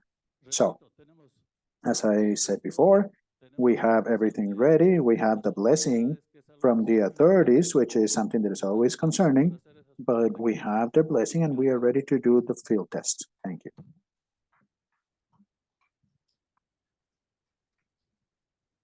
Muchas gracias, Dr. Feliciano. Thank you very much, Dr. Feliciano. I'm sure that there are going to be a lot of questions. We'll just have them at the end of the block. The next presentation, it's a remote presentation from Dr. Carly Canipe. How are you, Dr. Canipe? Can you hear us? I'm doing well, thank you. Perfect. Can you share? Yeah. All right, is everything displaying properly? Yes, we are ready to go. All right. Well, thank you everyone for joining me today on this third day of this workshop. I have been blown away by the quality and the diversity of the research that's been presented, and I feel quite honored to be a part of the workshop and being able to share what we're doing in the United States at the National Animal Disease Center. Now, before I get started, I wanted to send a quick shout out to the interpreters that we've had. They've been doing a fantastic job, and without them, this workshop couldn't be what it is today. So thank you guys very much. Now today I'm going to present to you on the histopathologic differences that are in granulomas that form in BCG vaccinated and non-vaccinated cattle that are experimentally infected with bovine tuberculosis. You'll see some parallels to other experiments that were presented earlier, but hopefully I can still keep it quite interesting for you guys. Now, this was a published paper, and if you find it easier to follow along with the publication, please feel free to use the QR code. It'll also have more details than I'm presenting here today. So as I said, you've already gotten a lot of great history and background about the etiologic agent and how it spreads and the disease that it causes in cattle and people. So I've taken out a lot of those slides to kind of keep it short and sweet. But what I do want to focus on is the actual lesion that is the hallmark lesion of bovine tuberculosis. And of course, that is the granuloma. Now, granulomas often form in pulmonary lymph nodes and in the lungs, as well as in head lymph nodes. And as we heard earlier from Dr. Gutierrez, that can form in extrathoracic lesions, such as in the udder, in the eye, in the CNS, and also places like the kidney, liver, and GI lymph nodes. In our lab, we use an aerosol infection model. So we most commonly see lesions in the pulmonary lymph nodes and the lungs. But in natural infected animals, we often see lymph nodes of the head being involved, as well as in the GI lymph nodes. Now, this is an example over here of a section of lung, and it has a discrete granuloma in it that is encapsulated. And you can see the exudate here is between liquefactive and caseous. Over here, we have two different lymph nodes from two different animals. The top one is the tracheobronchial lymph node, and the bottom is the mediastinal lymph node. And I show these two animals because you can see they present the disease very differently. The upper animal has larger discrete lesions that are separate from each other, while the bottom animal has more of a miliary kind of disease where it's very grainy and it's hard to parse out different granulomas from each other. What I'd also like to show, is that up here, this is a picture taken from a book published in the 20s. And while it shows granulomas on the lung surface, which we often see, it also shows the massive size that some of the lymph nodes can attain. And so up here are the two tracheobronchial lymph nodes, while down here is the mediastinal lymph node. And what I think is important about this is that these lymph nodes can become so large that they start to impinge on the vagus nerve and the esophagus, which run right below it. And this can cause the animal to bloat repeatedly and ultimately lead to its death. And even in experimental infections, we do sometimes see that. So before I showed you what the disease looked like grossly on necropsy, but then we also have to look at the disease microscopically. And the granuloma actually has a pretty characteristic pattern.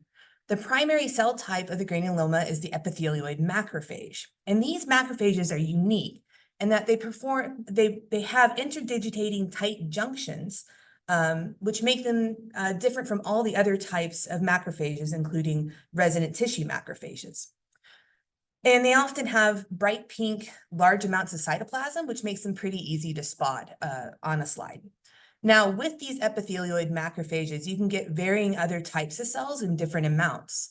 These can be lymphocytes, which can be present in large numbers and even form tertiary lymphoid-like follicles. You can get multinucleated giant cells, and these are the Langhans or horseshoe-shaped type. You can get neutrophils, fibroblasts that form a fibrous capsule, and of course, you can get dead and dying cells, which form necrosis and mineralization. And what I really want to point out here is that granulomas are dynamic structures. We know there's a lot of cell trafficking in and out. And so when we look at a slide, we're really only getting one picture in time. Oftentimes in what we consider early or young lesions, we'll see more neutrophils. And then obviously you can tell that with fibroblasts, they're not going to be able to lay down collagen capsules on day one. These take some time to form. So we have to just keep that in mind anytime we do a histologic study. So that was kind of a schematic drawing of what a granuloma looks like, but this is actually what one would look like under the microscope. This is a granuloma in the lymph node of an animal. And what you can see is even this far back, you can see that there is a pattern. And if you look on the inner part, it's kind of like a bullseye. The most inner ring, which is this irregular shaped area, that's kind of light pink to purple and it's very granular. This is our necrosis, or our dead and dying cells. The very dark purple is the mineralization. And outside this necrosis is a light pink ring, and that is our epithelioid macrophages. Now, kind of blending into this ring and this nice purple color are our lymphocytes. I failed to mention there are also some multinucleated giant cells up in this far left corner. Now, outside the ring of lymphocytes is a dark pink capsule, and this is made of collagen. So on the right here is just where it's a little bit closer up, and you can see that the macrophages here have a very light pink, but very large cytoplasm. Again, we've had some excellent history and background on the BCG vaccine. And so I kind of kept this really short. The main point I want to make here is that we know that in cattle, BCG vaccination does not prevent infection, but we do know that it decreases the number of gross lesions at slaughter and also decreases the severity of these lesions on histologic examination. Now, the problem is variability, and there are published reports between 0 and 100% variability, so the whole span of the spectrum. In general, we say that the average is about 67.4%. This might be slightly on the high end, but again, it can vary quite a bit.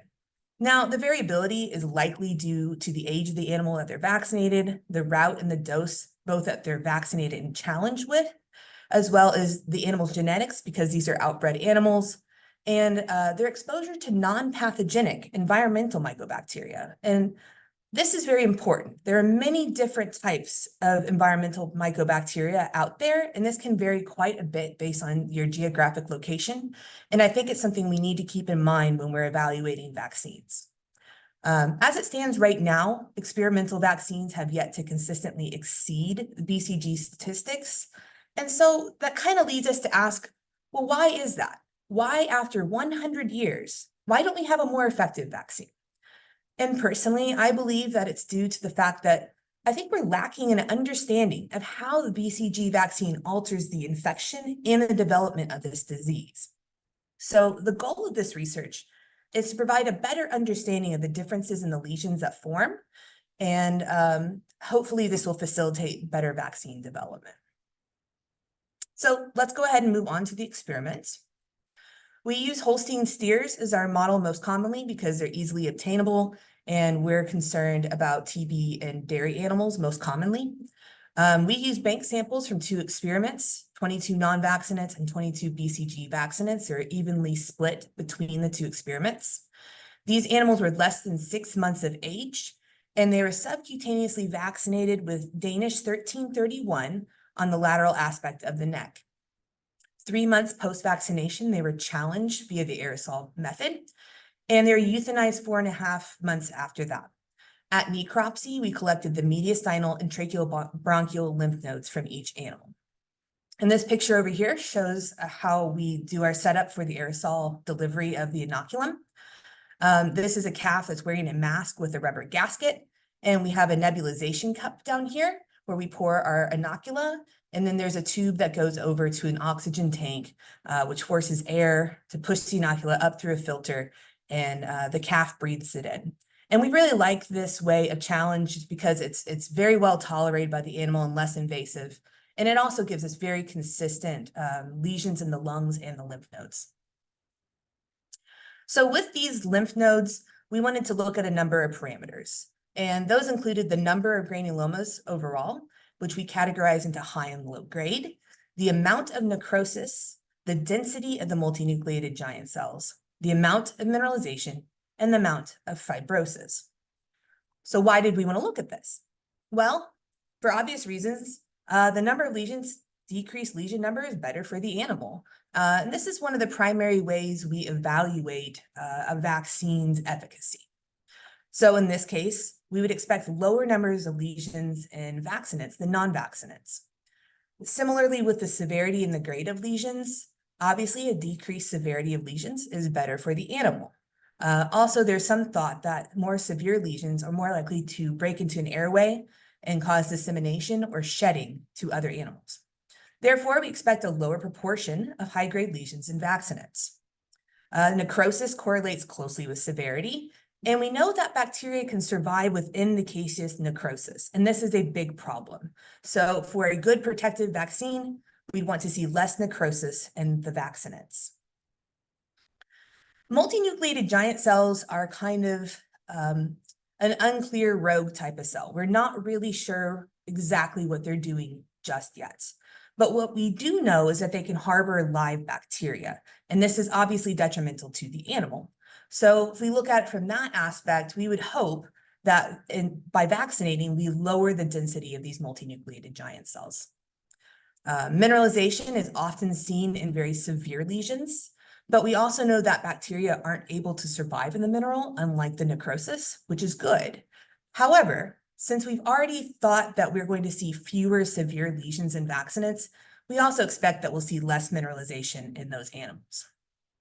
Finally, fibrosis is thought as of walling off the bacteria and containing the infection, and this is protective.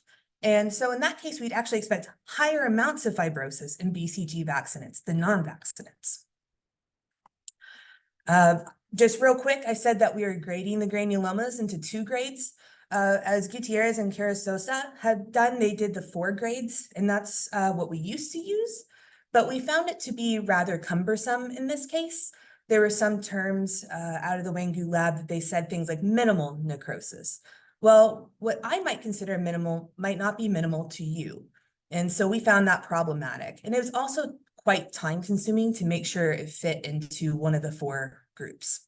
So instead, we streamlined it and just had 2 grades of high and low. Low grade animals or low grade lesions were said to have less than or equal to 10% necrosis. And we thought this represented an amount that not only was easily to visually measure, but also it would be an amount that the animal could handle and resolve on its own. While high grade lesions, which would have greater than 10% necrosis, or they're multicentric or coalescing, would be much more difficult for the animal to get under control. So we found this system to be faster. It was impartial because we added a number to which grade it would belong in. And the bottom line was that it still communicated the goal of the vaccine evaluation, and that was disease severity. All of our slides were scanned into the Halo imaging software, and we would annotate each of the slides. And this is the example of our H&E stain. And what we would do is we'd outline each cell or each granuloma based on the severity. So green was for high grade, yellow was for low grade, and then we'd also outline the necrosis. So this would give us the area of the granuloma as well as the area of the necrosis. We'd also then individually put pins down anytime we saw a multinucleated giant cell. And multinucleated giant cells for us were defined as having 3 or more nuclei. So what we would do is start with a slide that looks somewhat like this, and at the end of annotation, it would look like this. So that was only for some of the parameters. For other parameters, we required special stain. So for mineralization, we required a von Casa stain, which stains calcium black. The problem with mineralization is that the mineral is a lot harder than the surrounding tissue. And often on the microtome, it would flake out, leaving these big white holes. And so what we had to do is go through and annotate all that white space to make sure that it would ultimately be counted as area of mineral. Then we outlined all the different granulomas and applied a filter that measured all the amount of black staining. And that's how we got the total amount of calcium or mineral in our lesions. Similarly, we did this with fibrosis. We used a Mason's trichrome stain, and this stained collagen blue. And so what we did is outlined the granulomas, and we applied a filter that would measure this dark blue, not only in the periphery, but also centrally, which you can see in this image. And that gave us the total amount of collagen present in the tissues. So just a quick recap of those 3 stains. Through the H&E, we got the total number of granulomas, the grade of granulomas, their area, the amount of necrosis, and the number of multinucleated giant cells. With the von Casa, we measured the amount of mineralization, and with the Mason trichrome, we did fibrosis. So what did we actually find? In terms of granuloma number and severity, we looked at a total of 1,770 total lesions. 417 were from vaccinants, while 1,353 were from non-vaccinants. And so as you can see, vaccinants had significantly lower numbers of granulomas than non-vaccinants. Great, that is exactly what we're hoping to see. Now, when we start to look at the proportions of high and low grade granulomas present in vaccinants and non-vaccinants, we were surprised to find that they were just about equal. It was about 50% high grade and 50% low grade, regardless of vaccination status. So again, BCG reduces the number of granulomas, but it does not change the proportion of high and low grade granulomas that are present. As far as granuloma size, if we took all the granulomas together, we didn't see a difference. But when we started to look at the high grade lesions, we saw that BCG vaccinants averaged smaller high grade granulomas than the non-vaccinants. Also, I'll point out that the vaccinants high and low grade were more similar in size than the non-vaccinants, in which case the high grade lesions were much larger. Now, BCG vaccination did have a marked response on the amount of necrosis. And as you can see, even if we didn't look at the grade, the vaccinants had less necrosis than the non-vaccinants. Specifically, though, this is really due to the high-grade lesions. Remember, our low-grade lesions had to have less than 10% necrosis in order to be considered low-grade, but the high-grade is really where we start to see the difference between them.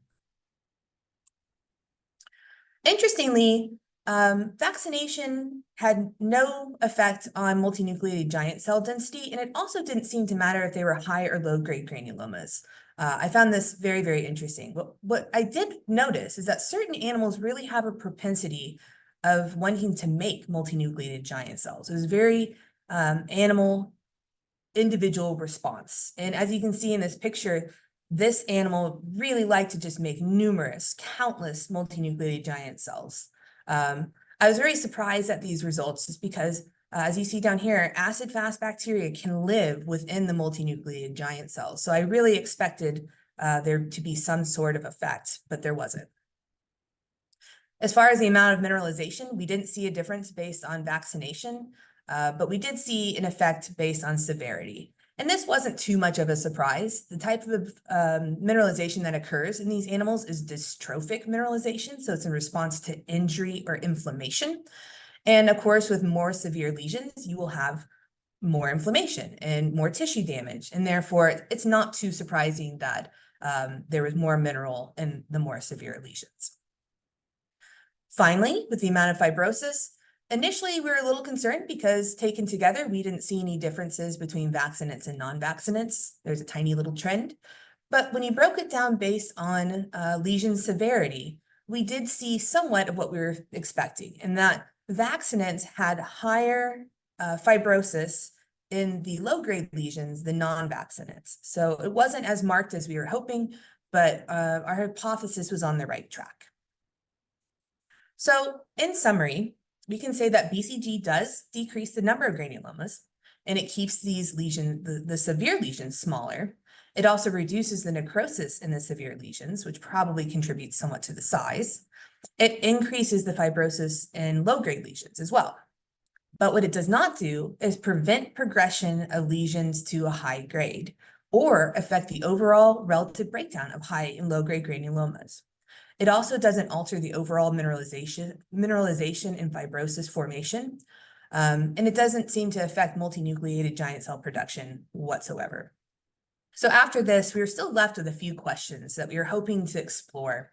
And in regard to the fibrosis differences in the low-grade granulomas, are these healing lesions? How could we tell if they're healing lesions? In cattle, we can't follow individual granulomas like we can in macaques. We can't do PET scans.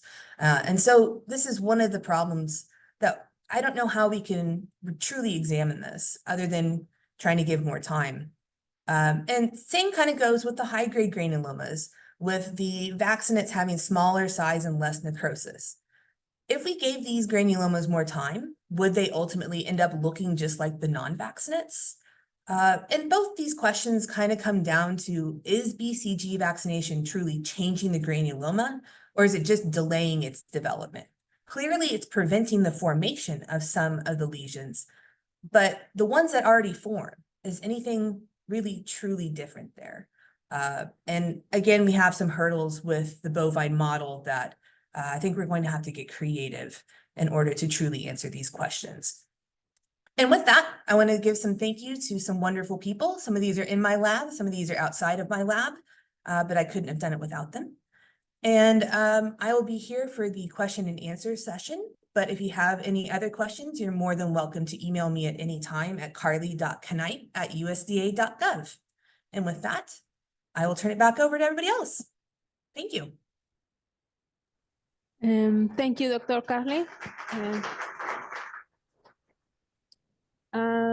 Ahora nos movemos a nuestra última plática de esta sesión y de este. Okay, we will go into the last presentation of this session, and we go back to Dr. Olga Andreskaya for the last presentation. Dr. Olga, are you there?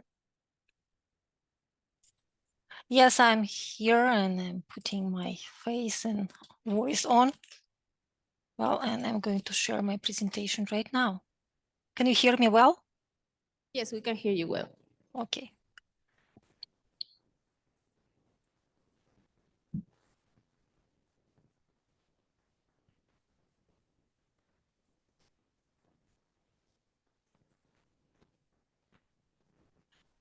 Well, good afternoon, everyone, and what a wonderful and long day was today.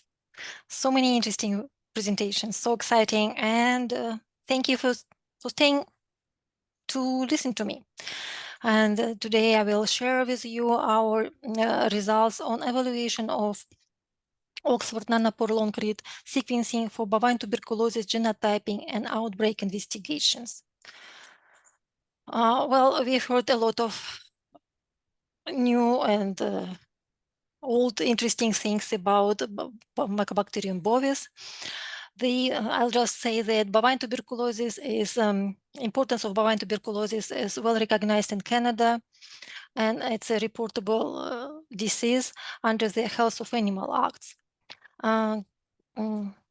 The importance of disease actually was recognized more than 100 years ago when National Bovine Tuberculosis Eradication Program was established in 1923. The Canadian Food Inspection Agency, or CFA for short, is responsible for implementation of this eradication program. The main elements of this program include wildlife reservoir management, farm and slaughterhouse surveillance, the incident response through test and call strategies, and epidemiological investigations.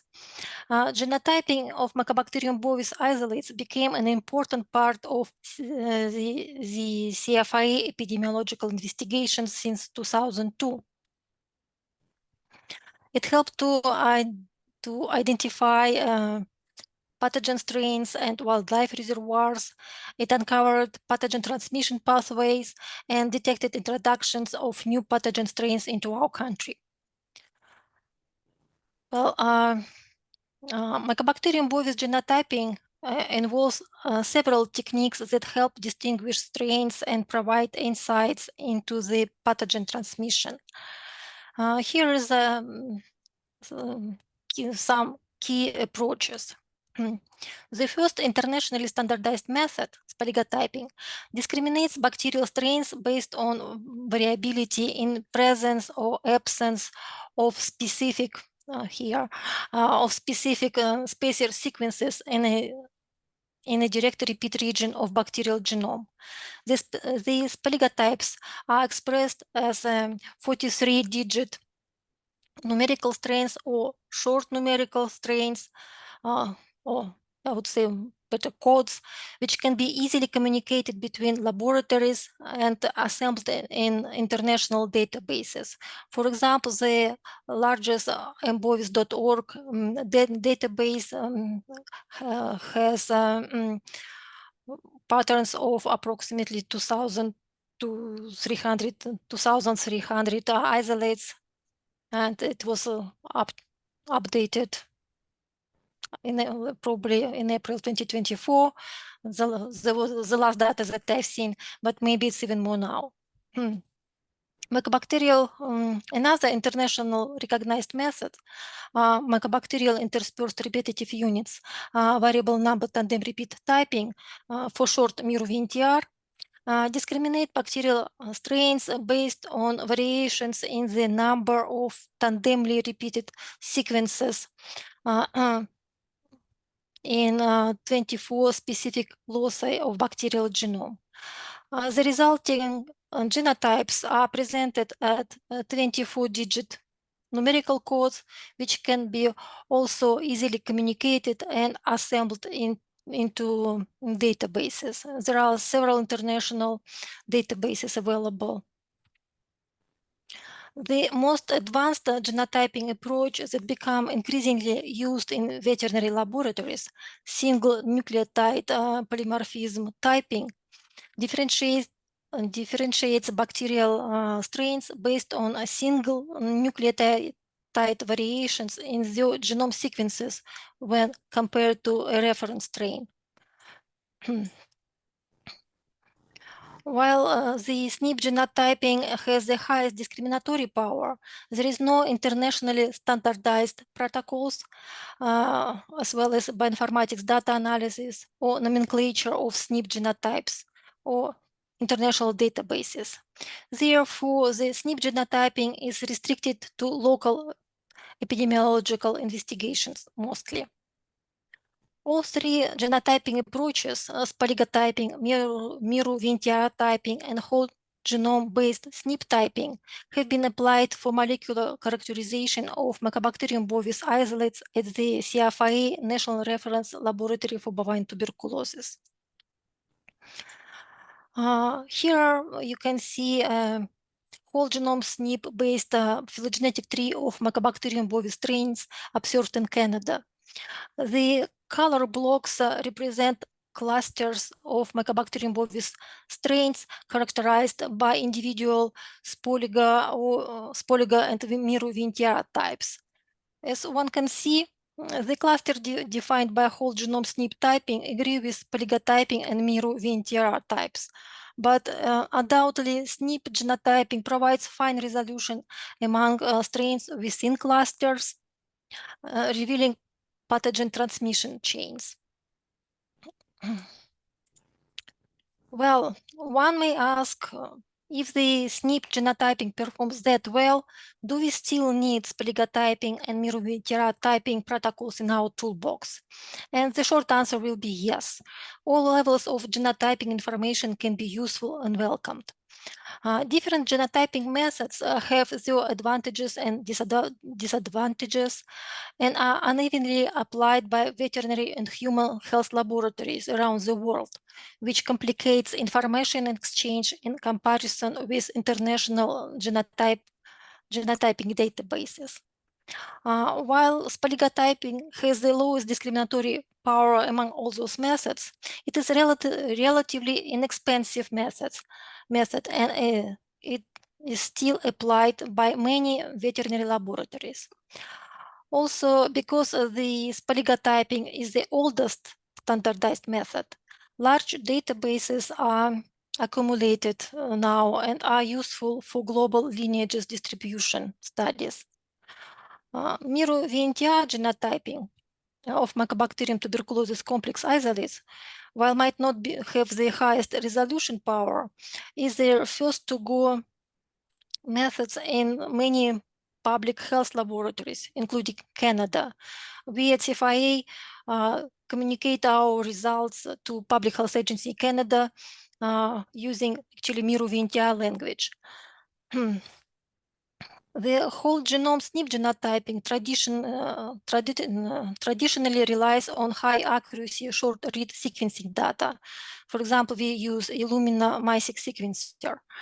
While the SNP genotyping has the highest discriminatory power, it relies on high-end capital equipment, which is expensive to procure and maintain, and it is not cost-efficient to analyze very high priority and isolates in low numbers.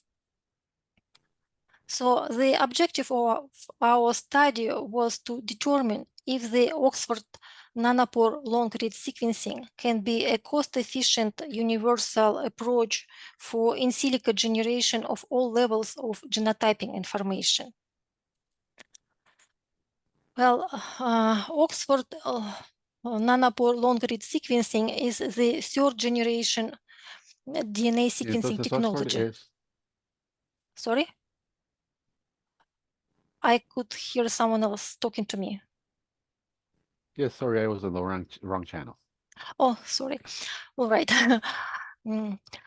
Well, the Oxford nanopore sequencing was first commercialized in 2014. This innovative technology based on the measuring nucleotide sequence characteristic alterations in the electric current across a protein nanopore embedded membrane. One of the attractive features of the nanopore sequencing platform is a wide range of sequencing devices. The smallest nanopore sequencer, you can see, MinION, you can see it in this insert on the right. Is actually checks all boxes on our wish list. It is portable, very low maintenance, reasonably simple to operate. It's affordable, cost approximately $1,000, and scalable even further with two formats of sequencing cells available. For example, the smallest flow cell flung cost approximately $80 and can be used for sequencing of one Mycobacterium bovis genome to the depth of coverage depth around 100. The relatively high sequencing error rates have been a significant challenge for nanopore technology. Due to constant improvements in protein pore chemistry in the last few years, the sequencing accuracy actually increased to 99% and can be considered high enough for the fine genotyping applications. Well, on this slide, you can see the general workflow of the nanopore-based in silico genotyping. We analyzed 90 Mycobacterium bovis isolates representing various distinct genetic clusters observed in Canada between 1985 and 2023. Genome DNA samples were sequenced using native barcoding kits, various flow cell formats, and MinION, the smallest nanopore sequencing device. After high accuracy base calling, debarcoding, and sequence trimming, the resulting sequencing data was analyzed using publicly available bioinformatics tools or by tools developed in-house.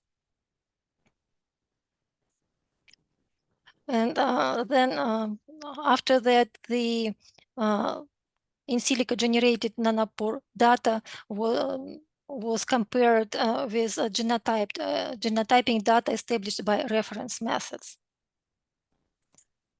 Well, here you can see some metrics of nanopore sequencing reads generated during our study.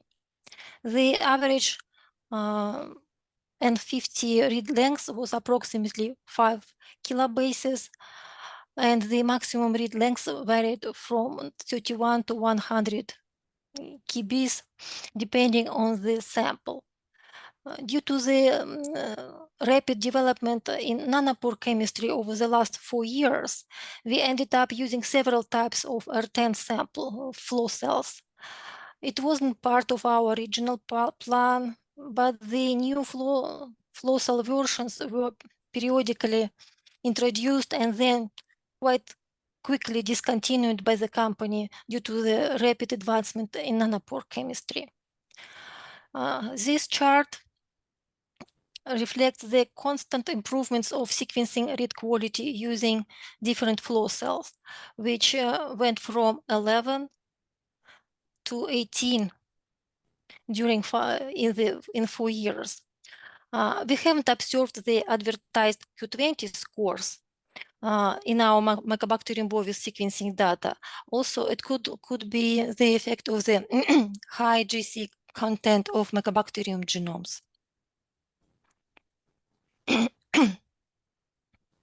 For in silico spligotyping evaluation, the nanopore sequencing data was analyzed by in-house bioinformatics tools developed by Dr.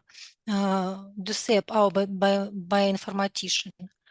The nanopore in silico spiligotypes were compared with spiligotyping data generated by forgive me. Standard protocols based on PCR amplification of a direct repeat region followed by PCR product hybridization assays. Also, we used data generated in silico from short-read Illumina sequencing. In total, we evaluated nanopore sequencing data sets from 84 M. bovis isolates.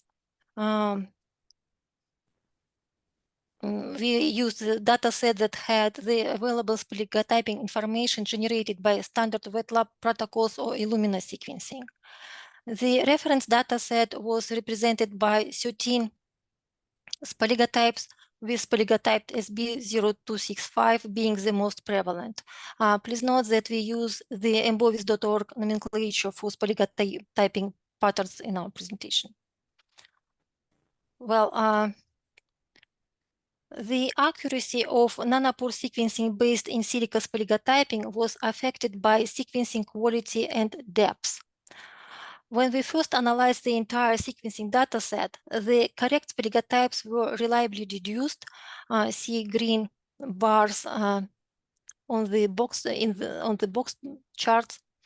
At the average read quality scores above 13.4, and the sequencing depth or coverage above 50. The spaligotyping accuracy was actually distilled to the type of the cell used during the sequencing process. The nanopore R9-4 flow cells sequencing, which was characterized by the average read quality below 12.2, generated correct spaligotypes in 5 out of 21 cases, which corresponded to accuracy below 25%.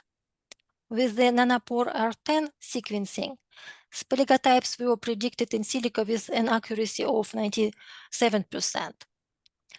When we conducted a more detailed evaluation of the misidentified spaligotype patterns, see the binary strings on the table here, we noticed that 1 or 2 spacer oligonucleotides were missed due to the computational alignment scores falling below the predetermined thresholds.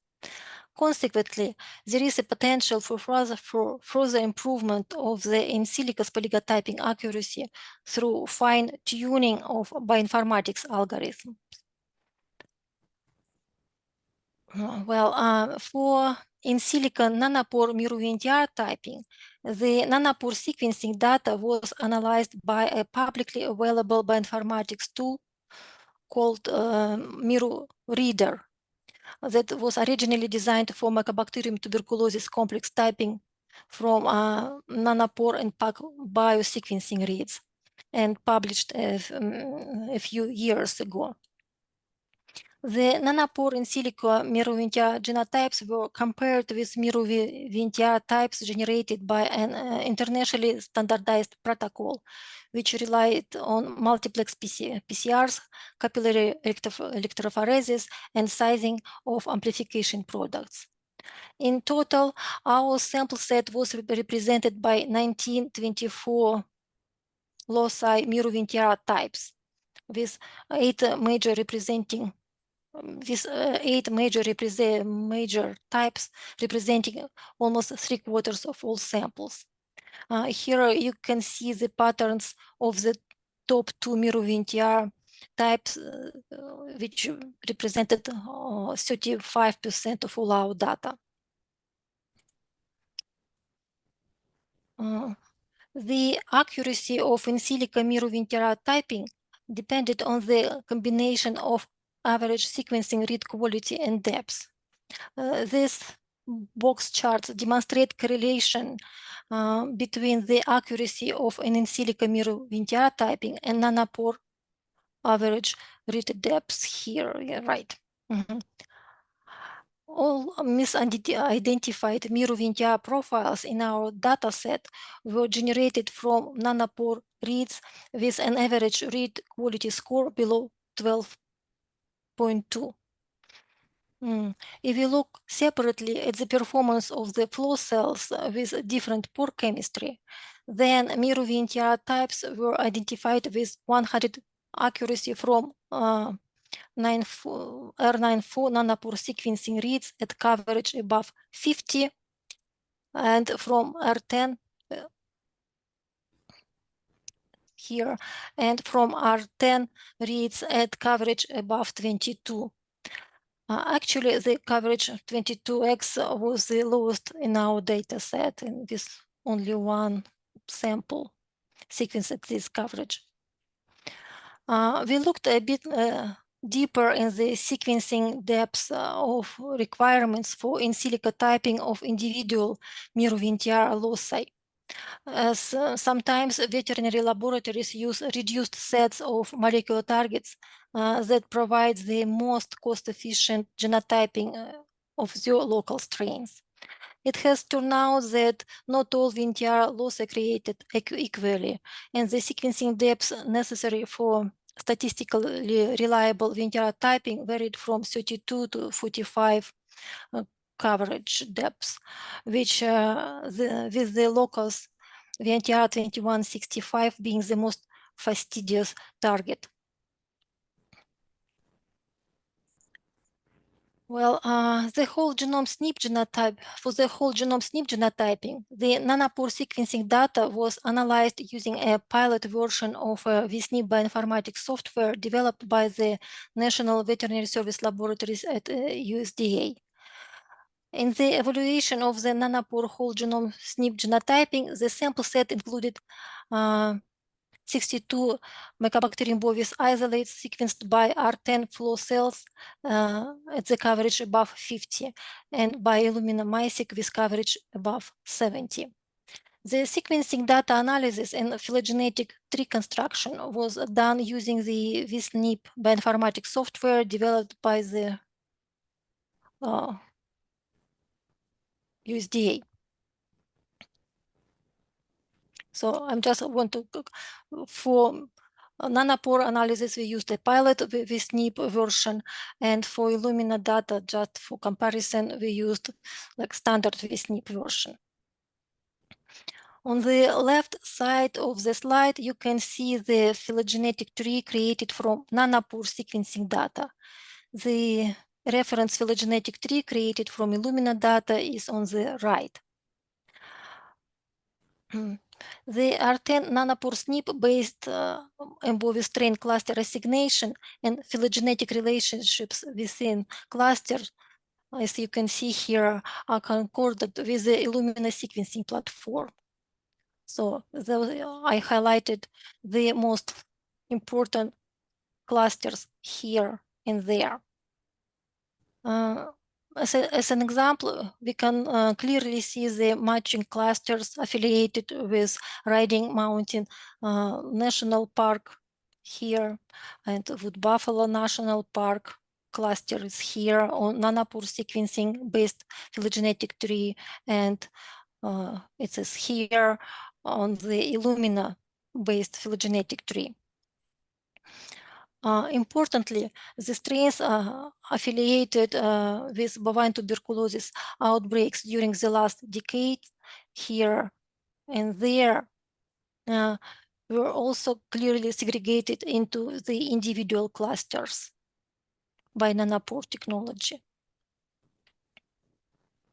Well, and here we will just zoom in into the cluster of the Bovis isolates affiliated with the latest bovine tuberculosis outbreaks.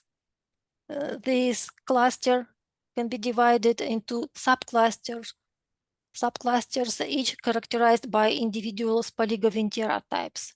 Such the outbreaks in 2011-2016, shadowed here in light green, were caused by Spaligotype SB673. And the latest outbreak in 2018-2023 were caused by strains of Spaligotype SB971. Both Illumina and nanopore-based SNP genotyping provided further discrimination of the strains. Isolates identified as closely related by Illumina here, and there. They've been also accurately identified as closely related and grouped by nanopore. During the detailed evaluation, actually we can see that unlike Illumina, nanopore sequencing produced more SNP differences between closely related strains. It's quite obvious, right, for this cluster. we might not see this 5 SNP transmission cutoff rule respected here. During the more detailed evaluation of the sequencing reads, we found that the differences were mostly attributed to the relatively low base calling accuracy in certain area, especially in the areas with homopolymer sequences. Nevertheless, these inaccuracies in the base calling did not affect the overall interpretation of phylogenetic relationships between bacterial strains. Such, the MBOV strains affiliated with bovine tuberculosis outbreaks, they've been clearly discriminated. With the latest improvements of nanopore base calling algorithm and homopolymer miscode issue resolved, we are planning to reanalyze this data with the latest base caller. Also note that the manual SNP evaluation and filtering are an important part of the Illumina-based phylogenetic analysis during the outbreak investigations. When the SNPs from repetitive genome elements are filtered out. So far, there is no established procedure for the SNP filtering of the nanopore data. So the work is continued. And at the end, just final thoughts on the implementation of the Oxford nanopore long-read sequencing for in silico Mycobacterium bovis genotyping. Like any other methods, this approach has its advantages and limitations. We have demonstrated that it is a versatile approach that can provide various levels of genotyping information and replace traditional wet lab protocols. And also in its most miniature low throughput sequencing format, the approach does not require upfront investments, and the data can be generated at low cost, approximately 130 American dollars per isolate. Also, we should notice that this technology is very scalable, and also a perpetual improvement of raw read and read base calling accuracy, like constantly improving the outcome and accuracy of our data. On the disadvantage side, this technology relies on very good bioinformatics expertise, and also the technology requires high quality pure DNA, like in hundreds of nanograms, while, for example, spaligotyping and merovintiar typing can be done with crude extract of not very pure DNA and at very quite low quantity. And read accuracy at the moment is still an issue for precise SNP genotyping. As I already said before, the R10 cells have not reached a Q20, advertised Q20 mark in our hands. Also, when perpetual improvements of this technology is always create some positive excitement, it can also create challenges for formal diagnostic application. For example, like new kit evaluations, constant upgrades of protocol and standard operating procedures and training technicians. But nevertheless, we do think that this technology has a good future and can be applied for different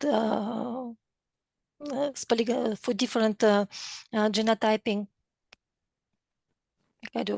for different purposes, like for high resolution SNP-based genotyping, as well as for spaligotyping and merovintiar typing, results of which could be shared internationally or with our colleagues or in other laboratories. Well, in the end, we can say that the Oxford nanopore sequencing based in silico Mycobacterium bovis genotyping results was concorded with reference wet labs polygon and mirovintia typing protocols, as well as with Illumina SNP-based phylogenetic clustering.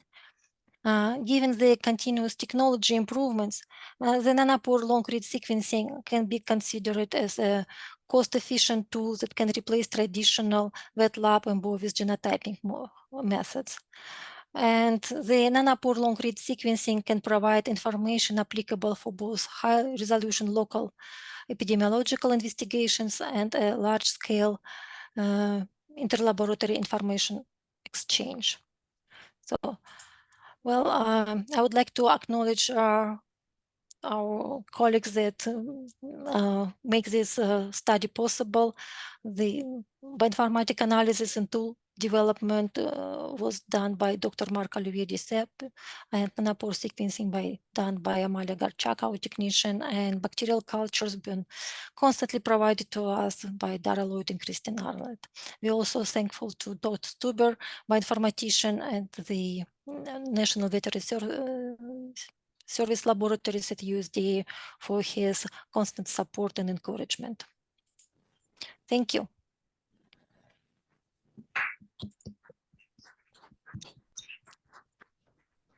Thank you, Dr. Olga. I think you answered most of my questions with that last slide when you show the pros and cons of the technology. I'm going to switch to Spanish. Do I still do you need to see this? Do I still share with you? No. Do you want me to share this slide? No, thank you. That's okay. Thanks. Mm-hmm. Vamos a iniciar nuestra sesión de preguntas y respuestas. Okay, so now we're going to begin our session of questions and answers. I don't know if there's any question here in the room. You can raise your hand, and the people from Zoom, they can leave their questions, drop their questions in the chat. Dr. Bien.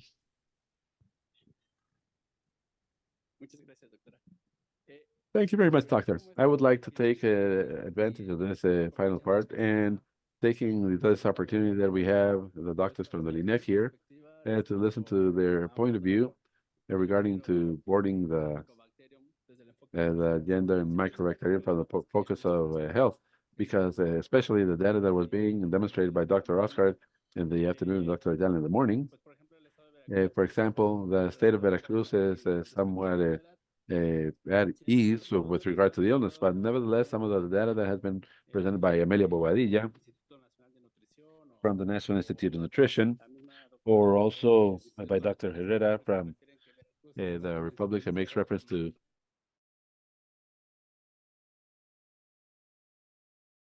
Dipobacterium. And this suddenly makes us think, or it makes me think, about the fact that gender mycobacterium seems to be xenotopic. But as we saw today, the bovine stays in bovines, the bovines, and tuberculosis in humans. So what is the point of view of how you see from the point of view of health, and then to go on to the part of vaccines, in the sense that precisely the human population in the BCG, almost in the first days, and because it's up to this 5 months, and with the results that Dr. Gutierrez presented this morning, and talking about the context that precisely, I remember Dr. Bariso Arenas, that has approximately 10 years of having received his PhD. He presents this precisely the part of tuberculosis and humans and bovines. And it seems that the prevalence of this TB in humans is very low. But it seems to me that there would not be a correlation between Mycobacterium and bovine. And finally, the other question that I would like to make in the context of porcinort, is it was being mentioned since this morning as a part of One Health, but all of a sudden, like each one of us is still divided into the human part from the animal part, and we always leave aside the context of the environment. I mention this because in a recent study that we have done with a wastewater from the Hospital of Cancerology and the treatment plant that cancerology has and doesn't have nutrition. For example, we have found during a year 20 different species of microbacterium, ulcers, Africa's, the Bornes, and the same thing happens with the treatment plants of Coyoacán and Acayapaca de Morelos.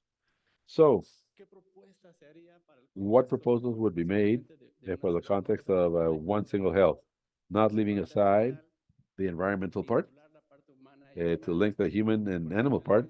And for example, this in the morning, this part that we were talking about, the study of Dr. Gutierrez Cabello, is what happens if we suddenly sample the soil of the places where bats are given birth. What are the kind of bacteria that are causing the infections? Because it has been done with other bacteria, the Staphylococcus aureus. It has been done with that, and it has done with bacteria of lupus coccus that is given by the WHO, and where TB comes in because of the high resilience that it is having. What happens with the environmental aspect of microbacteria? It's a pleasure. Maybe you talked about too many points to discuss, and good thing that we are here in this forum so that we can really see all that. As a matter of fact, looking first at the epidemiological maps that we have, you're right. I even took a photograph of the agenda, but there's more bovine and cattle, and I really don't know the distribution of these bovine and humans because simply in TB as we see it, there is more TB at the borders in Tijuana, California, Veracruz, places like that. Just that in northern Mexico, it's not. So what are 15 cases for every 100,000 inhabitants? And what if we have 50 cases? And so that's what happens with TB. I have been speaking that the way of questioning it might be even different. Maybe we're not very specific. What patients, if somebody had contact with a farmer, or have you had, were you in contact with somebody that has been in contact with a farmer or a producer? So we don't go all the way to the epidemiological questioning, maybe to see the distribution so different. Right now, I don't have the data of how many bovines have been distributed in the country and where are the patients. I am not aware. In TB, I have it very clear, but not so in the ones of the humans along with the cattle. That would be very interesting. And the other thing is we are also missing that fortunately we are identifying more. And there we have to see all the cultures, the identification, the frameworks of macro sensitivity to identify those patients. But I think that this could be part of the start collaborating so that really maybe we can give a focus onto which areas we're going to be working on. And regarding the vaccine, I'm going to leave that to Dr. Leslie, who is an immunologist, so that she can talk about the change that we might have in that sense. So yes, in reality, this observation that you are making, that the doctor is making, is very interesting because I think that it is a time of seeing how our equipment and summits have been for those who are from different areas, because effectively, Dr. Norma and myself had the opportunity of assisting. And I'm doing a little bit of advertising here, but we had the opportunity in April of being in the Congress of the Mexican Network of TB, where, by the way, I invite all of you. Hopefully, you would be able to register because there is a specific area of Mycobacterium bovis. Excellent. The Congress was very good. And there, by the way, they presented a job that was a very good one in regard to microbacteria that are non-tuberculosis, where it's not to get scared, but this appeared in the ice in the city of Mexico, and everything was full of microbacteria. So that we should remember that. And I believe that there are many things that we still have to do jointly, as it was being mentioned by Dr. Norma. There's still not a very clear ID of the cases for Mycobacterium bovis. But nevertheless, I cannot lie when I say that in the lab we do basically all the basic research, but all the cohorts of patients with TB are in cooperation with a doctor. And in every cohort, there's always one or two cases of Mycobacterium bovis. So I think that there it is also very important to make those type of follow-ups. And also now, I was just very ignorant regards to the topic regarding this environment, more of the veterinarian field. But something that really caused a lot of surprise to me is that I believe that it is a point that we can explore together and initiate with a quest, for example, of biomarkers that might facilitate the diagnostic, and that applies, that the same case applies to the TB in humans. One of the lines of research that we have in the lab is precisely to look for an option, to look for an option and to help in the diagnostic of a latent TB that is now called infection by tuberculosis. That's what we have is the quantiferum, and just like they pass the data on, it is a very expensive test that not all the population has access to. So we are in the same quest. We are in the quest of seeing what conditions a structure, a better or worse structure of the granuloma is located. So I think that we are in parallel looking for things that are very similar, that if we worked more in as a group, we might be able to provide and strengthen the knowledge that we have in our areas of human and in the areas of veterinarian. And I think that we can enrich a lot the jobs that not always are going to be through different roads. So I think that we are very much in line.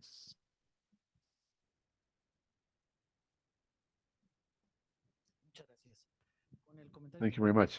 With the comment of the doctor that was done this morning also regarding the concept of health, and maybe we can, I'm coming out a little bit of the topic, but let me tell you an experience that I had. We are promoting a program at a hemispherical level that is called One Health for the Soils, and because it is at floor level, basically. Three-quarter parts of the country, we're talking about Mexico, we have problems of erosion. And hemispherical, it says that approximately 38% of the soils, they have 500 degrees of deterioration.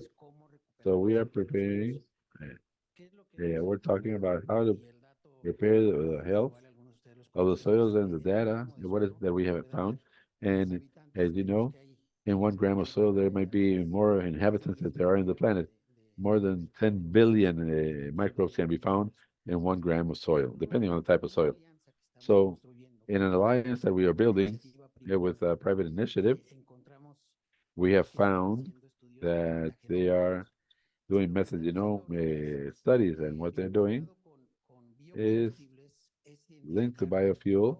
It is to identify all the hemisphere, all that range of microbial good populations. But nevertheless, the part of pathogens is something that is just being is starting to be discussed, and it is a completely new field that undoubtedly the part talking about these microbes that are affecting the health of the cattle, it's also going to bring along some very interesting things there. And I'm talking about this before, because yesterday I was in charge of some cattle farms in the higher zones of Jalisco, and I had a very strong problem with a herd of approximately 4,000 sheep that they were being sick, and the mortality suddenly shot to more than 8%. Finding there the reason of why they were dying, we were able to identify, not in the facilities, but where they slept, but in the fields, they were species of chloroquines. So if we take that to all this range of illnesses, zoonotic illnesses, undoubtedly in the soils we're going to find a part of the response that we're looking for. And that is my comment. And at a given moment, I was in these Census for Chama, where we demonstrated a map of the city of Mexico with the points and where there was more salmonella and some other codes. Precisely when there was more was in the corners of each one of those streets, I covered red points that I would say as a joke. Okay, thank you very much.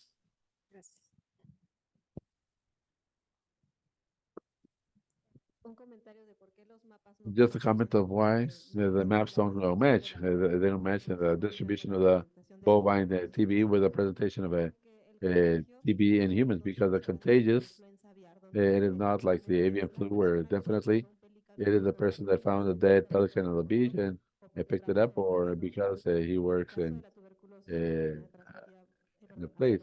But the case of the bovine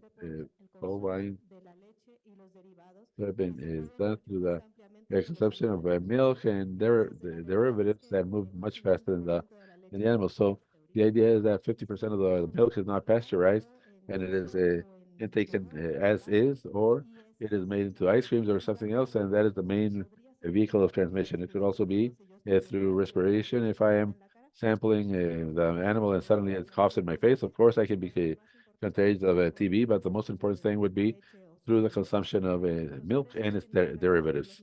That's why the maps, the illnesses are not going to match, but that doesn't mean that there is not an illness as such, a disease as such, that it's not diagnosed. Thank you. Well, 3 points that I would like to make. First, the project with which the Orbely was titled, I tell it too. Why the children are vaccinated very young, and why are we planning on vaccinating older and maybe even adults like young cows? Well, because all the conditions are different in the herds. We even have ecological regions that are different. In the north of the country, the dry zone, it is very difficult for the bacteria to survive even in these birthplaces, and the conditions are not really favorable. So by putting all of us everything there to grow, it takes such a long time to grow that the conditions are really difficult. There are other zones. It was being said, Tizayuca is a difficult condition, right? That is one of the ecosystems that is very particular and very favorable for the bacteria to reside there. The conditions are wet, humid. They favor the survival of the bacteria. So I was telling you that the project of Dr. Melisse, I don't know where we saw it, but we did a job in Querétaro. It's something difficult to obtain samples from humans. Is very complicated because the authorities they don't want to share. It is not simple to have the samples given to you, and we did find doing we found oligotypes that are similar in many samples from humans and bovines. So it means that there is transmission between one and the other. The curious thing about this is that we were sampling a high-risk population, like for example, the people who work at the corrals, the cowboys, the people that work in the on the field. But where we find M-Movid, the most is in housewives. So the question is, where from? It's not what we were expecting.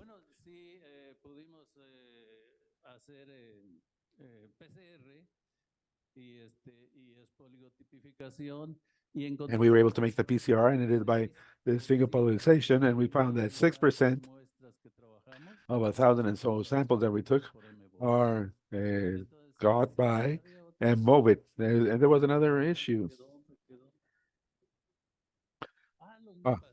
And the maps. Yes, we made maps using geographic information systems, cases of humans and animals. And as the doctor says, there is absolutely no relationship, no match. But there are zones in which students of masters made a job in the zone of the highlands of Jalisco that you know how the production systems there are. They are family production systems. And there, the rate of M. morbid compared to the TB, it goes very high compared to what is reported in the literature. But in that population in general, in the rest of the country, there was no match at all, no relationship at all. Thank you very much, doctor. Taking advantage that we have Dr. Lucia here, and there is a question that is passed to us all the time by all the producers regarding the differential test, especially now that we are talking about all this topic if we should vaccine or not the cattle, the differential test. Is it available in Mexico? Because before we had the knowledge that there was not a permit of an import for this type of commercial vaccine, and what would it be the cost approximately per animal? We know that it's not that it's very expensive, but it's better to know it. The antigens are such as not regulated; they can be imported. The cocktails of peptides, we can bring the SP7 or HP. They should be imported. What for some years was not has been important has been the kid bovidine because it had not been registered. There was a request to the authority to do a validation of this medication of this vaccine, and we are pending the answer. What they are being told is that they are about to launch an agreement. They don't want to favor a specific brand. They want to open all the options that there are, and that everybody might come into the validation so that to make the agreement without any mention. You can use the A, B, C, or D, and in this way do it. But for me, it is very interesting to do this because precisely we are seeing that we are modifying the agreement. It's like the wolf is coming, it's coming, he's putting his shoes on and so forth. It's going to come. But when this happens, definitely what the different sectors were saying, we're going to have to be aligned and know that everybody wants this. What is it that we need? What is it that we want? How much does it cost? So I am a little outdated in that, the price. One's important to Mexico, but I can pass that detail on to you. And definitely, it is an option. It is an option that exists that can be carried out. The test is a little more costly than the intradermal reaction by a lot, but it can be an option with a sufficient volume. We can do that. I don't know if you have any other questions or comments. Okay, just a comment. The truth is, I don't have anything but to take this opportunity to say Mycobacterium bovis, also in the human, requires a greater time of treatment. We are giving the patients a certain resistance. They are given up to 9 months of treatment. It is something that we can eliminate. Once it is identified, we have to go through the treatment, and we look in the TB how to reduce the time of the treatment. And we have had essays and essays, and the last one by the World Health Organization approved a 4-month treatment, but of course it's much more expensive. It is still under research, operational research, but if we continue on thinking the bovis, the treatment is 9 months. It's even longer than TB. So I think that we should not take it out of the line of the recipe, and that we should have the interest and be in research and all that to avoid for this coming into it. And that's what I would like to finish with.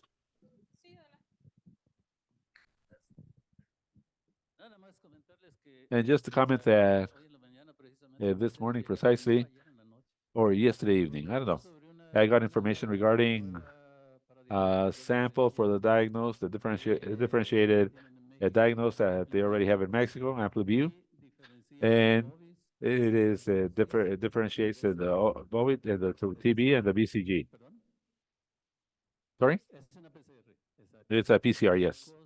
And the cost is approximately 220,000 pesos for 380 samples or something like that. So there it is, available, but tremendously expensive. But we're going to continue on advancing. But Dr. Susie is going to produce that cheaper, I guess, right, Susie? Right? Okay. Well, thank you. Thanks to all of you. Definitely, I say with this message that we have had it the previous days, that it is important to establish these multidisciplinary collaborations interinstitutionally, because once again, there are people from different national institutes. We were accompanied by people from different institutes from the United States, from Canada. And so all these collaborations are definitely something that are necessary to be able to control this problem. And just like the previous days also, we would like the workforce of human animal health to help us find the best ideas out of this meeting. This with the objective of continuing on giving follow-up for the next years and maybe even for the next summons. So I don't know if anybody has a comment that might help me summarize 3 or 4 points, main points that we should take away, 3 or 4 takeaways that we should have from this day. Yes, thank you. At the end of the day, well, we have seen that there are jobs, especially of knowledge, of technologies that in the near future we hope that can contribute to the system. And the link with health, with the republic, and the parts that might be fundamental many times, if it's necessary, well, also that the authorities can get involved, because we can have that vaccine not from now, but for a long time. And so we have that situation. But at a given moment, the worst vaccine is the one that is not applied or the one that is applied mistakenly. So as Dr. Caballo said, if we are falling into schemes or 5 months and calves or vaccinate everything at a given moment, we're leaving an open window that is way too open. So this type of ideas allow us to see what we're working on and to give follow-up and start linking so that we can come to an objective that is that objective as a group that we have regarding public health and to guarantee food products of quality. In this case, the food security. So that is apart from that was my comment. Any other comment regarding this? Any other comments?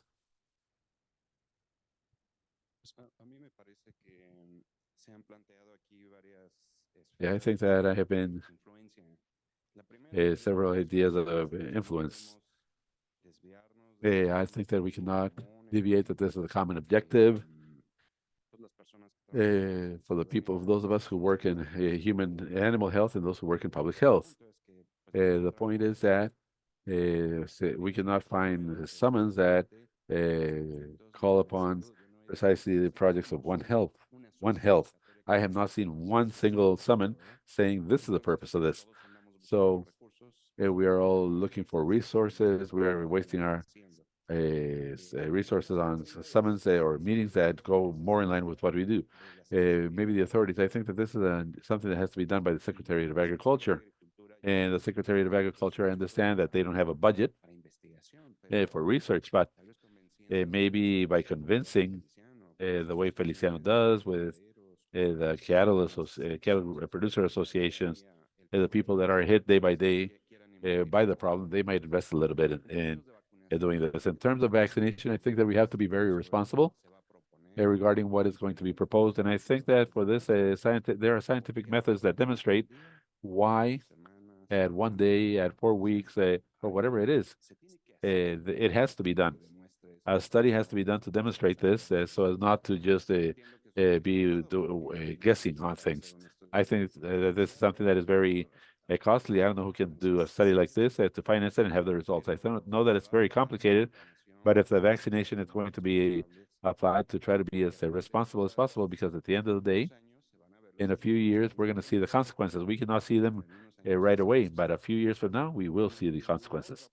And the other thing is that the biosecurity that from the faculties of veterinary and medicine and zootechnia of all the country, we are always promoting with the students that they have to think about this, so that we can establish calendars of preventive medicine, situations that not only are going to prevent TB, but they are also going to prevent many other things.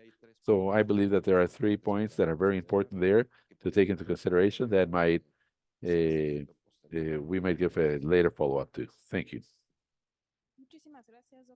Thank you very much, Doctor. I think that, yes, definitely.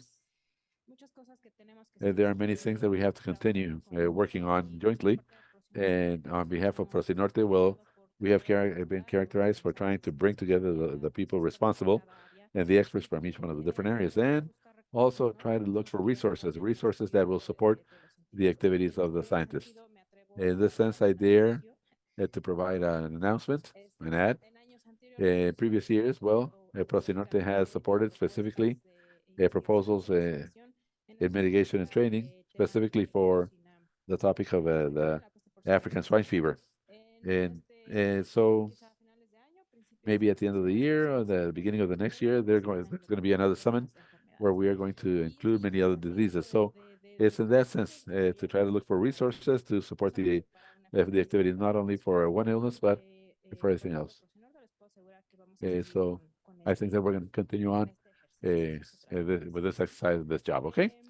So, so before finishing, I would like to thank all those presenters that have finished, the assistants for being with us today. And up to this hour, I know that we're all tired. Yeah, it's almost Friday, so yes, well, it's time to go and rest a little bit. I would like to thank the translators also who helped us to be able to do all this colloquium, the staff of the AICA that have helped us and supported us in the organization of this. And well, before closing, I would like to invite engineer Jose Luis Ayala so that he can give us closing words, and also Mr. Enrique Herrera, who is the director of the National Center of Investigation and Human Health of who is going to come to close this colloquium. Okay. So, Mr. Ayala.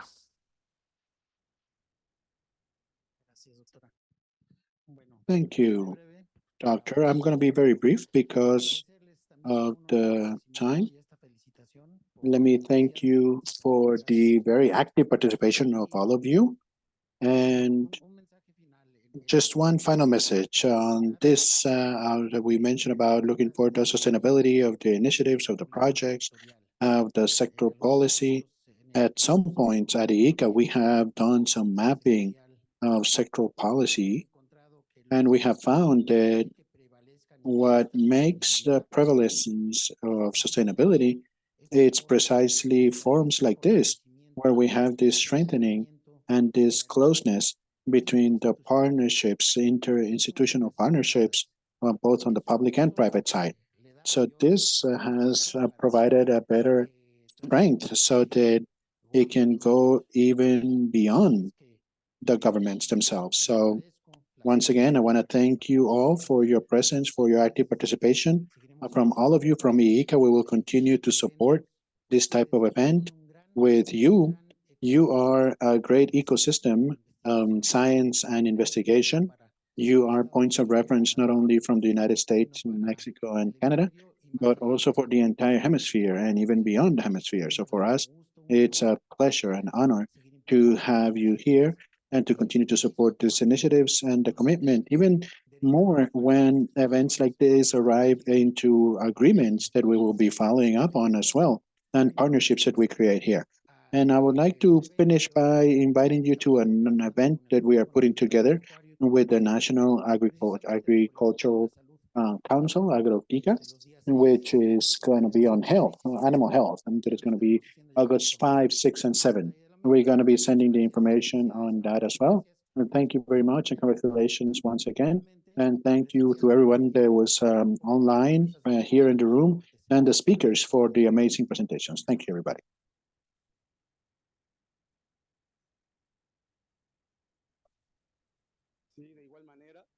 As well, in behalf of the work group for animal health of Procinorte, we would like to thank all our participants online, but also everyone here in the room, and especially to the speakers. And these 3 days of work, as I said before, we have shared, that much knowledge that allows us to have technologies in the near future that can contribute to the solution of our problems, especially the prevention, the control, and the possible eradication of certain diseases. In these 3 days, as we saw, especially for the sanitary conditions of 2024. We started the first day with the influenza virus, both as zoonotic and others. And we then on the second day, we went into African swine flu, and then this third day with the bovine tuberculosis. So all of this sort of connections, like I said before, helps us create action plans that will allow us to be or have more efficiency in disease control so that they don't have an impact on public health. But as we mentioned before, it helps us protect our food security and to have agreements that will allow us to have that follow-up and the necessary results. So without any further, we hereby finish this event, and we hope that you all have a safe trip home. Thank you, everybody. Muchas gracias a todos. Hasta luego. Thank you, everybody, and have a great afternoon.